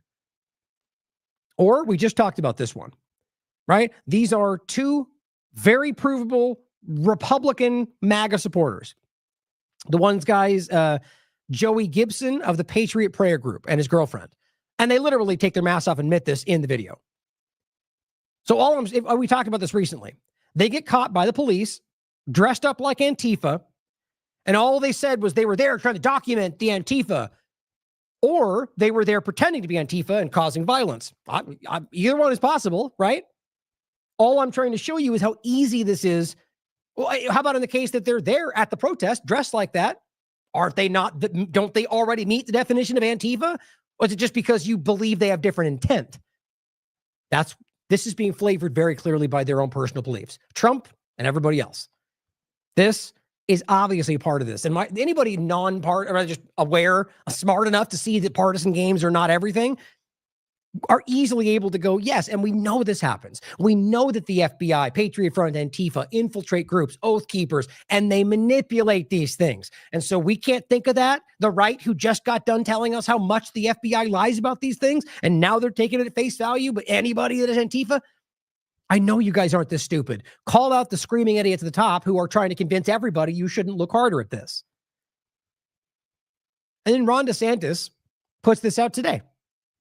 Says, breaking, pro-Palestinian Islamists take over the street of Montreal, Canada. Or they're protesting, right? You can make it all about terrorism when you want it to be. What about the trucker convoy? Is that the same? How is it different? Because they believe in something different? Yes, exactly. The point is, I always said the trucker convoy dynamic should have been circling the Congress and their political buildings. But, they did their own thing and they blocked traffic. I think that affected more average people more than anything, but it still had a good point. It still got the message out. But how is that any different than Pete leftists sitting down in front of traffic? It's only different because we're right and they're wrong. It's partisan, childish nature, guys. I disagree with anybody stopping everybody else's free movement. The point is that many of them believe they're doing it for a good reason. Overall, what you have is people marching down the street with their flags. And to anybody who is a blind Israel supporter, that means they're terrorists. Think about how crazy that is. Just like with Antifa. You are on the left and you're protesting, you're Antifa, put them in prison forever. Ron DeSantis comes out and says, free Palestine is just a proxy for political Islamism. Political Islamism? Can we say political Judaism? No, that's Zionism, and it's not even Judaism. The point is they're trying to create something. They're trying to say that if you believe Palestine should be free, therefore you're a terrorist. But wait a minute, I'm a Christian and I'm not a terrorist. Free Palestine. Oh, I guess he's lying. Because clearly I'm not, and clearly clearly there is a world in which somebody can go free Palestine and maybe just mean free Palestine. They want to defeat the West via mass migration. You mean Israel publicly telling us that we have to migrate, that people need to migrate into the West to be able to destroy the West? Publicly? Rabbis, government, the whole thing? No, not that, Ryan. Not the provable one. The one where we claim it's being done over here. And even though that I can prove to you is being driven by Israel and their manufacturing. But no, it's all fake news. The point at the end of the day is subjective on everything. Free Palestine means free Palestine. If they break the law, then charge them with a crime. For him telling you that saying free Palestine or anything therefore means you're a terrorist is the bigger picture. And here, Ron DeSantis and Trump are on the same team. Yes, they are. They're all doing the same thing for the same outcome when it really comes down to it, in my opinion.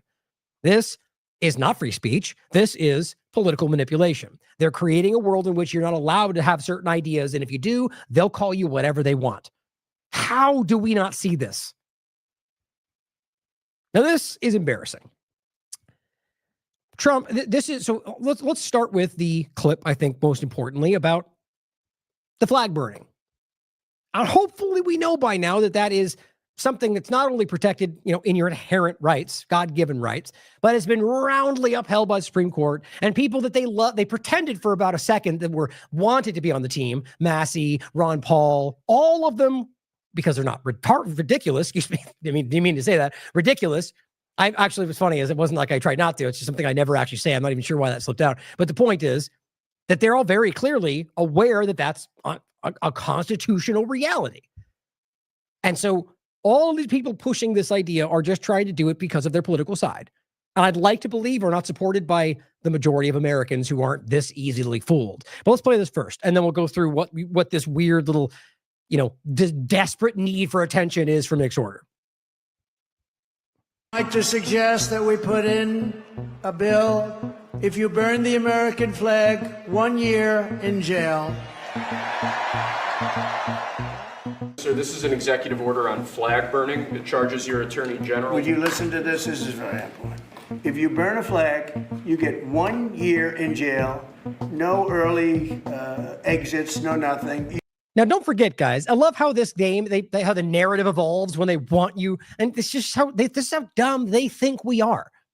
Trump acts like that's not even, if you read the executive order, it really makes it about burning in certain locations. But we know as a matter of fact, because he just stupidly said it, and he has reiterated it many times, that it was 100% about the flag. But the way he wrote it was a way to avoid the legal repercussions from literally enforcing something unconstitutional. Because that's what they're claiming. No, he burnt it the place he wasn't supposed to, but we also care about... No, they already went after a veteran for doing that. And I want to be clear about it. This is what he publicly says. Just like he told Bondi to go after them, and then when asked a couple days later, he goes, "What? I don't know. I didn't say that." You just said it on air. We all heard you. But he knows his screaming followers, like the ones we keep pointing to, will yell whatever he's supposed to think, and too many will follow suit. Just understand that they're trying to play this game where that's not the case. It's 100% what they're doing. And if you don't realize that's a shocking unconstitutional issue, I respectfully argue you either don't understand the Constitution or you're ignoring that because you think Trump is somehow different. You burn a flag, you get 1 year in jail. Did you watch this shit? Did you watch the flag burning thing? Wasn't that great? There's some cussing in here, so heads up. Boy, everyone showed their true colors then, didn't they? The court ruled today that burning the American flag as a form of political protest is a right protected by the First Amendment to the Constitution. People acted as though the Supreme Court approved of flag burning. You know what I mean? Does that mean we have to burn our flags? What did they say that we had to... No! It's not what they said. They said that perhaps if somebody wants to burn a flag, he perhaps doesn't need to go to jail for a year. Pretty harsh on their part, huh?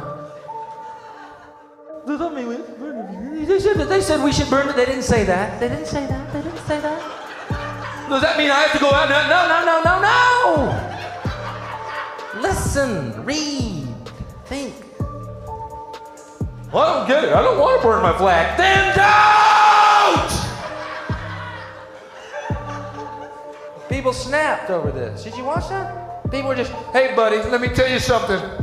My daddy died for that flag. Just, really? Wow, I bought mine. Yeah, they sell them, at Kmart and shit. Yeah, he died in the Korean War for that flag. Oh, what a coincidence. Mine was made in Korea.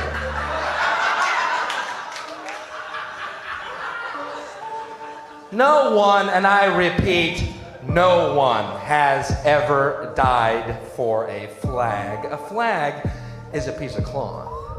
They might have died for freedom, which, by the way, is the freedom also to burn the fucking flag. Say, burning the flag doesn't make freedom goes away. It's kind of like freedom. Today, the U.S. Supreme Court said that the state may not criminally punish a person for burning a flag as a means of political protest. In an unusual coalition, liberals William Brennan, Thurgood Marshall, and Harry Blackmun joined with conservatives Antonin Scalia and Anthony Kennedy. And I don't approve of flag burning. I don't want to burn a flag, but if somebody wants to burn a flag, what business is it of mine? Is it my business if someone wants to burn a flag? Is it? See, that's real freedom. That's actual liberty. And the awareness that whatever you think about it, what they're doing with their things in their home and wherever is their decision. What they want to put in their body is their decision. If it ends up having to do with children, well, there's an entire line in regard to protecting the innocent. The point is that it's a personal choice with your personal body. It's important to understand this.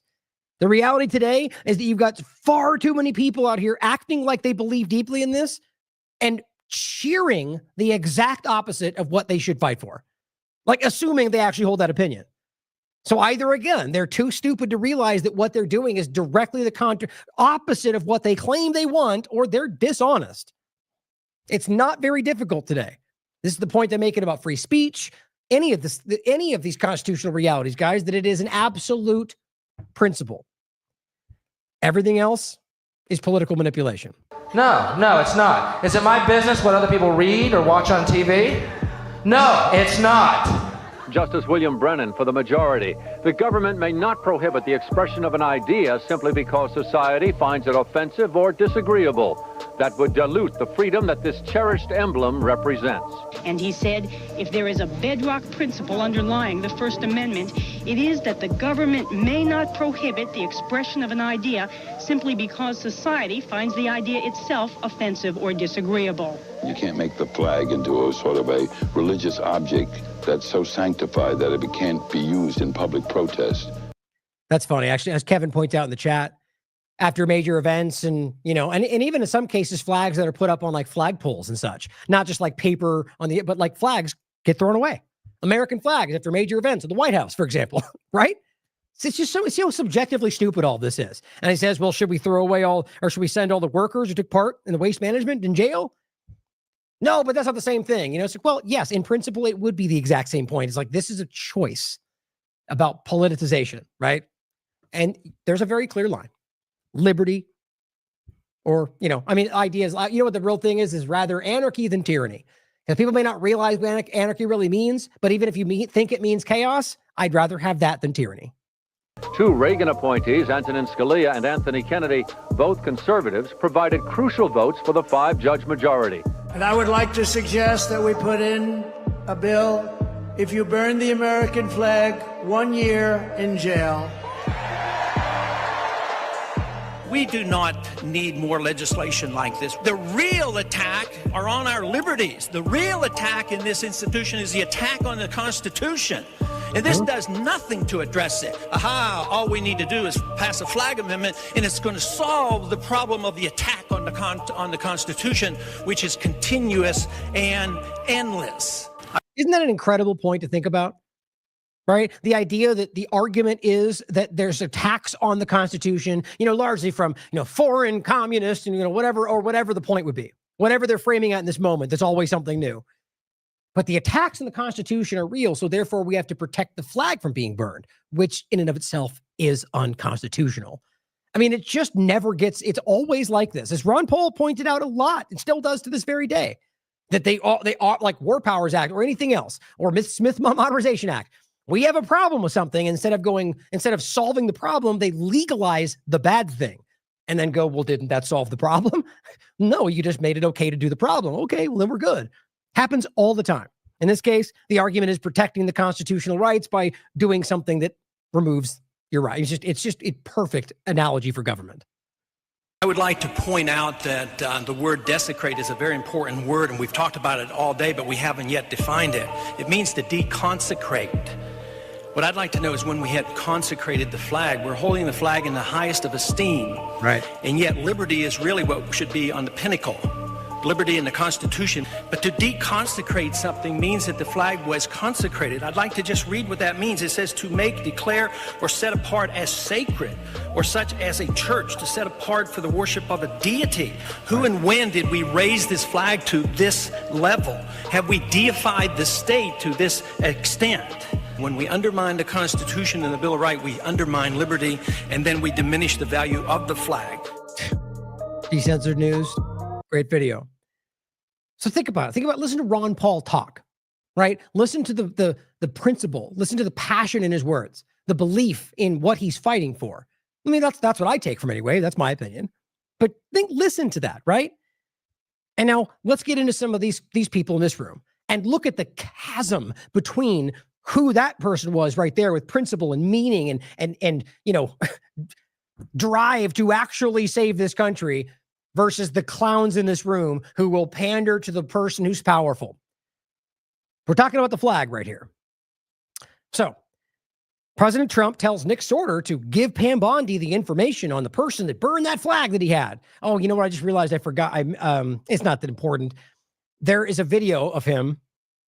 Might even just be down here.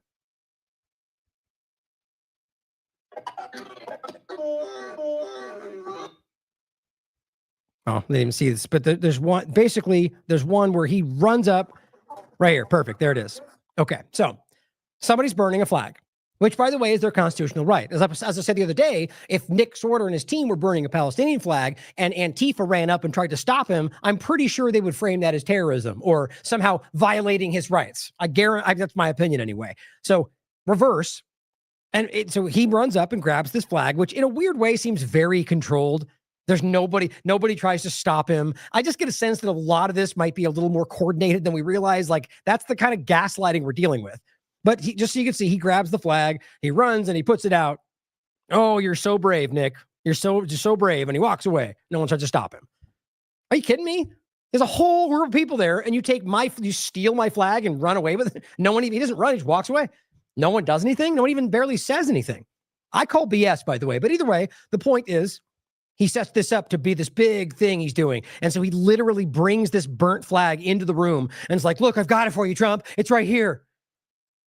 I just am embarrassed for this guy. It's just, he's so far. Anyway, my personal opinion is irrelevant. Clearly, this is setting this idea up. Well, first of just the idea that I think I've got the video where Trump is saying, give me it. We'll investigate. Investigate what? Investigate that the person did something which is completely protected within which you are, his constitutional rights. I guess that's the right way to say it. My point is to make sure we understand that it's not something they can take away or that they even have to agree with. It is inherent, God-given. They choose to respect it or not. In this case, he's literally telling you that we won't respect your rights because we made this a sacred thing. Here's the clip. To that flag. So remember, you put out a truth right after That's right. I saw that. took this flag from that man that was burning it in the street. Do you know who he is? I mean, you don't realize how much that is just like, please praise me. Please praise me for the thing. Isn't that what you wanted, Trump? I did it for you. It just feels gross to me. Here's what he says. Oh, yeah, I know exactly who it is. So why don't you give it to... From that man that was burning it in the street. Do you know who he is? Oh, yeah, I know exactly who it is. So why don't you give it to Pam? Give it to the Attorney General and let's start... Unconstitutional actions. Yeah. This is pathetic. The Attorney General and let's start prosecutions. Yeah. I actually have a second flag that he tried to burn as well. So I have two of them from the same guy. Well, you also saw what happened. How embarrassing. When that flag started burning, everyone went crazy. Oh, did they? Well, let's go back and look. Did they go crazy? I don't remember that. Let's see. Okay, well, let's watch. Let's see if it goes crazy. No, looks pretty calm to me. Everyone's standing. There's not no music. No one's even talking. And Nick is just calmly standing there watching it. Okay, nothing crazy yet.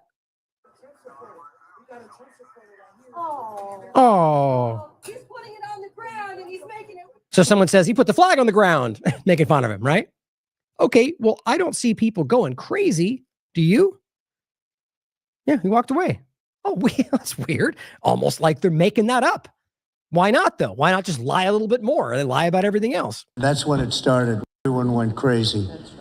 Well, you also saw what happened. And don't you love you hear Bondi or no? That's right. What Trump said's correct. That's right. These people, it's just like a bunch of yes people. It's so embarrassing. When that flag started burning, everyone went crazy. And that's when it started, when they started burning the flag. So thank you. If you could give the information. That's when what started? His story about a flag? It would be great. Absolutely. And at least that horrible night made you famous. I got a text from the President of the United States, so I appreciate that. And President Trump, yuck. Look, let's be this is whether I have a very, very, very low opinion of this very small, childish, manipulative person. An objective perspective. This is weird. Like this, if you are anything but a pandering sycophant, this is a very, very weird, and it's not just him. Watch the whole thing. It's just a circle, about going around going, we did this for you, Trump, and you're the best all the time. It's just very, very, very uncomfortable. Here is where Trump previously said that he already thought this. We already played this one. This is a great clip from Decentered News. Well, here is just Trump before that, already stressing. By the way, you know that he was told by his people that this was constitutional. That's why he said this in this clip. This is before he was put in position. Took the American flag down. They were writing Hamas on the bell outside of Union Station. As I've said many times, they don't have any evidence of that. It was something somebody caught afterward that said Hamas. For all we know, it was a Zionist written there. But he's conflating the person who burned that flag with the person who wrote that because it was at the same event. Therefore, they're all Antifa. And you see how subjective this always gets. Certainly could be. I would never deny that. But the idea that we know as a matter of fact is the same partisan game both sides play all the time. What does a Donald Trump do if he takes office to these people on the street? Rarely have we seen anything like this, and I think you should get a 1-year jail sentence if you do anything to desecrate the American flag. Now, people will say, oh, it's unconstitutional. Those are stupid people. Right. You're stupid if you understand that it's unconstitutional. You must understand that, right? He said that because he knows he's been told that. He just goes, I don't care. That's not correct. I know better than everybody else about the Constitution, or rather just what it should be. So those are dumb. Those are stupid people for arguing the truth. And you're only smart if you believe what I'm saying, even though it's false. And Nick Sorter jumped up and said, I believe you. Everything you just said is correct, Donald Trump. You know, I know. We're on the same team. It's just sad. There's so many examples of this. This is him at the internet. Same point. So here's Nick Sorter driving around afterward, for whatever reason, saying, after we saved the flag from Antifa, we drove around with the flag blasting God Bless America. We win. We win. This guy's so childish. I'm sorry. I mean, it's not even, this isn't important. It's just, these people with 1.2 million followers, things like that. It's insane to me that this kind of person who should be, this the kind of, if this was in a group of people in any other city, like not in like a controlled, like a, I'm trying to think of an example, like where you just have a group of people and this guy started doing these kind of things, he would be collectively laughed at. But he's in a room full of other sycophants who pat him on the head for saying the things they all agree with. Just like Barry Weiss went on Joe Rogan and called him a sod toady, and she didn't know the definition because she's so used to being in a room full of other pandering people to go, oh, Barry, you said the thing we all agree with. You're correct. Don't even worry about defining what it means. They're so trapped in those echo chambers, they don't even realize that I think that's what we're staring at. But this person rightly said, no one is giving you the attention you seek, not even ICE. This reflects a significant issue in our society today. Influencers desperately chasing visibility for clicks to maintain their lifestyle. It's money over morality, and it's frankly disgraceful. Now, that very well alone could be the reason people get trapped in stuff like this. They get trapped in a cycle of trying to be constantly, and they will lean into anything, whether or not they have principles or integrity. Posted this. Hey, Antifa, your reign of terror is almost over. President Trump will make sure of it. It was really about this. I made it.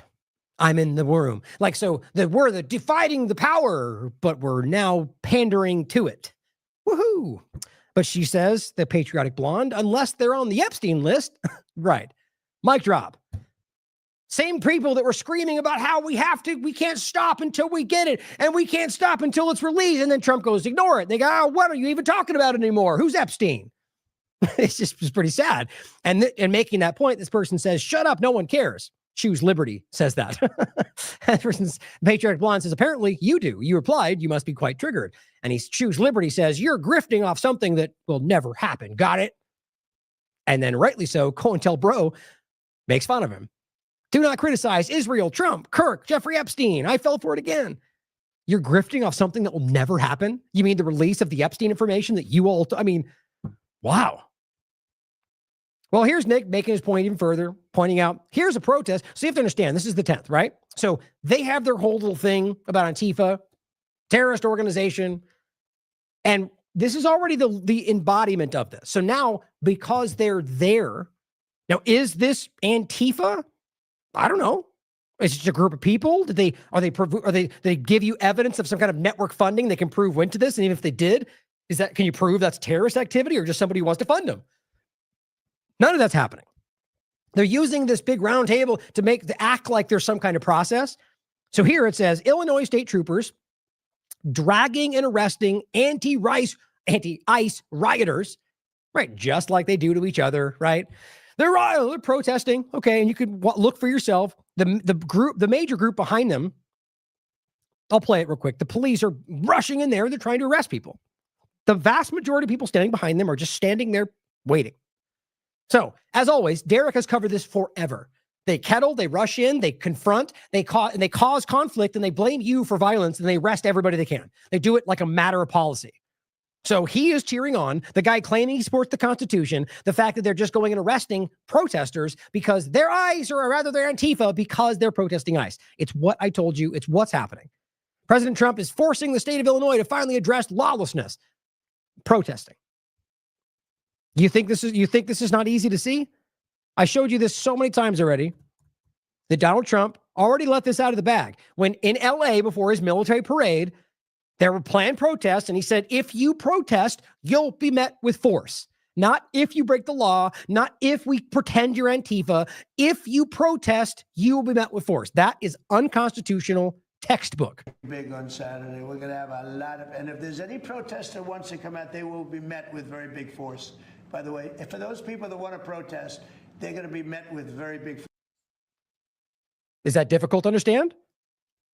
Only complete hypocrites will agree with that. That is unconstitutional. I don't care whether you agree with why they're protesting. Same thing is happening here. What he's showing you is a video of them basically trying to drag out people while they're, look, there's film crews standing 3 feet behind them. Let's not pretend like this is some massive violent activity. They're protesting and being arrested for protesting. And it's a circular logic. Well, they're Antifa terrorists and they're anti-ICE rioters because they're Antifa, so we have to arrest them because they're rioting. Well, were they, or were they just present and you said that because they're Antifa, even though we can't prove they're Antifa because they're probably just lefties protesting? It matters to me these things are proven, and it should to you too. Keep pushing, 47. These people are absolute hypocrites. Oh, and just in case you were uncertain, he says President Trump is scheduling to make an announcement on Friday. Oh, yeah, that's it. That's it, by the way. Breaking news. I'm now a stenographer for what Trump wants me to say. Typical. But David Icke rightly points out, as Nick Sorter's breaking out his flag display, morons using morons to advance a moronic fascistic agenda. Couldn't have said it better myself. Now, last couple points. I found this interesting, and it speaks to the Antifa point in the same way. Lovable Liberal says this interesting perspective about this guy, about Jesse Waters, and saying, according to the internet sleuth, Jesse Waters has on several occasions interviewed a masked actor who has passed off as a gang member or an Antifa insider. The internet has tracked down the name of the actor.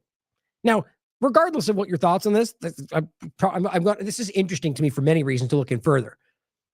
But we know they do this. We've caught CNN in the past doing exactly that. Way back with Saudi Arabia and plenty of times after that. But look at this guy. Look at this guy we're pretending is in Gaza with blue eyes and white. It's just insane that we ever let these people get away with this kind of stuff. But so apparently that's a guy that's an Antifa founder. This guy's an which one was this? Anyway, just like different, this was Gaza, this popping different situations, right? And this is accrediting to Decoding Fox News. It simply says, last week, Waters spoke to a man named Eric who claimed he was a former member of Antifa. 2 years ago, he interviewed Ramon Mundo, who is a Mexican mafia member. Some folks thought he looked exactly the same. Why? Because it appears that it seems to be the same person. And by the way, I'm pretty sure that it's weird to have even Antifa, where, let's just Mexican cartel member, a Gaza terrorist. Weird that they're all these white guys with blue eyes. It just seems like they could think that one through a little further. Or just to end this segment and finish with Gaza and Israel. So we have this whole thing going on, right? Where they're sitting around this table with this whole weird display. And I think this was about many other different topics, not to get into it all. Rubio comes up, whispers something in his ear. Right. So Johnny MAGA says Trump is forced to end the roundtable discussion after receiving news that Marco Rubio, that a peace deal in Gaza is at our fingertips, even though literally they were bombing up until then and they bombed every moment after this. So that's a lie, basically. And they need him to close the deal. Are we really pretending that? Let's be clear about how stupid this is. They had already had a general agreement at this point. And the point we were being told was that we're waiting for Hamas, right? Okay, so then what would he have to get up and do? If the point was waiting for something else to happen. Overall, we know as a matter of fact today that they didn't even stop bombing, guys. So this is, I think personally, him trying to make himself look important. But this is Rubio coming up to him. Conspiracy. Okay. And so to me, I think it's just, probably nonsense. Probably something else entirely. Criminal conspiracy. Okay. I'm just given. Yeah, I was just given a note by the Secretary of State saying that we're very close to a deal in the Middle East, and they're going to need me pretty quickly. So I will take a couple of more questions. Criminal conspiracy. Just my opinion. That's why I put the image on that in the beginning. But the point is, I have to rush off to deal with the ceasefire that didn't ultimately happen. So you don't really need to piece this together too much. So let's point this out. Okay, so on the 9th, Israel had bombed, and this many, many, many other places, and ongoing starvation, rape, and torture, and everything else that doesn't seem to stop, not even for one day. But on the 9th, one specific location, they bombed the Al-Tufa neighborhood and Al-Nafaq street in eastern Gaza City, while Israeli forces opened fire on civilians along the Al-Rashid street. Another day in the ongoing genocide. Now, this, by the way, was already after Trump had said they should stop bombing, or said he told them to stop. They didn't stop. We already proved that to you, but wanted to reiterate that. This is not just as of today. This is the ongoing reality that they never stop. They never have, not in Lebanon, Syria, anywhere else. An Israeli tank advance. By the way, just really quickly, even the other ones where there was some semblance of a pause, they were bombing and torturing and burning houses down in West Bank. They had to deal with the Palestinians, not just in Gaza. That was the point, and they didn't care. They just started killing as many Palestinians in the West Bank as they could, which is right now also what's happening. But it says an Israeli tank advanced in the Rashid Street in Gaza City's southwestern entrance, blocking displaced Palestinians from returning north as news of the ceasefire spread. So they were already trying to stop them from being able to do what they wanted. This is torture. Elizabeth says the reality of the ceasefire, Gaza is being bombed, civilians are targeted, tanks block displaced families from trying to return home. In minutes, hope turned into violence. Now, even a pause means nothing. They were already going, yay, praise us, we Nobel Peace Prize. That's what they were doing. Netanyahu comes out and says, everyone in Israel's happy, we did it, we said, forcing, aggressively trying to get everyone to just jump far into it. We did it, it's over, everybody look forward. Like they thought that would actually happen. But as of today, this is what Reuters is reporting. Gazans trek to ruined homes as Israeli forces pull back under ceasefire. It kills me. Just, they see everything like we do, guys. This is all over social media. Even Sky News was publicly streaming this exact location. I shouldn't say that, this exact, general location. You'll see what I mean. It could be further down the beach. My point is that this very train, this line of people want this first. They're all displaced and ethnically cleansed, by the way. Overall, they bombed them the entire time, and they are still to this very moment. And Reuters they pulled back under ceasefire. It kills me that people who think they can trust these platforms still pretend like that's the truth. It's not. Now, before we even get to the bombing, I wanted to make this point like I did in the beginning. Let's just even say that the first thing they did was absolutely, they gave everything they could. The whole thing ended. They give Palestine a state, literally everything we asked for. Are we then pretending like they're still not guilty of genocide? Are we really going to take an honest moment and reflect on the fact that no matter what ultimately happens next, they need to go to jail? Biden, Trump, Netanyahu, the Zionist government, Rubio, Blinken, any of these people that have been actively involved with this, Matt Miller, any of them, these people have gaslit and allowed and funded and were a part. They were material belligerent actor. They were a belligerent, a co-belligerent, if not an absolute, I guess that is the right, they're co-belligerent, they're part of it. So just because they ultimately cave and do what people ask does not mean they're not guilty of that. Now, there's, like I said before, there's a moment where you could have argued a few months go by and Trump does it. Okay. You could argue that maybe he had to decouple and do whatever. That's not close to what's happening. But my point is, you could have argued that should he have done it early enough, you could have said, okay, he's not guilty. Biden's the one that did it. He has actively continued to support it, lied about ceasefires, funded everything even more so than Biden, and continued to be a part of everything, the worst parts of this. Trump is guilty of genocide, just like Biden is guilty of genocide. That's an easily provable fact. So now, even if they give you everything, the fact that they want you to jump out of your chair and go, yay, Netanyahu and Trump is insane, but it shows you how desperate they are. So that's not what happened, by the way. But even if it did, this person says it's an incomplete joy because we've lost a lot. It's at a time when he thought there was a deal in place. He says, I don't have a spoon or a fork in my house, just rocks, stones. Other lost families, some lost everything they own. Others lost legs and limbs. Some lost everything. Some went missing as well. So you see the point? Like, even if you give us this ceasefire, it doesn't make up for everything you've done to them. Just really reflect on that for a second, because that's something sure as hell they're going to try. I think last-ditch effort. Now, this is funny. This clandestine account has me blocked for some reason, probably because they're very hardcore one-sided narrative. But he says, hey, Dave Smith, Nick Fuentes, Ian Carroll, Trump just ended the war in Gaza. See how ridiculous these people are? Why? Because Trump said that out loud, you clown. And it says, but none of you have acknowledged it. Seems like something you might have been interested in, given that you've been crying about Israel all day for years. So why so quiet? You realize this came from Israel. The Israeli government made this point, and it filtered across the Israel media in this country. And I do mean Israeli-funded media. It's what we're talking about. But Steve rightly says, well, because a ceasefire isn't an end to a war, the ceasefires are never honored by Israel, and there are still 10,000 Palestinians being held in torture prisons and rape dungeons. Decentered News says clandestine similarly promoted Musk as a free speech hero who had proven his critics wrong in 2023, then blocked and hid comments from people who challenged him. Oh, well, I guess that's why we're blocked too. Makes sense to me. And he says some of the many examples. Yeah, look, we're right there. Yes, you do. Oh, that's right. I remember this now. Yeah, Mel, right? Misty, same thing. Me too. Apparently, everyone's ever got bro flakes.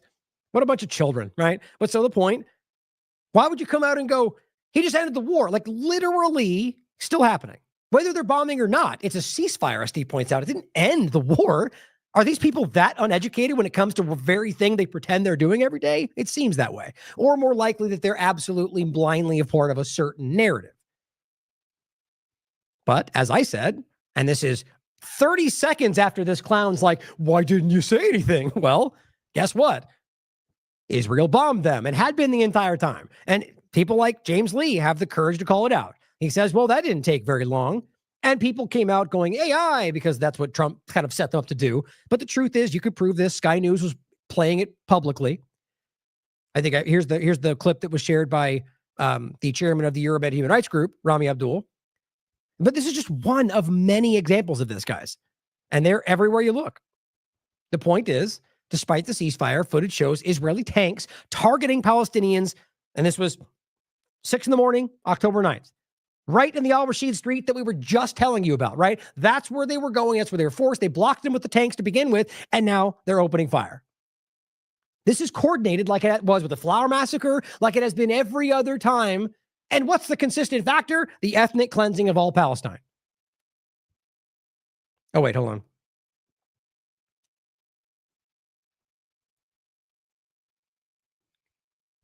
I said, and simply the same point, really, but just, this is why one of the many reasons that very few people cheered when these sociopaths once again announced a false ceasefire and wanted mountains of praise for pretending to seek an end to this.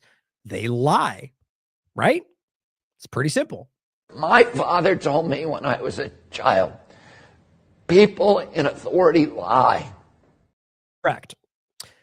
So all these people out there laughing about why didn't they say anything? How embarrassing for them. And what's even crazier is they're so convinced that everything they're told to lean into must be what they say it is, that Trump did it, so he must be doing it. And then 10 seconds later, it proves out to not be the case. How many times can they fall for that? And if they always do, then you must ask whether or not they're being paid to continue to look like the fool.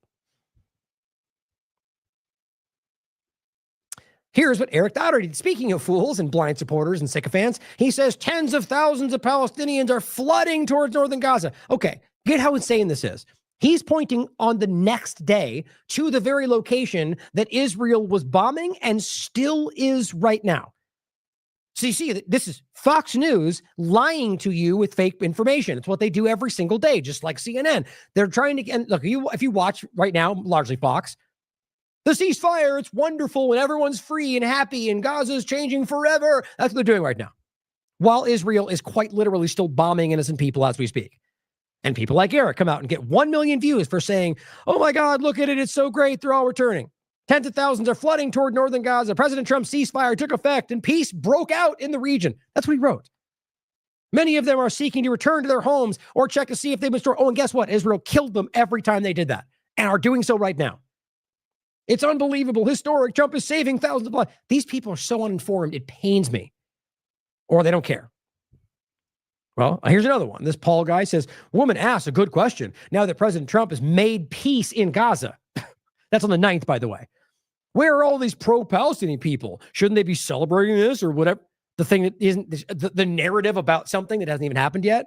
And I said, this is one of the largest problems with those lost in the falseness of the mainstream partisan divide. They seem to blindly take and run with whatever their chosen politicians and podcasters report without zero due diligence. Or I should have said with zero due diligence. That's frustrating. Or follow-up. At the moment, Israel's bombing Gaza.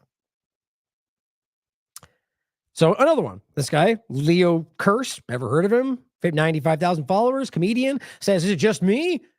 Or do the people who have been screaming for peace in Gaza for the last 2 years seem very disappointed there's a peace deal? These are not all hot takes. This is the same sentiment being put out by a lot of people. And I said, you mean aside from the ongoing Israel bombing of civilians that never even slowed down? Yeah, baffling. And you won't be surprised that no response. Except for this guy agreeing, ceasefire, my ASS. But here's where it starts on October 9th. Naftali Bennett comes out and says, this is from Israel. I would have expected the streets of Europe, capitals, and campuses around the world to be bursting with joy for the end of what they claimed is genocide. Can you believe that? Even Israeli experts are calling this genocide. These people are so desperate, it's crazy. He says, might it be that their goal was never to secure Palestinian lives, but to destroy Israel? Wow. This guy knows they're bombing people while he says that. He said, and Simon here says, do you see how they spin it? They failed to ethnically cleanse Palestine. I don't think they did. In fact, I think it's still happening. And now they spin the next narrative. I agree. It's what they do. Zachary Foster, in response to Naftali Bennett, says, an end to the industrial scale slaughter of Palestinians is welcome. But if history is any guide, Israel will violate the deal like they are right now, like it has every other deal.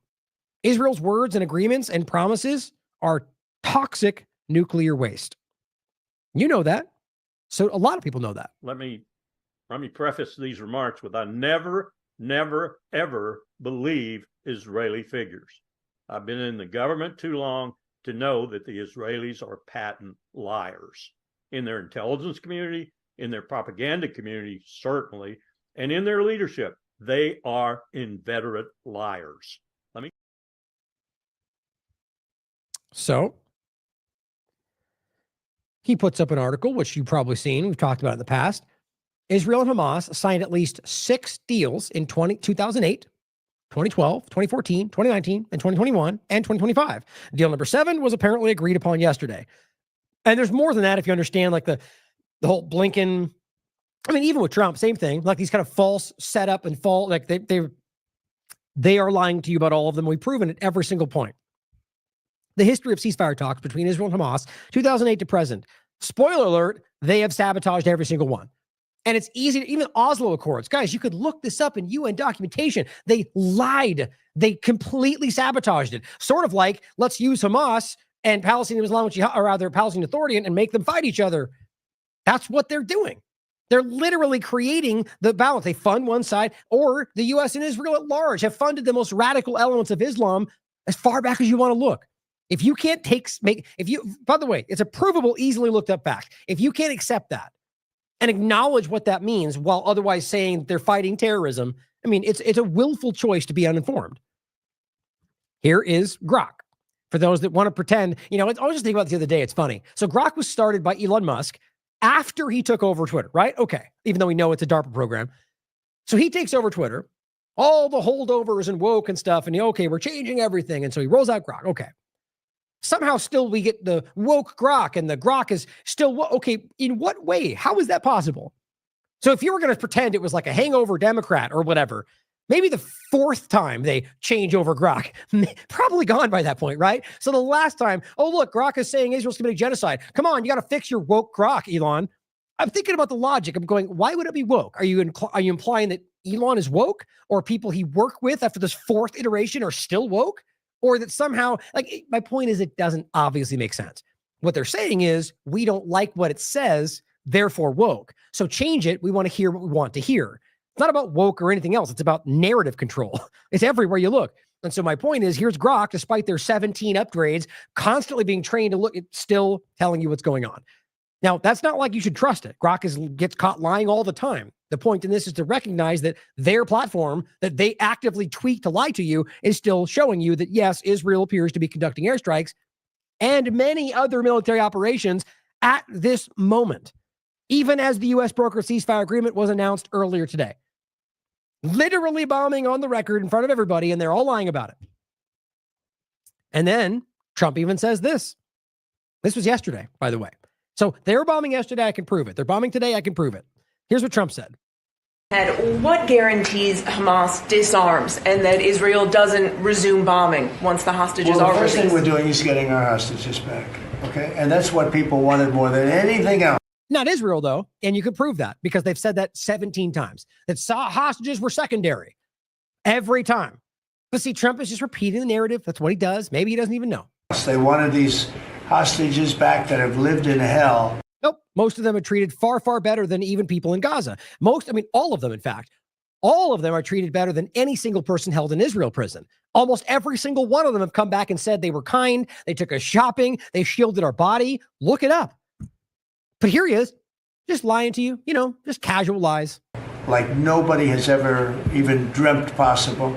Nope, completely false. Exact opposite, in fact. And after that, we'll see. But they've agreed to things, and I think it's going to move along pretty well. Right. The bottom line is, we don't know. Meaning that Israel's probably going to violate the deal, because that's always what happens. Trump could not guarantee that Israel won't start bombing again. That's the way that reads. So all these people going, why aren't you cheering about this? Okay. I just don't get why all these Palestinian supporters aren't cheering. He literally just said Israel, and we already know this because of their past agreements. Israel will do what they want. In fact, let's get to that because Netanyahu's already said that. David Icke simply points out, it is a head shaker to see the mainstream and much of the alternative media accepting the Trump-Netanyahu Gaza peace deal on face value. Israel has an agenda for greater Israel and the destruction and relocation of Palestinians. It's not secret. The peace deal is just another step on the road to that, as we will see. Once the hostages are out, the last Hamas negotiation weapon is gone. No way that Netanyahu has inflicted this staggering death and destruction on Gaza just to get peace. He wouldn't spell the word. I mean, guys, how do you not see how logical that is? I've been saying it from the very beginning. The moment that he goes, yes, fine, exchange, and the hostages are done, well, the argument is that you have no leverage right now. Then ultimately, you're just ethnically cleansing, which is what they're already doing. They're creating the circumstance where they keep this hostage exchange open so they can keep having the justification to do what they're doing. Even though everything they do every day puts them at risk, which everyone in Israel is saying. Really, everyone everywhere is saying, other than blind politicians and blind Zionist supporters. Now, Ward of the Peace points out to our beloved Palestinians in Gaza. Now, this was on the 9th. Please stay safe and do not cross into areas where there is military presence, and do not attempt to go to your homes in the north. The Israeli media, Army radio, and channels across the Israeli media landscape had announced that at midday local time, the ceasefire took effect just like the Egyptian media did. Then there was a clarification disseminated by the office of the Israeli prime minister that only went to the people that need to see it, right? The media goes, ceasefire, cheer Israel in the U.S. And then they go, except for you guys, for the no, saying that this ceasefire would only take effect once the government convenes and approves the deal. See, is it even hard to recognize why that part wasn't said out loud? Because they're saying we're not doing it yet. But we want to take all the praise from claiming that and let Trump bumble into it, saying it's all happening and take the fall. He'll be the one that looks stupid when it doesn't happen. And it says, so, no ceasefire, according to the Israeli Prime Minister's office. Yet, as they said, it is almost inevitable that they will vote to accept the ceasefire. They're arguing, I disagree, since they've already scheduled a cabinet meeting 1 hour after to discuss the release of the footage. So first it started with, whoa, hold on. We have to agree ourselves. Wait a minute. Isn't that what you already said? Didn't Trump already say they've all agreed and Hamas has to accept? Now they accept. They go, wait, we have to go for it. It's an insult. It's insulting to your intelligence. It's a game. Owen Jones points out, and this was the first one, same kind of thing. It says, what we should know is that this deal could have been done a long time ago. Yes, we all know this. This is the Israeli hostage negotiator. It says, what we should know is that this deal could have been done a long time ago. Hamas agreed to all of the same terms in September 2024. You see, honesty. From the Israeli, by the way. But you'll still get called racist for pointing it out and still get called an anti-Semite for acknowledging that they have been actively hurting their own people the entire time. It says, but at this point, the response of the Israeli negotiators was that, quote, the prime minister did not agree to end the war. That's where we are right now. So they're going, ceasefire, how dare you not praise it all? While Netanyahu is behind going, well, we haven't started. We can't do it because Netanyahu said we're not allowed to end the war. That's what they keep saying. Yep, because it's like every other time. It's exhausting to act like we're even surprised about this. Mohammed Shihada, this is today, says, I've received new information that shattered any bit of optimism I had about the Gaza-Trump deal. It's neither a plan nor a framework. It's a political performance that aims to legitimize further violence. It's not meant to last beyond the hostage release. If even that, by the way, I argue it won't even happen to that. These aren't my words. It's an assessment of the very mediators brokering the deal. Glenn Greenwald says, when Trump and Witkoff engineered their first multi-stage ceasefire agreement in January, Netanyahu told Israelis in Hebrew, as we showed you then, he had no intention of complying with subsequent steps once it got hostages back. See, and they'll point to that and say, look at how easy it is to play the U.S. government. Yeah, when you leave out how you're blackmailing them all or whatever else is happening, either way, that's what happens. And Glenn can point to it and go, look what he just said. And it doesn't go even break through Fox and CNN. And all the politicians secretly know anyway, don't care. Some hyperbole there. I'm just trying to make a point. But it says, of course, no one hopes this one. Of course, one hopes this one endures, but skepticism is very rational. That's where we are right now, by the way. So Trump gives a vague answer about Palestinian statehood and says they may do something that would be a little bit different. Oh, great. You mean that the deal you agreed on that they supposedly accepted might change after the deal was made? Shocking. I know. Who could have thought that might possibly happen? They'll do whatever they want, and they'll act like it's their fault. They did it in Yemen. They do it in Syria. They do it everywhere they go, guys, left and right. That's what your government does. They're dishonest actors.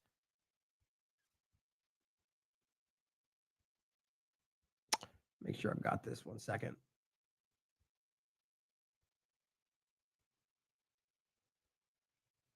Shoot. Hold on. Don't know how I know I've got it. I can't see the video. Give me 1 second. Nope, not that one. How strange is that? So, not that you need to hear this, but while I'm looking for it, my computer still holds some of these older videos and changes the image on it, so I can't see. It looks like a video from like some COVID thing. It's weird. I'm being manipulated. Here we go. I think this might be this one. There we go. Sir, the 19th point of the 20-point plan said that in the future there could be conditions in which the Palestinians might eventually get a state. Under what conditions do you think the Palestinians could Well, we'll look at it at the time. We're going to see how it all goes. And, there's a point at which we may do something that would be a little bit different and may be very positive for everybody. But we'll be looking at that at the time. Mr. President. And I think we'll get to that. I think we'll get to that period too. Yeah, please. Mr. President. Yeah, please. Right. I mean, that's pretty clear, right? So despite the agreement on the points that we're going to do, it might change when we get there. So yeah, because guess what? Once this all happens, Palestinians have zero leverage whatsoever. And so they'll get to, and I guarantee you they know that. They'll do whatever they want. They have dollar signs in their eyes and, quite darker things from Israel. The point is clearly once this happens, the Palestinians are going to get put wherever Israel will take advantage of everyone they control. I think that's pretty clear. Now, for time in general, I'm going to skip past this, but I just want, I'll make a point about this in another show in general, but just, I mean, I might, depending on the timing, if it happens the next show, but UN commissioner says Trump's plan breaches international law. And the simple point is, let's realize, guys, and she makes the point I'm making, that just because this happens does not change the ruling of genocide. They've been deemed genociding genociders or whatever. They've been deemed guilty of genocide. That doesn't just get taken away when you make a deal. That's what they're trying to act like. Peace. We're getting the Nobel Prize. We changed everything. You're the ones committing genocide. And she also goes on to make the point that, look, we already ruled on this. The idea is that these people are committing genocide, and therefore there's a very clear path we laid out for this to end. Just because they collectively decide to do it differently, it's breaches international law. But they don't care. These people are not of the mind that they have to follow international law. That should be clear by now. Now, Donald Trump is now saying 200 troops to Israel. U.S. troops to support monitoring the ceasefire deal that's not happening, and I don't think they have any intention of it. This is more U.S. troops being put in the line of fire. Now, of course, what's interesting is they very clearly made the case that they were going to they'd already begun arriving, said the U.S. official. Military troops being sent to Israel, said the U.S. official. Then, of course, Kellyanne Leavitt comes out and goes, that's not true, saying they're already stationed at CENTCOM and will be tasked with monitoring the peace agreement. So are you trying to say that CENTCOM is in Israel? I don't think that's what she's saying, but maybe. She's really just simply saying that they're already there and stationed or positioned. And okay, the bottom line is whatever's going on, there are U.S. troops that I can prove to you are in Israel and have been for a while. That's not new. So whether she means 200 more or it's 200 that are in CENTCOM somehow managing a peace deal on the other side of the world, in Florida CENTCOM, I don't know. I think they're just trying to cover constantly because this doesn't look good because Americans are not happy with the idea that more U.S. troops are going to die for Israel. Gen X Girl points out, but guess what, though? The community note on the Post, which is meant to debunk this, where it says, context needed, personnel who are already stationed in CENTCOM will be monitoring the peace agreement in Israel, working with the other international forces. Okay. She says, well, they put this out to debunk the Fox News headline, which sheds light on a bigger problem. The U.S. Central Command CENTCOM is responsible for defending U.S. interest in 20 nations. Why are we paying to defend 20 other nations? 2025 Dow budget is $1 trillion. It's a good point. Now in this, it says he'll initially have 200 people on the ground. That's literally what he's saying, the U.S. politician. It's just, so I think they're trying to hide that this is actually going on. It's not new, though. There's already people there. I've made this case before. His role will be to oversee, observe, make sure there's no obvious incursions. You mean a site from Israel currently bombing and violating the deal, right? Nobody can take this at face value.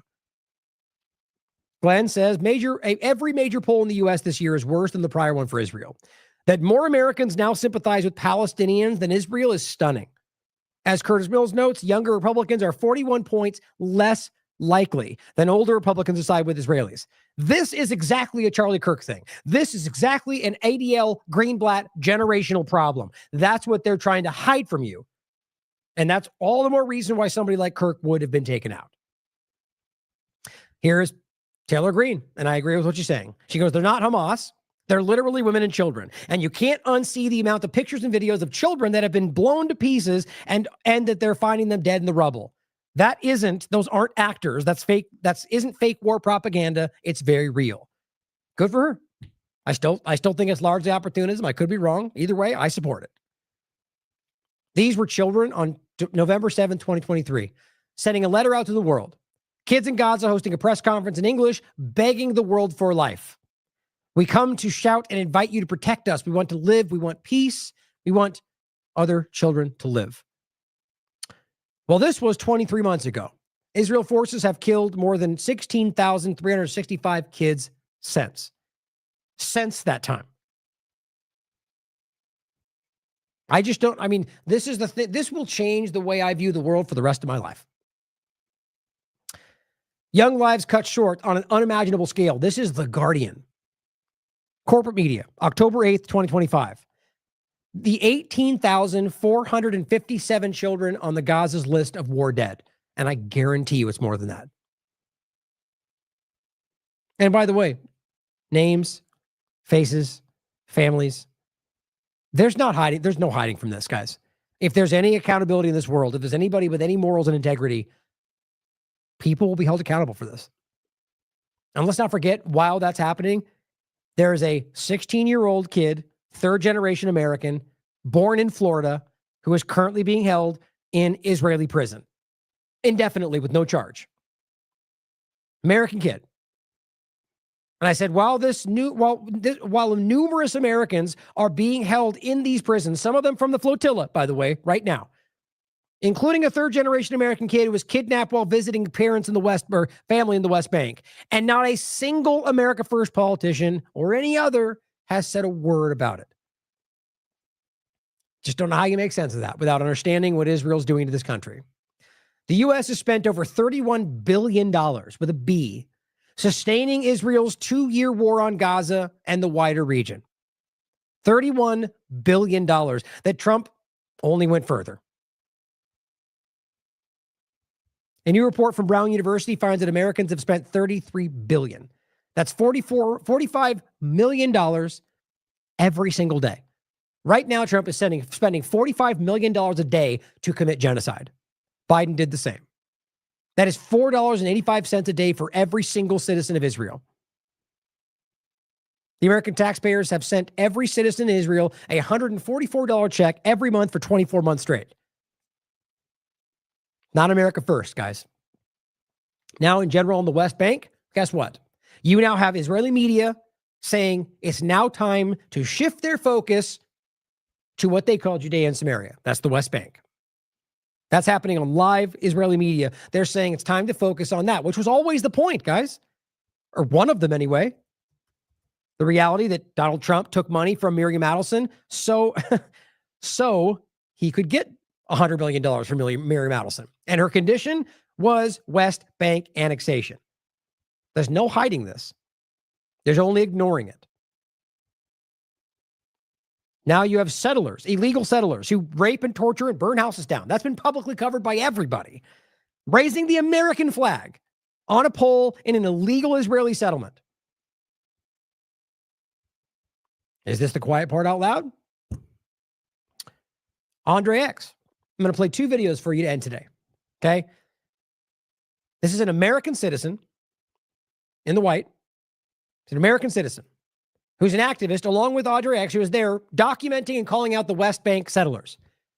Watch this video and understand what happens here. Watch the reality of what these settlers are allowed to do to legal owners of the... First of all, Palestinians who own the land they're on now were displaced there back when they first got displaced because of the Nakba. And then you get illegal settlers like this that rush in and destroy their homes and force them off the territory, right? If I don't take it, somebody else will. Yeah, that's a real quote. Because that's how they believe. And they are stealing and robbing and being praised for it, and the IDF supporting them with a gun. And yet we're supporting this? This is democracy? This is the reality of what's driving what's happening in this country. And I want you to understand this and see how real this is. And what happens to the American citizen as he gets dragged away? Did Trump speak up? No, he's probably in a prison right now. And then we'll play one more video about the funding of politicians in this country and how obvious it truly is. Start with this one. Take a step back. This is not your land. This is not your cable. You're doing damage to private property. So the settlers started digging up a cable that leads to the Palestinian houses over there in the village of Ras Al-Awja. And they're still here. There they are. And then we got a visit from Zohar Sabah, the engineer of the ethnic cleansing of the village of Marajat. So this is Zohar, a sanctioned settler who is directly responsible for the ethnic cleansing of Marajat and for countless terror attacks against Palestinians in the South Jordan Valley. So the army arrives, and now the settlers are continuing to dig up Palestinian pipes in the presence of soldiers. על סמך מה? על סמך מה? לא להתקרב. תעצור, אתה הולך עליו, נו, מה? תוריד את היד שלך. תעצור אותו, מהצוואר שלו. אתה חושב לי? תוריד. תוריד. Don't touch me with your gun. Move away. Don't touch me with your gun. אתה חונק אותי! אתה חונק אותי! חונק אותי! נושך אותי! אתה נושך אותי! נו מה? אתה חונק אותי! That's an American citizen. יש מצב אחר, יש להם התחייבות. Hey, don't touch me. You just attacked me. Move away. Don't touch me. Don't fucking touch me. Move your hands away from me. Hey, move away from me. Move away. You gonna do anything? He just attacked me. You're gonna do anything about it? You're gonna do anything about it? You just watched him. All she's saying is, speak Hebrew to me. They don't care. Even if you were speaking Hebrew, they wouldn't care. These are Palestinians, and they will publicly tell you, as he's showing you on 100 different videos, that they don't deserve to be there. They're not human. They don't exist. We can do what we want. Trump, Netanyahu support us. I mean, all of this is on video. Who cares, though, right? Attack me. When I talk about Israeli child soldiers, I mean that in a very literal way. Right now, this kid, who's like 14, is enforcing the orders of the soldier.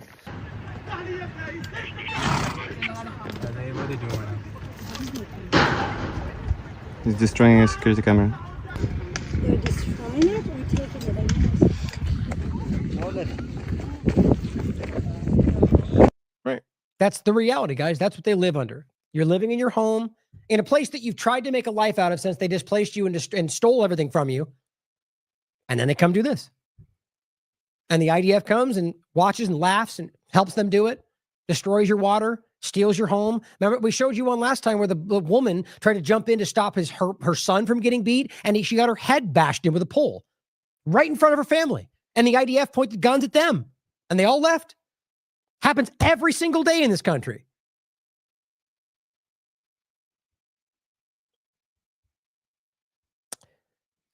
So lastly, the people that support that, the people that have allowed that, facilitated and grown that in their country, are the ones doing this in this country.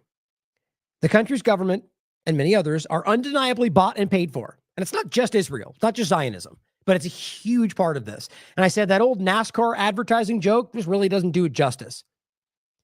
That you get called racist of all things when calling this out speaks volumes. Congress should wear jackets like NASCAR drivers so we can know who bought them. Truly. And then Gen X Girls post, which is what I'm taking this video from. Oh, it just gives you the video for some reason. But we'll play this to wrap up, guys, and I'll leave you for it.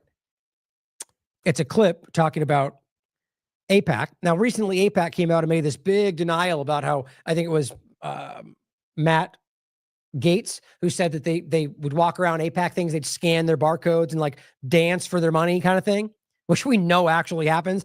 And then she goes, well, AIPAC denies the barcode scam with their fundraisers, but what about this scam? This one was caught on camera. The truth is that quite obviously we know that this house works. We have, I mean, here, just this real quickly. This is not a secret. Then I don't even know they've denied this. Republicans who come to me and say, that's wrong what AIPAC is doing to you. Let me talk to my AIPAC person.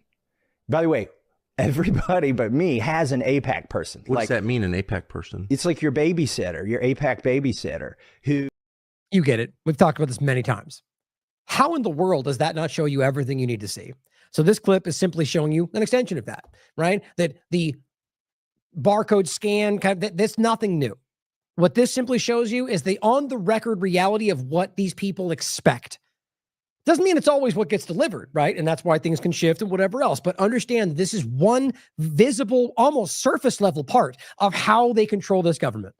Doesn't even get into blackmail and Epstein overlaps and any, and like dark horses, Manchurian candidate types or whatever, people that are slowly built into the system over the process of 20 years, or Palantir surveillance and AI infiltration. I mean, everything combined, I think we all know. I don't even think I need to convince anybody anymore.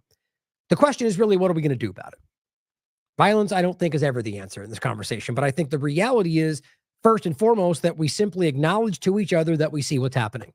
And we start to drive this conversation at the highest, most, the most surface level part of the conversation, which is why you then end up having somebody in the corporate media going, are you doing this for the Epstein list? That's how that works. Force it into their conversation so that where it has to be, at the very least, they have to create a narrative or something to pivot from it. Get them on their toes, keep pushing back, because the reality is they're already there. You're having an effect, and they see that, and they're terrified of you. And that's why everything that's being pushed right now, I think, is to create that world where they don't have to rely on your pretend vote or what you think or what you know. It'll be them coercing you. The social credit, digital ID, panopticon reality where you have to comply or other things happen. And now it's not about trying to scare everybody. The point is, we all see that building. They're promoting it. The point is that I know we can stop this if we actually truly stop the partisan game and just stand up for your principles and call this out and talk with people. I know it. Catherine and I had the same conclusion at the end of the show. It can feel overwhelming, insurmountable. The truth is, though, we wouldn't be doing this if we didn't deeply believe that we can make a difference. Stand up. Find the courage. Now is the time. I love you all, as always. Question everything. Come to your own conclusions. Stay vigilant. Our undercover reporter wanted to learn more about how funding is secured for congressmen. Speaking of the devil, David Oakes, a prominent pro-Israel advocate, invited Tony to a fundraising event. Oakes later called him to discuss the details. is it just a social event? No, hold on. I'm going to email you a list of the people that this group supports. This is the biggest ad hoc political group, and definitely the wealthiest in D.C. Hold on. Mark Kirk, Senator from Illinois. Ted Deutsch from Florida. Barbara Comstock, she's the Congressman from Virginia. Richard Byrd, North Carolina. Kelly Ayotte, she's fantastic. She's in the Arms Committee. They'll walk in the room and they'll say, everything here's off the record. And then they'll say, here's a little bit about me, and then people will ask very specific questions. The fundraiser was being held in a wealthy suburb of Washington. The APAC group, it makes a difference. It really, really does. It's the best bang for your bucks, and the networking is phenomenal. Congressmen and senators don't do anything unless you pressure them. They kick the can down the road unless you pressure them, and the only way to do that is with money. Right now, our current contribution limit from any person to a candidate is $2,700. Now, that's a lot of money, and that can certainly buy some gratitude with the lawmaker. But if you really want to add punch to that type of buying of favors, what you do is you get 50 or 100 people together at an event like this, all chipping in $2,700, and then you bundle it all together and hand over the total amount to the lawmaker. At that point, we're talking anywhere up to $250,000. So suddenly you've got a group of people with the same demand they want from the lawmaker handing over $250,000. That buys a lawmaker. The fundraiser was for Anthony Brown, who ran for Congress in November 2016. This is direct spending. Brown's going to use that $30,000 to do ad campaigns. So they strategically pick the ones who are in the close reaches that they want to build relationships with. So we want the Jewish community to go face to face in a small environment, 50, 30, 40 people, and say this is what's important to us. We want them to make sure if we give you money that you're going to enforce the Iran. That way, when they need something from him or her, like the Iran, they can quickly mobilize and say, look, we'll give you $30,000. They actually impact. He's actually saying we're buying these office holders. And that's the point. We're chipping in all this money so we can hand over $100,000 or $200,000 to the office holders so we can buy them. You're not supposed to advertise. There's all these advertising laws. I was surprised they had an invite. I've never seen an actual invite before. Oakes described a similar event he attended in New York, which included donors from Wall Street. In New York, with Jeff Talbot, we don't ask a goddamn thing about Palestinians. You know why? Because it's a tiny issue, that's why. It's a small, insignificant issue. The big issue is Iran. We want everything focused on Iran.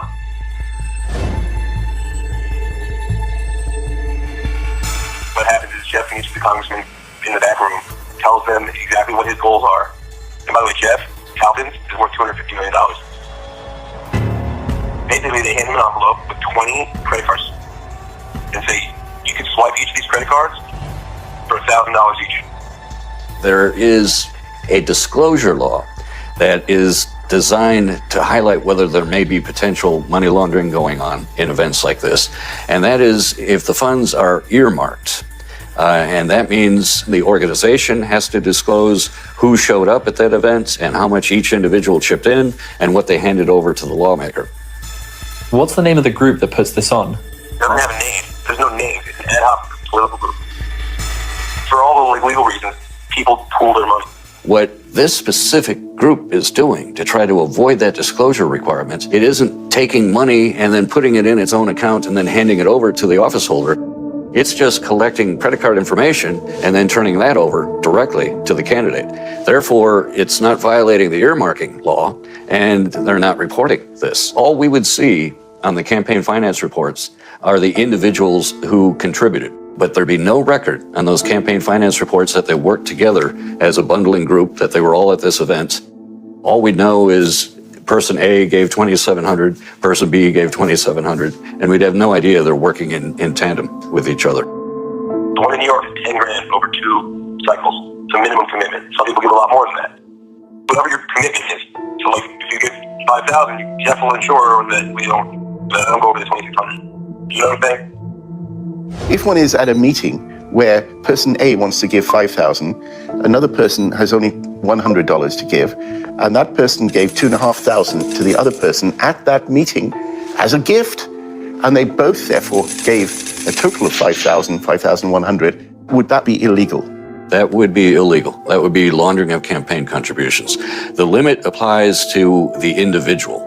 And so each individual is subject to that $2,700 limit. And if any individual goes over that limit, they are violating the contribution limit. They cannot legally do that by laundering money through other individuals. If you give 5,000, you have to ensure that we don't go over the 2,600. You know what I'm saying?